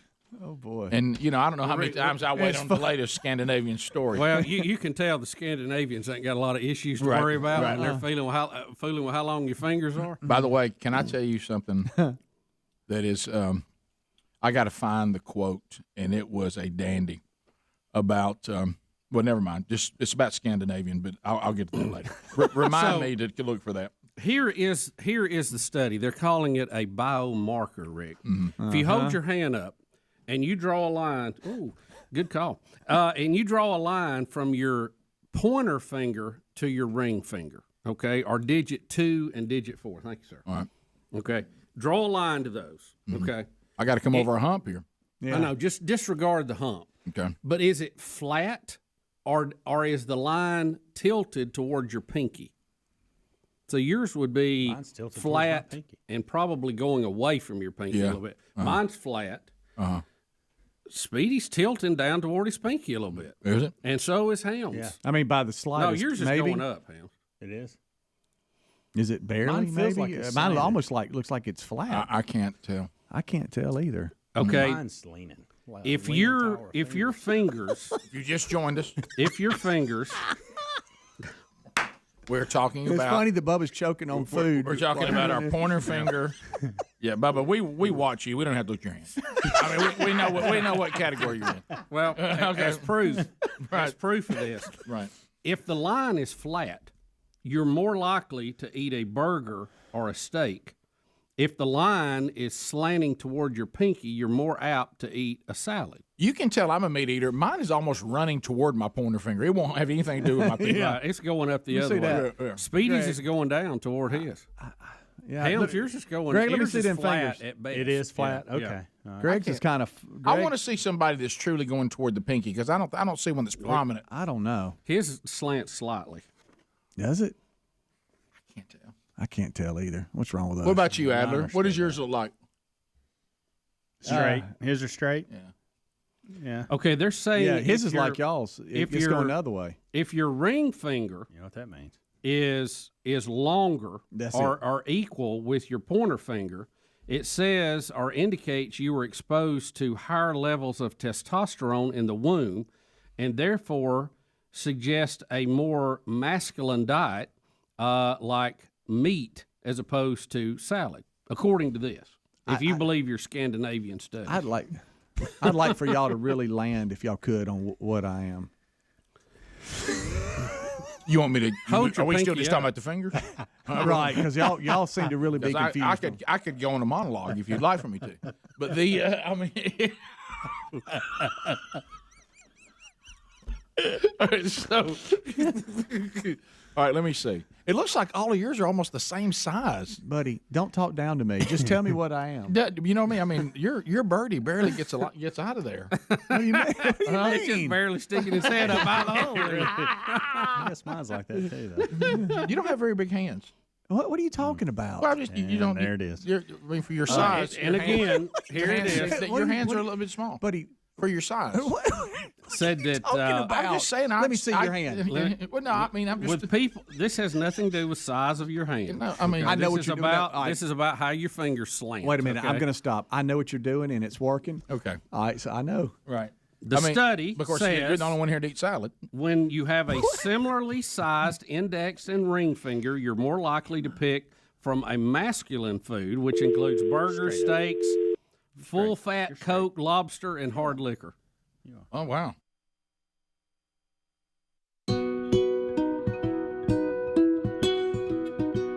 Here we go. A brand new hour from the Big Boy Studio, out on the bleeding edge of technology from Sweet Home, Alabama to the world. It is a brand new hour. Speedy, the real Greg Burgess, Helmsy, 80-Man Adler, all in the starting lineup as we go forward.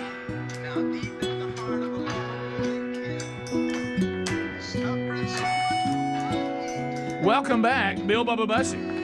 Rick, glad to be here. Thank all of you for joining us. You know, we only ask for 5 hours each and every day. That's it doesn't it. seem too much, and we That's appreciate you being here. Thank you so much. If you missed the weekend updates, we had those earlier in the program. If that didn't happen on your live experience, you can grab those in the daily archives, either on the YouTube channel or our podcast channel. Bubba, what was that? That was Greg Did you just making burp? some No, I noise. gave one when you said, I thought you burped right in the microphone. No, I gave you a little growl on that. Okay, well, thank you, buddy. Then you check out our YouTube. Yeah, so if I mention the YouTube archive, you'll do this? Okay. A small one. By the way, a little bit of a growl. I told Bubba that, because I don't keep up with the news very good until I get to work. So over the weekend we were all kind of busy. So I start going through Babylon Bee to figure out what happened. Really? I realized there's somebody that shot a puppy. I see the various jokes That's about the that. Potential VP for Trump. Oh, okay.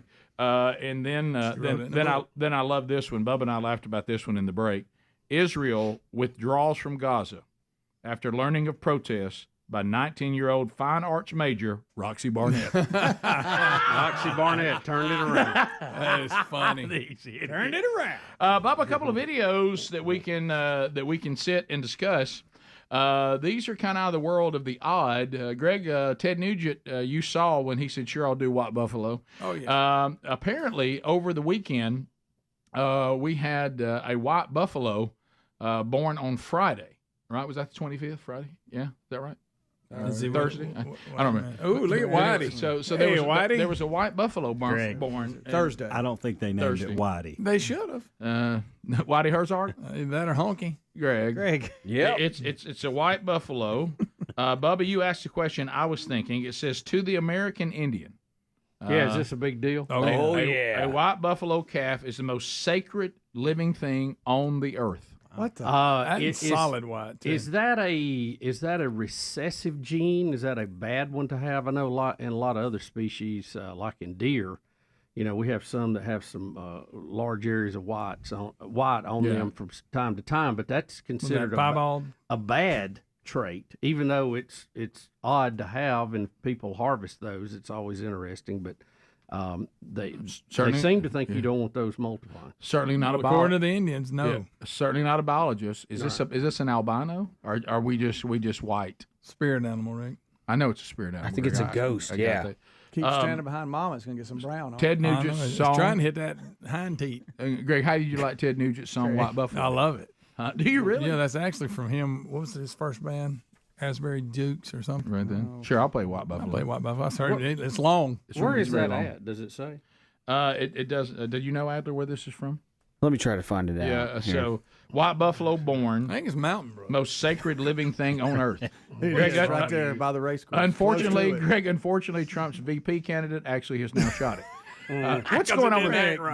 I don't know what's going on with this. I don't get the joke. I think she's the governor of one of the Dakotas. I may be Yeah, wrong. yeah, Christy Nome. And she had Rick, it's one of these here. Rick, I'm a chick, but I have weapons. We've all seen that. Yeah. But anyway, in her book, she Sarah Palin kind of thing. Yes. Okay. Look at me, I'm carrying a gun. Right. But anyway, in her book, she had written, there's a story she told, I guess, about having to make tough decisions, and she had a dog that didn't act right. And I ain't got all the details, but she ended up shooting it, I think. Well, Babylon Bee ran out of breath. Yeah, they're running I'm with scared. that too. So that I saw. Honestly, I look at Babylon Bee to go, what am I supposed to know? I think she killed a goat too. Rick, Yeah. some go to TikTok. You go to Babylon. Her Bee. name is Christy Nome. As they say it.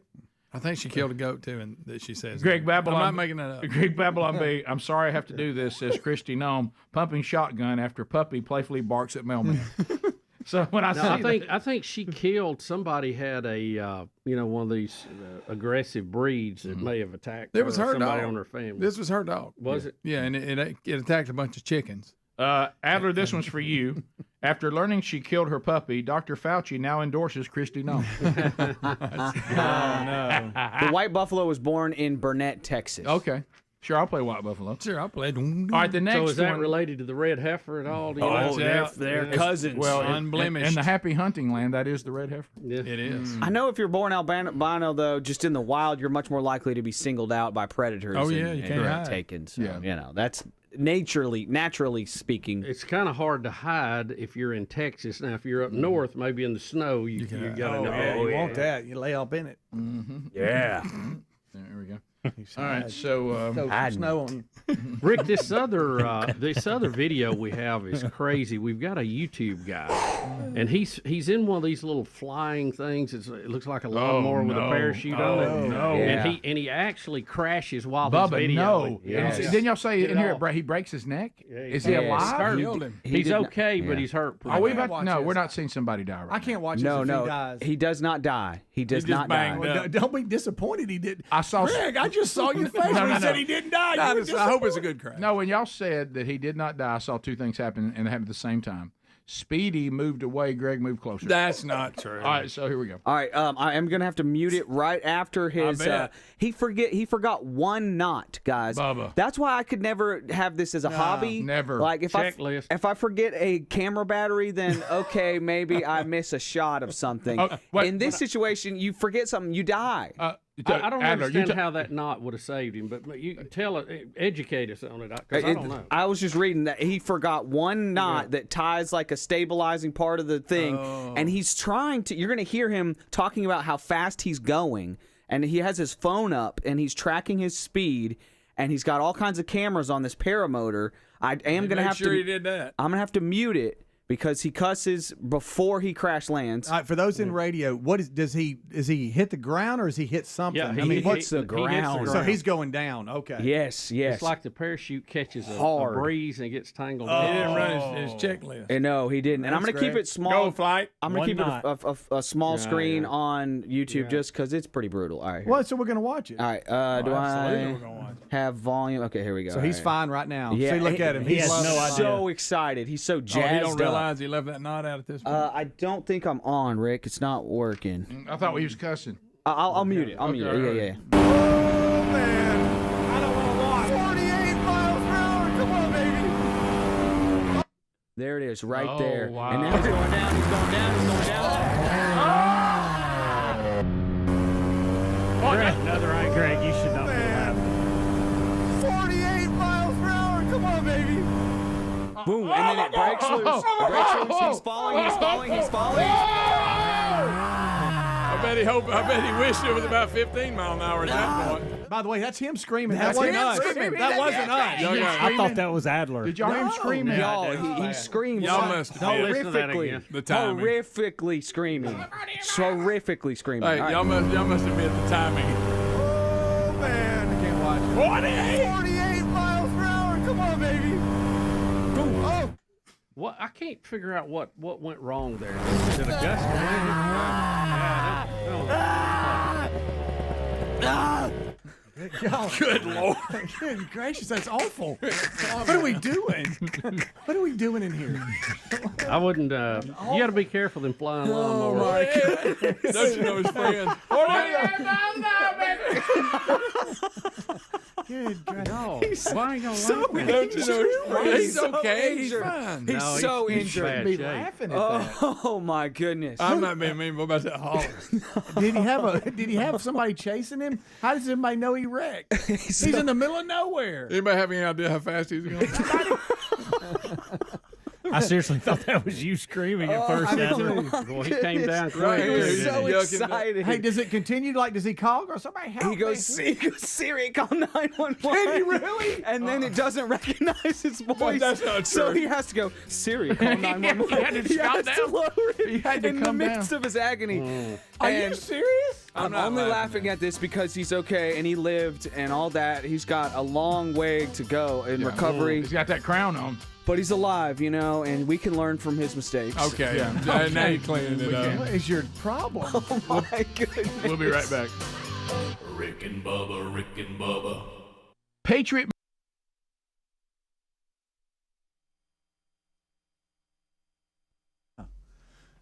Helmsy said I'm straight. You're straight.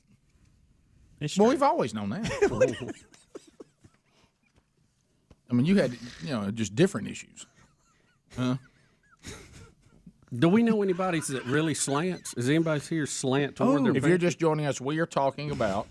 How about Lefty? Lefty's a little Greg, different. Greg, what's your? Does it say Greg, what's yours? which hand, Bubba? Or is Look it, at Greg. are we just I knew assuming Greg both was of going them to do are the that. same? Yeah, I know. He That's the first thing he showed. Mine slants away from the pinky, up, not Yeah, down. my lefty goes towards the pinky. My lefty, is it a righty or lefty thing, Yeah. Bubba? Is it your dominant It fingers? doesn't matter. Which I don't hand? think it says. Because I got issues. I got flat on right, and I'm going the other way on my left. Well, hey, buddy. Something. Hey, did you go by and check with Jedediah? He was looking for you. We got to churn some butter later. Yeah. And raise a barn as well. Yeah. So, Adler's got the Amish look with his beard today. I slipped. I thought my razor thing was on the second click. It was on the first click. Oh, yeah. I go zing. I look in the mirror last night. I'm like, this is bad. I wish I'd have been there for that. I bet you got real upset. I was like trying to hide my face as I'm like shutting it down for bed last night. And Aaron's like, "What did you do to your face?" I was like, "Wow, that took you 3 seconds." To 3 notice." seconds. One Mississippi. 3 seconds, which brings us back to fingers. Okay. So basically, am I right about this? Is that it is if your pointer finger, which is the index finger, right? So that's the Yes. same thing. Yes. right? Attaboy. Yes. Your pointer finger and then your ring finger. Yep. That's the length we're looking at. And Yeah. is your pointer finger longer than your ring finger? No. That's what we're looking for, right? Would, Yes. that would I thought tip, it was slant. That would tip the slant one way Yeah. or the That other. would make it Oh, slant. okay. By the way, you've got a jacked up pinky. Good gracious. Yeah. You know what's That's the one funny? you broke, isn't it? Yeah, You look at- jiu-jitsu. All right, so look at this. To your point, because that helped, Adler. That was very My middle informative. finger's not as long. Look at this, guys. So with my right. left, my pointer finger is shorter than my ring finger, but on my right hand, they're equal. That's what I was saying. Look at me, right here. That was helpful, Ad. Look right here. So who has a really long index finger? Because then you're probably a weirdo that likes salads and stuff. Huh. The index finger would tip the line towards your pinky. What's that got to do with what you eat? See, Here we That's go. the study. That's That's a the bunch of study. Scandinavian. I'll look at that big A and see whether you eat a salad or not. by the way, I just realized my fingers are longer on my left hand. Wow. Well, you're a weird dude. Helms, you have short fingernails. I do. Well, I because bite he 'em. chews them like a kid. Yeah. It's one of the habits that I can't get past for some reason. Really? Look yeah. right here. I chew them big time. Oh, wow. Speedy, both your hands are completely different. I know. It's like I'm two different people. Do you sit on one of those hands all the That time? What's explains a going lot, on? by the way. I did Yeah. drop a bowling ball on this one time. But that Is one of them probably just stunned swollen, maybe, not getting circulation? it. Yeah, I'd have that looked at. I'm not JT. Did you walk around like with one hand in your pocket all the time as a kid or something? You're saying I'm that to just me while wondering. you're shaved. All right, let's now. look at everybody's middle finger. Oh, great. That's not part of the study. Speedy, I've been seeing yours all morning. Speedy, was that the same situation before COVID? Look. Did you notice that before COVID? Or is this something new? Look how mine bow out. I Look at gotta this. figure Look this at this. out. Look at mine, how it bows out this way. Look at mine. I'll point your finger.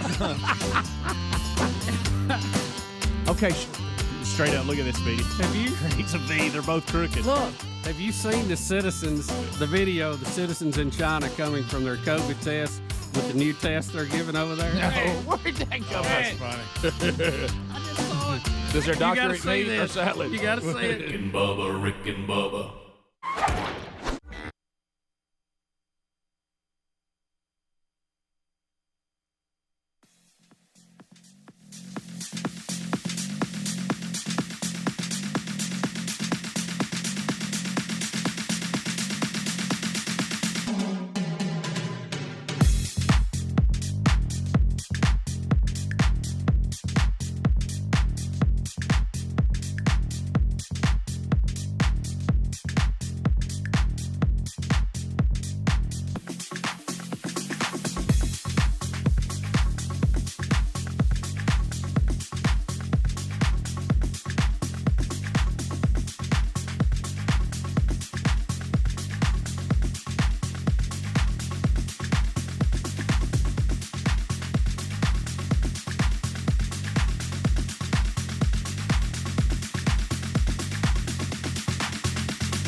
Go 21 minutes past the hour. We are back. 866 We Be Big is the number. Thank you for taking time to be with us today. All right, so all I could think about, because I know when we watch this video, is hopefully it will do some people some good. I'm glad that he's alive. Of course, his YouTube numbers probably are through the roof right now. That's but true, too. I'm sure. I noticed he went ahead and made sure it was still posted. But you know, I thought to myself, and that's what I thought going to the bathroom in the break. You know, you have a lot of time to think making that journey. You do. And I thought to myself, and the guy's alive, praise God. So if only John Denver had seen his video, we'd still have him. Oh, wow. Is that what got John Denver? Oh, yeah. Yeah, it was experimental aircraft. Oh, yeah. I don't know what to do. Something in that same little Admiral, category. what went wrong with that flight? I mean, he's cruising along fine, and all of a sudden it looks like the back of the parachute just jerks. I mean, did he get wind? Or It said he forgot a single knot. I slowed Something it must have down. broke But loose how- on the where it's tied. Oh, you See think right that's here? what it is? All those Something came above loose? him. So It I slowed it down stabilizes it. here, and this is when he's like, yeah, 48 miles an hour, baby. What comes loose first? Let's see. Let's see here. I mean, I might be too slow.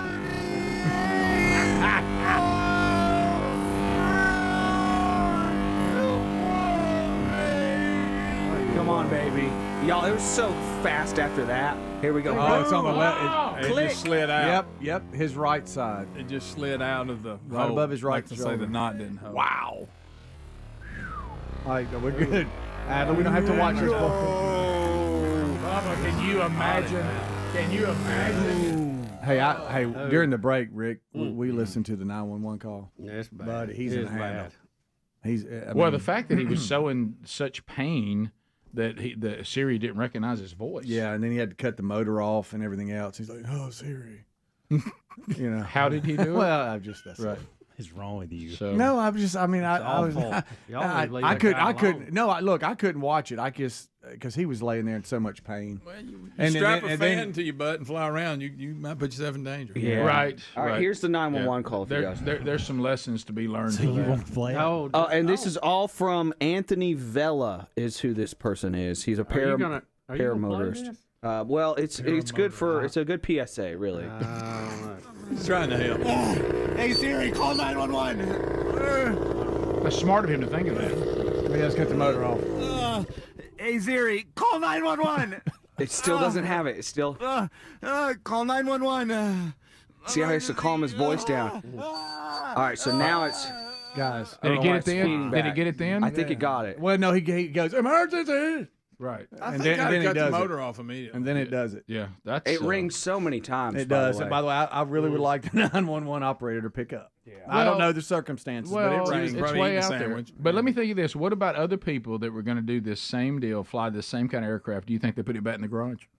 Was this the day? Well, Because this guy's posted it, right? He's out there. Right. He wants everybody to see it. And I got to say this, too. Is he just holding his phone? Kudos to him. Did he hang on to that phone through That's the true. crash Yeah, you to be did. able to call That's a Siri? good point, Speedy. Yeah. Because, heck, I'd have lost the phone. I'd be like, Siri!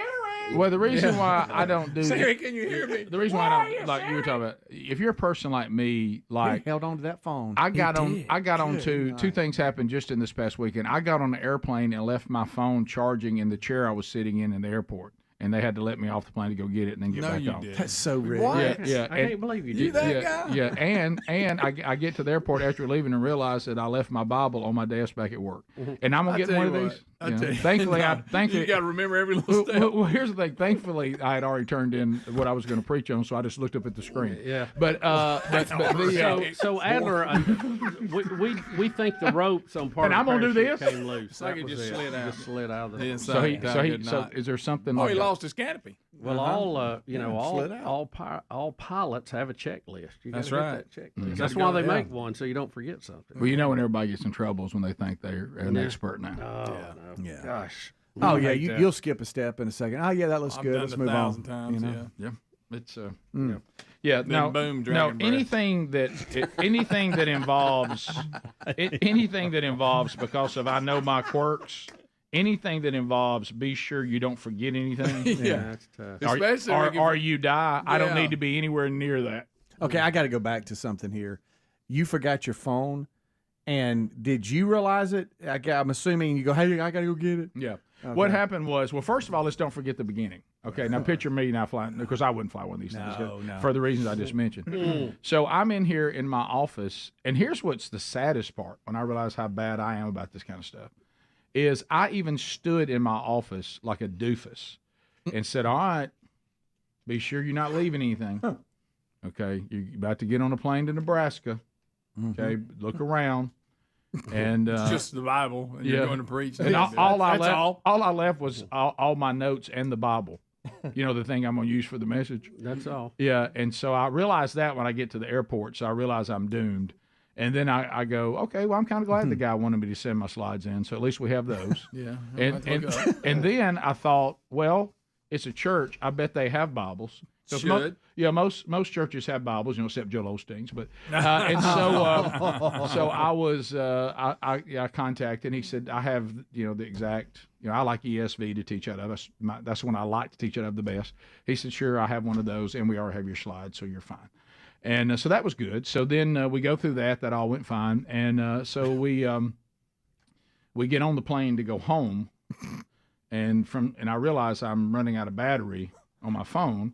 So since we're all dependent on getting the updates from the airlines and all that on our phones now, I said, well, I'm going to plug in right here. And at airports now, you can plug in everywhere, which is great. So I'm charging, so I have it sitting right beside me. And so when they call me to load, I just grab my bag and walk right on the plane without it. So I get about halfway down the tunnel. Okay. And I do this in my I thought you were sat down. And I turn around and I say, I don't know what the current situation is about getting something. I can literally see it. I said I could have that woman sitting there, grab it and bring it to me if I can't leave. And she says, what's your name? And I said, I'm Richard Burgess. She goes, yeah, sure, just run over and get it and come right back. So I went over and got it and came back. Whoa. Thank goodness you did the pat down before you sat down. Yeah. So it was... So you call you. So I don't think me an experimental aircraft. No, Rick. Me parachuting. You know what I mean? I don't think anything that goes, hey, Burge, if you forget something, you're dead. Ooh, Rick forgot his parachute. I don't need to be anywhere near that. Man, that's scary. That is not for folk like me. You know, if you're in one of those, and I know they have a name. I'm sorry, I don't know the name. Yeah, they of fly around ultralight my or house. something. Paramotor. You don't have to have a license. Paramotor. Right? Paraglider, paramotor. You used to think fly they on would my have house. some all-out emergency plan like that? Your parachute, something happens to it, or whatever. Have I it mean, back up. like have a like we land the rovers on Mars. The thing with the airbags come out all around you, and you just bounce when you hit the ground or something. I don't know what you'd use. Maybe a raft that would on that little There's thing. not quite just that- anything that to high blow tech up yet. to slow you up. A lot of people have backup chutes with them when they're going up thousands of feet in the air. He was going 50 miles per hour, and he was 85 feet up. Yeah, you wouldn't have much. It was time. only 48. He never got to 50. baby. So you have time. He Oh, never- yeah, 48, baby! He never got to 50. But I mean, people like him, they're so driven. Are they like, I can't wait till my neck's fixed and I can do it again? What's the speed part of the cause the chute came loose? Possibly. We'll be back. Rick and Bubba, Rick and Bubba.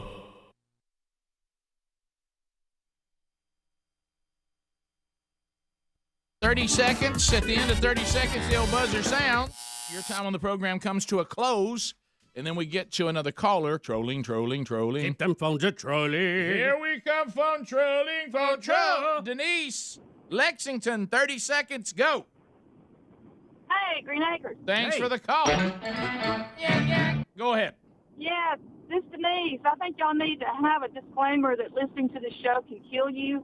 Because last week I was trying to swallow my vitamins, and Sweet Meemaw was hawking up a bone like the dog on Christmas Vacation, and I got choked, and I thought I was fixing to die in my kitchen.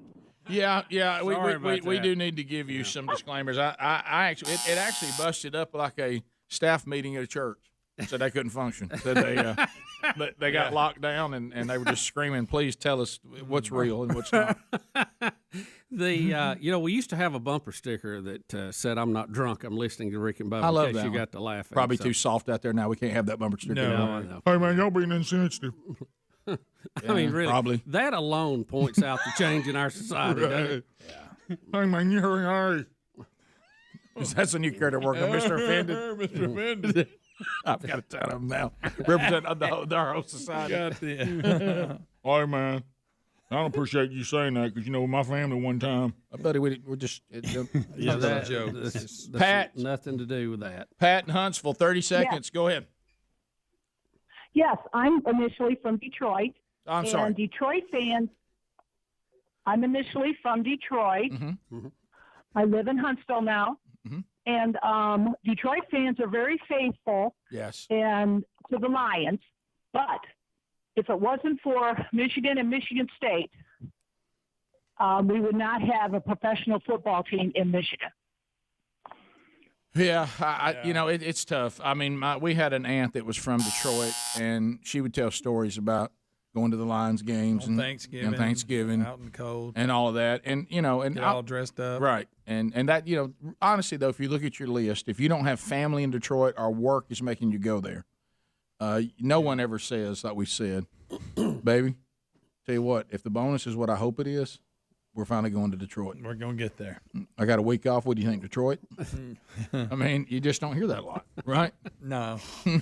Well, what are you going to do when you retire? In Move the to Detroit? In the context of this, you're, Right. you're moving from L.A. weather to Detroit weather, and you're moving from a team that's been in the playoffs the last few years to the Lions. Mm-hmm. It's just, it's probably a tough sell.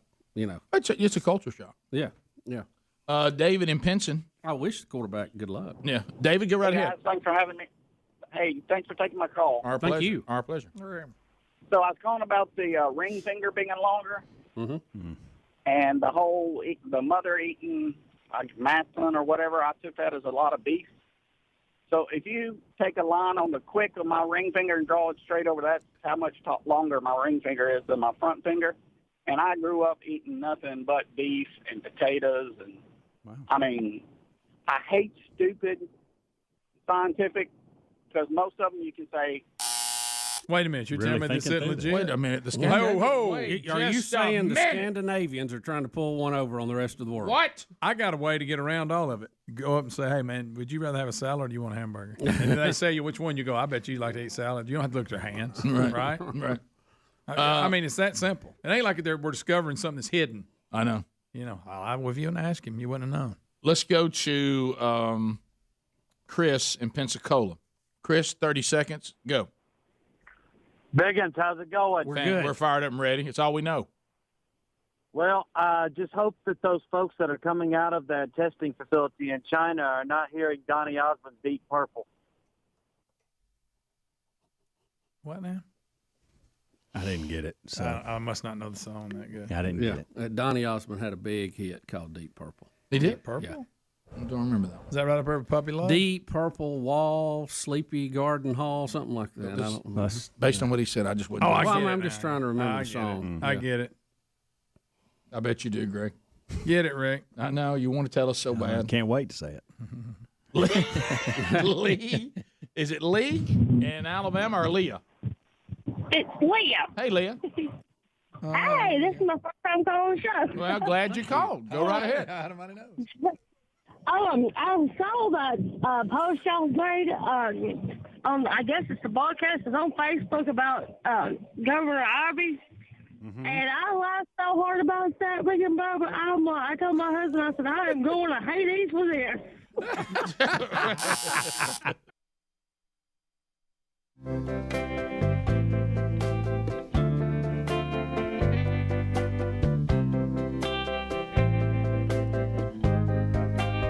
Phone calls. Helmsy's ready. 866 We Be Big, as Mr. Ken Osborne just told you. And we'll take your phone calls right now. It's your turn to talk America. 10 lines available. Move now. You'll get in. MyPillow.com/Bubba. Well, every week the email comes in saying, hey, fellas, here's all the commercials for the week. And I keep expecting the MyPillow one to say the $25 extravaganza sale is over, but it's not. It's back again this week, so it continues. Take advantage of this incredible opportunity. The $25 extravaganza sale includes, but is not limited to, premium Giza My Pillows, $25. My Sandals, $25. Good night. 6-pack My Pillow sets, $25.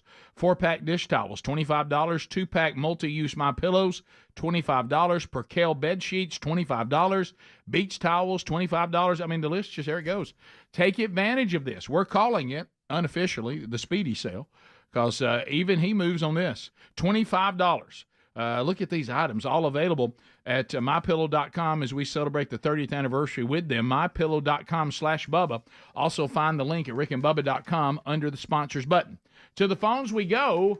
Let's go to Kurt in Birmingham. Kurt, listen to us on ZZK. How you doing, buddy?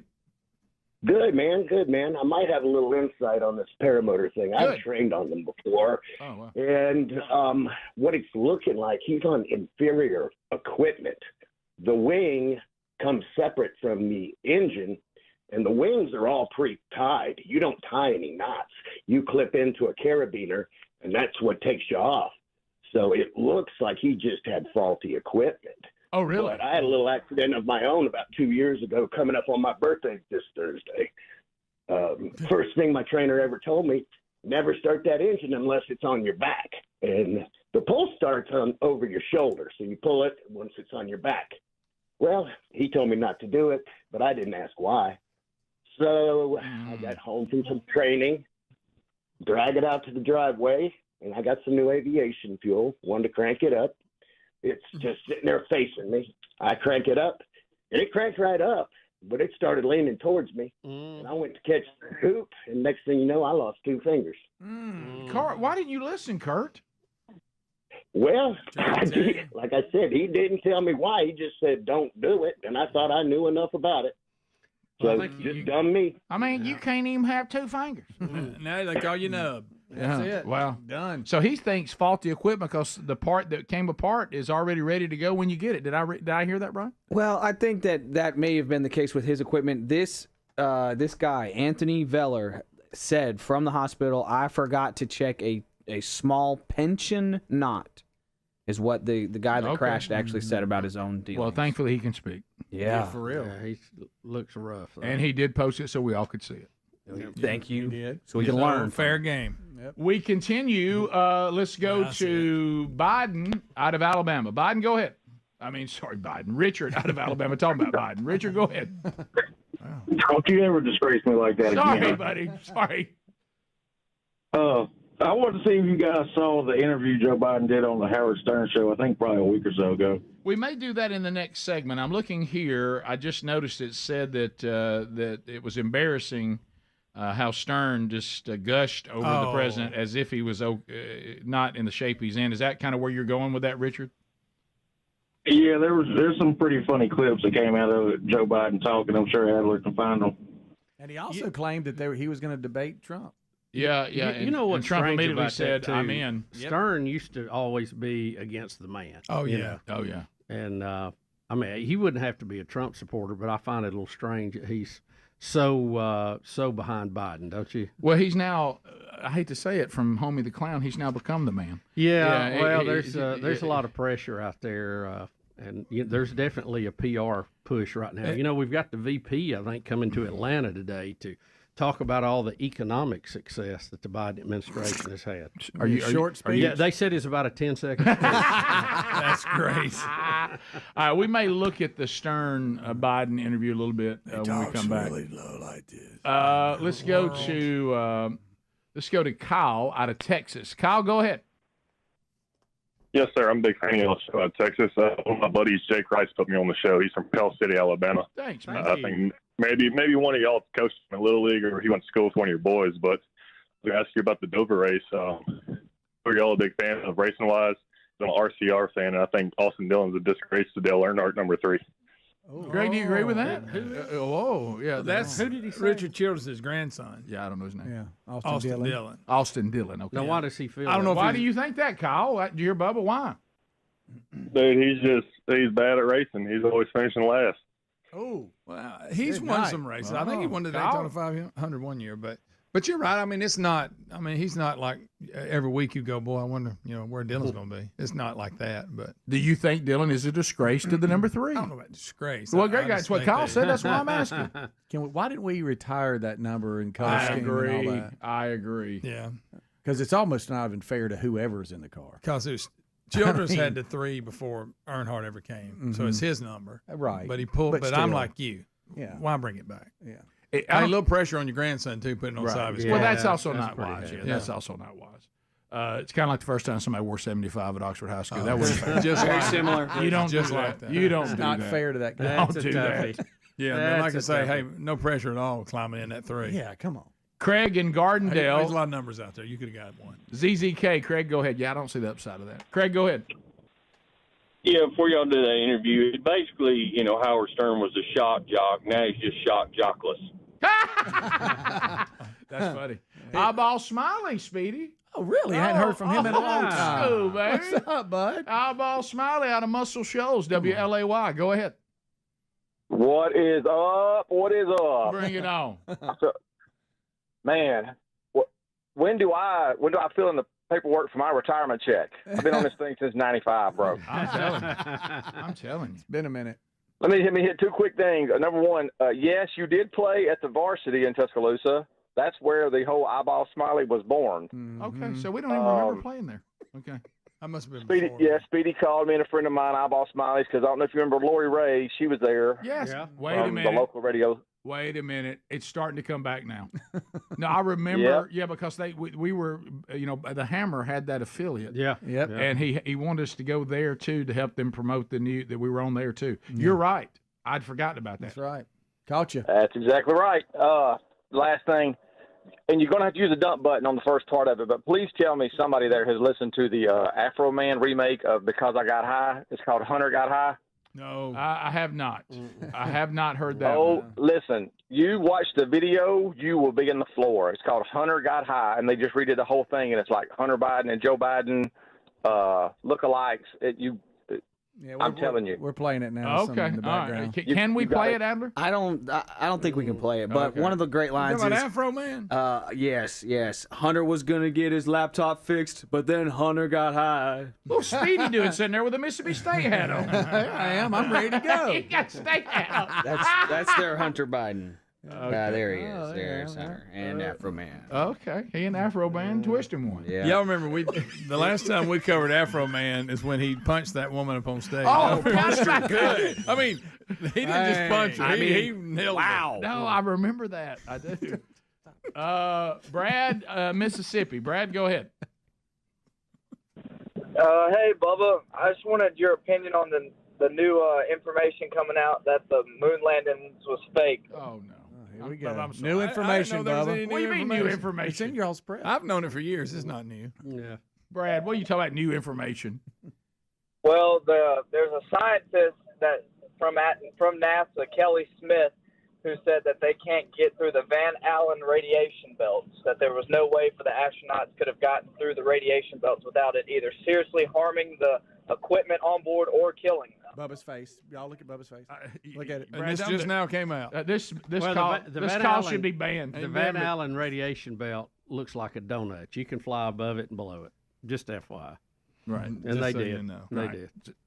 Bubba, you are intelligent. No, I really don't think that's the case. I just think- I think it may be the other way on the other end. Yes. You know what I mean? So, Whoever said that is the opposite end of the spectrum. I don't think when you go and you dig through all the pictures and all the whatever, you talk about the Van Allen radiation belts. I don't think that's really the to me, that's not the striking thing. What's so weird and striking to me is that they got it done ahead of schedule. When has the government done anything ahead of schedule ever? It's the most advanced technological feat they've ever done ever. We have so much better technology now. They went 6 times and then they stopped going, and they've never been back, and they can't get back. That's, to me, the most striking part. well, we are going back, and we will land again within a couple of years. Yeah, thanks to the private sector. Bubba, I'm this sorry, is, Bubba. this is a NASA project, the Artemis.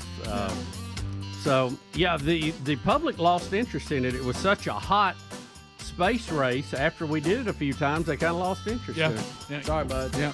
They were like, all right, what's budget request? What's the next trick? Yeah. We'll come back. We'll wrap up any stories we missed. We'll look at the Stern thing, too, with Biden. Check on that, too, when we come back. Rick and Bubba, Rick and Bubba.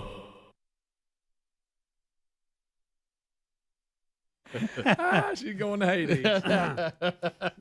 It was funny. Don't make it that funny. I was about to say. No, we're so glad funny you it'll enjoyed send you it. to Oh, Hades. It was funny. Ed and Dora. Ed, welcome to Rick and Bubba. Go ahead. Yes, on the ring finger survey, one thing I think you missed, back when I was in high school, we did a survey, and the men's ring finger was longer than the index finger on the women. If you check your women there, I think you'll find out that the ring finger is usually longer on the men, and it's longer on the index finger is longer on the women. That cleared it up. Thank you. That must be one of the scientists that did this study. Was he receiving the Chinese test in the middle of that call? He kind of hung in a loop. Over here.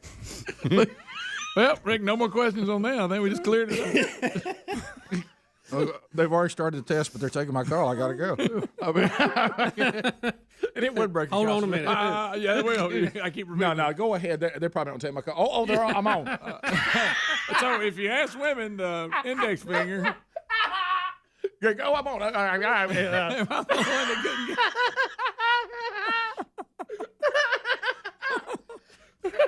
No, I'm on. I got time. Yeah. Oh, Sir, thank you. Hello. Oh, for calling. Good. Moon River. Let's go. Oh, that's so good.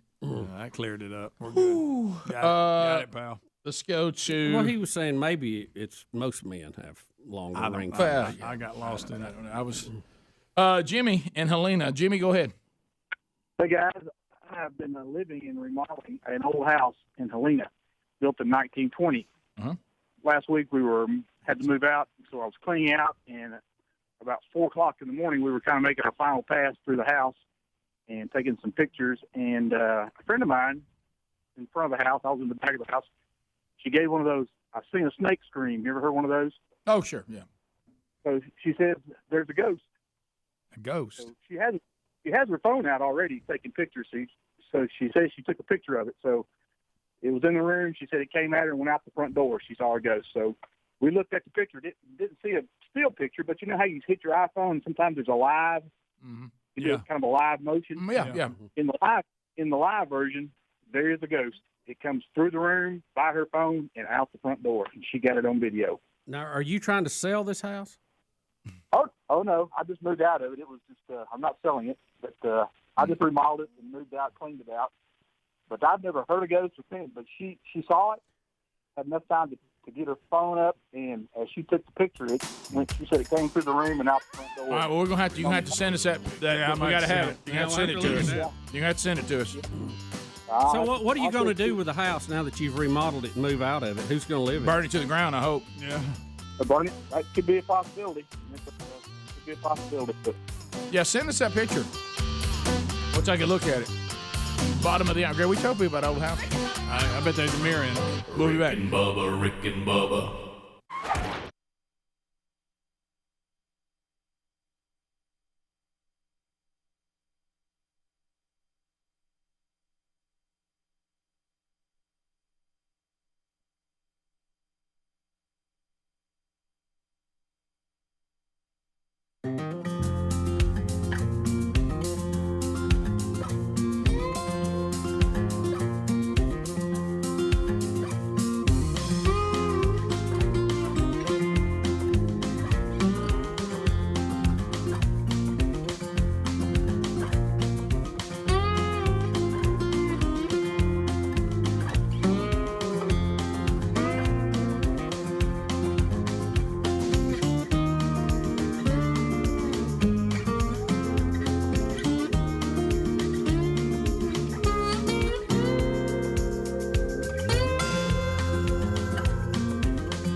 It is 9 minutes to the top of the hour. Working our way back, and we thank you for being with us today. If you missed any of the Rick and Bubba show today on the live option, grab those archives wherever you want, off our podcast channel or our YouTube channel. It's available both places. A couple of things you need to know about coming up this week. Thursday, May 2nd, Sherry, my wife, will be speaking National Day of Prayer at the American Village. They're in Montevallo, Alabama. They have a big prayer breakfast that is kind of an annual event. She is the speaker this year. So if you're going to that Thursday, you'll be in for a treat. And she's looking forward to that and honored to be asked to do that. So also on that same day, from themanchurch.com, Lance Ingram, you know him best here as Dr. Lou, former intern Firestone. A lot of Rick and Bubba history there. He's speaking at Man Church with First Baptist Church, Opelika, Alabama, this Thursday night. So if you want to plug in to what they're doing there, you can. They've been doing the strategy for about 4 years now. So, and they're about to be in the latest curriculum. Another thing to make a note of, those of you that may have gotten tickets and were coming to Bethlehem Baptist in Laurel, Mississippi. I know they had billboards going and everything, and it's been on the books for about a year. They have decided to reschedule that. So I will not be in Laurel, Mississippi, unfortunately, coming up this Saturday. And it's a blessing, but it's also just factual. I'm thankful to be in this situation, but rescheduling, unfortunately for me, I don't know how we'll do that anytime soon. So, but that's their call, and I apologize for any inconvenience I may have caused you if you were coming to the event.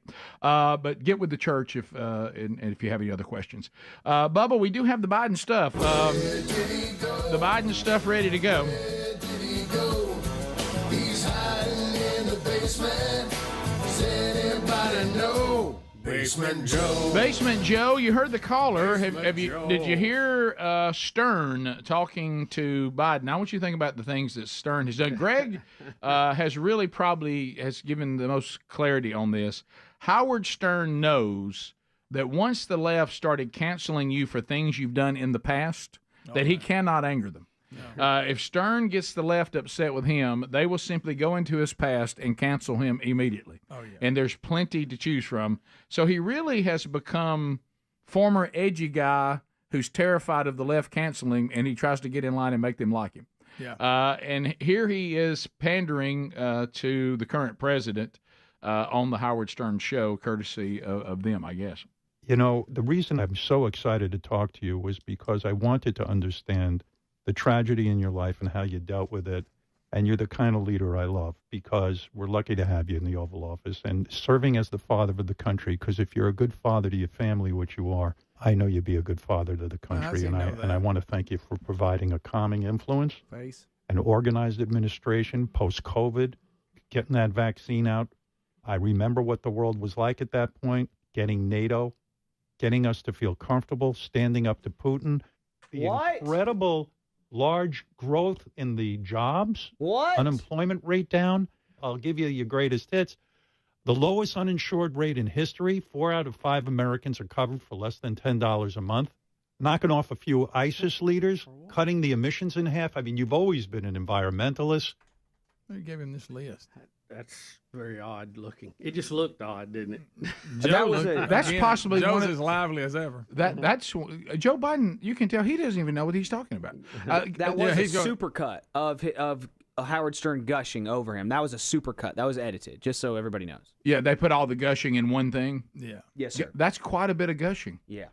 Bubba, did you hear I that? want to check some of his facts. Standing up to I Putin. saw it. I don't even know what to say. I saw it and I thought, well, surely it can't be that bad. A great father to our country because you're a great father in your own life and you're a calming force for our country. And thank you for escorting us through the pandemic and getting that vaccine out. I don't know. It's like there was an imposter. Who was this person dressed as Howard Stern? That does not look like the shock jock. You know what?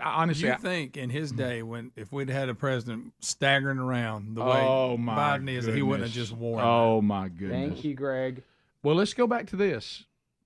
I don't really. I mean, I guess I would go. Okay, man, you got some reasons to just stay out of this because of them willing to cancel you for your past. But I would at least want to say I just don't want to look that goofy. I can't read this list. I can't do that. I just won't say anything negative, but I can't do this. Mm-hmm. Right? It just did not look like what we're used to seeing.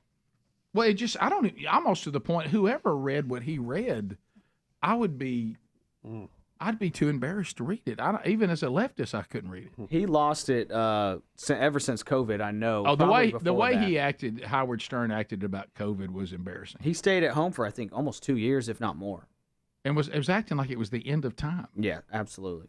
I think Greg's onto it.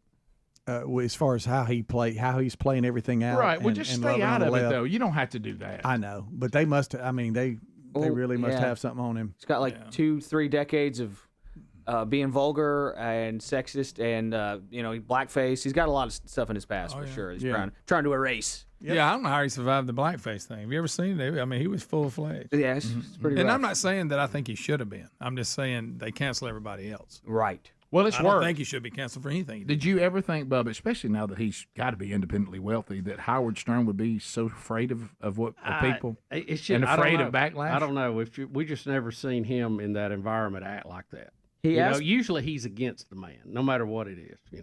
Yes. But it's been a while. It's like I don't know that. Greg and I think we've talked about it. When he made the move to Sirius, it wasn't like he was dancing on the edge of being vulgar and stuff like he was when he was on FM. It just opened up the gates and it just made it so vulgar and not funny. And now he's totally just changed gears in which he's just a part of the left machine.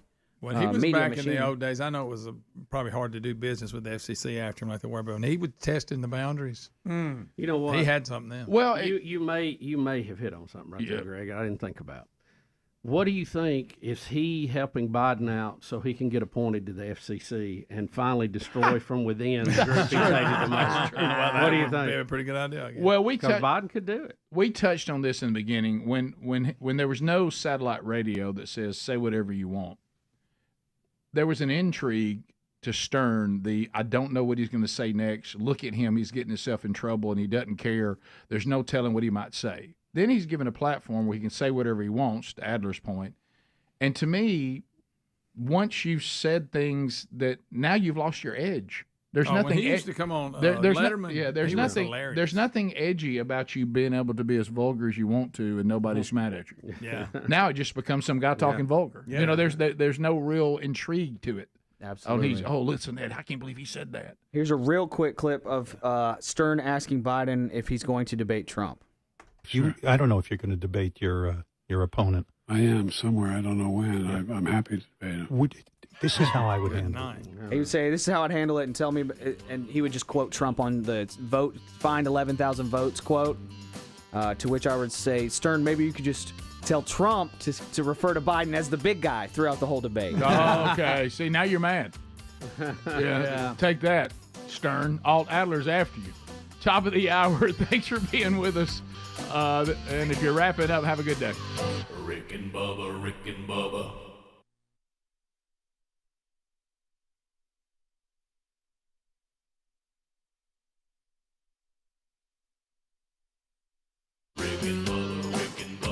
This is the Rick and Bubba Show. Watch more at blazetv.com/Rick and Bubba.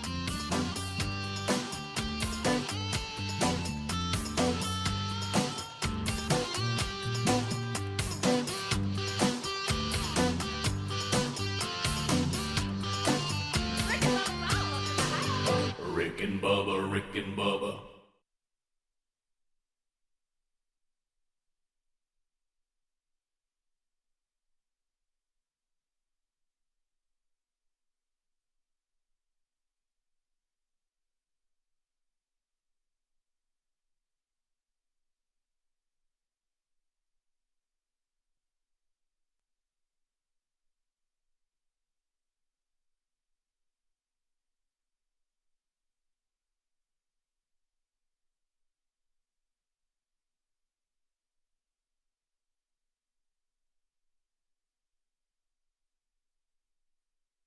Another edition of Rick and Bubba.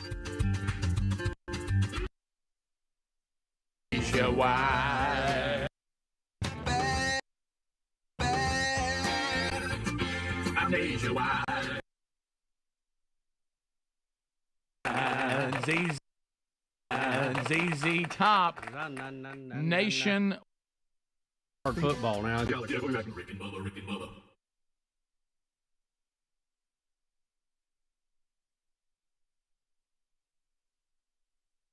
out there, men and women, because it's not a gender exclusive event like.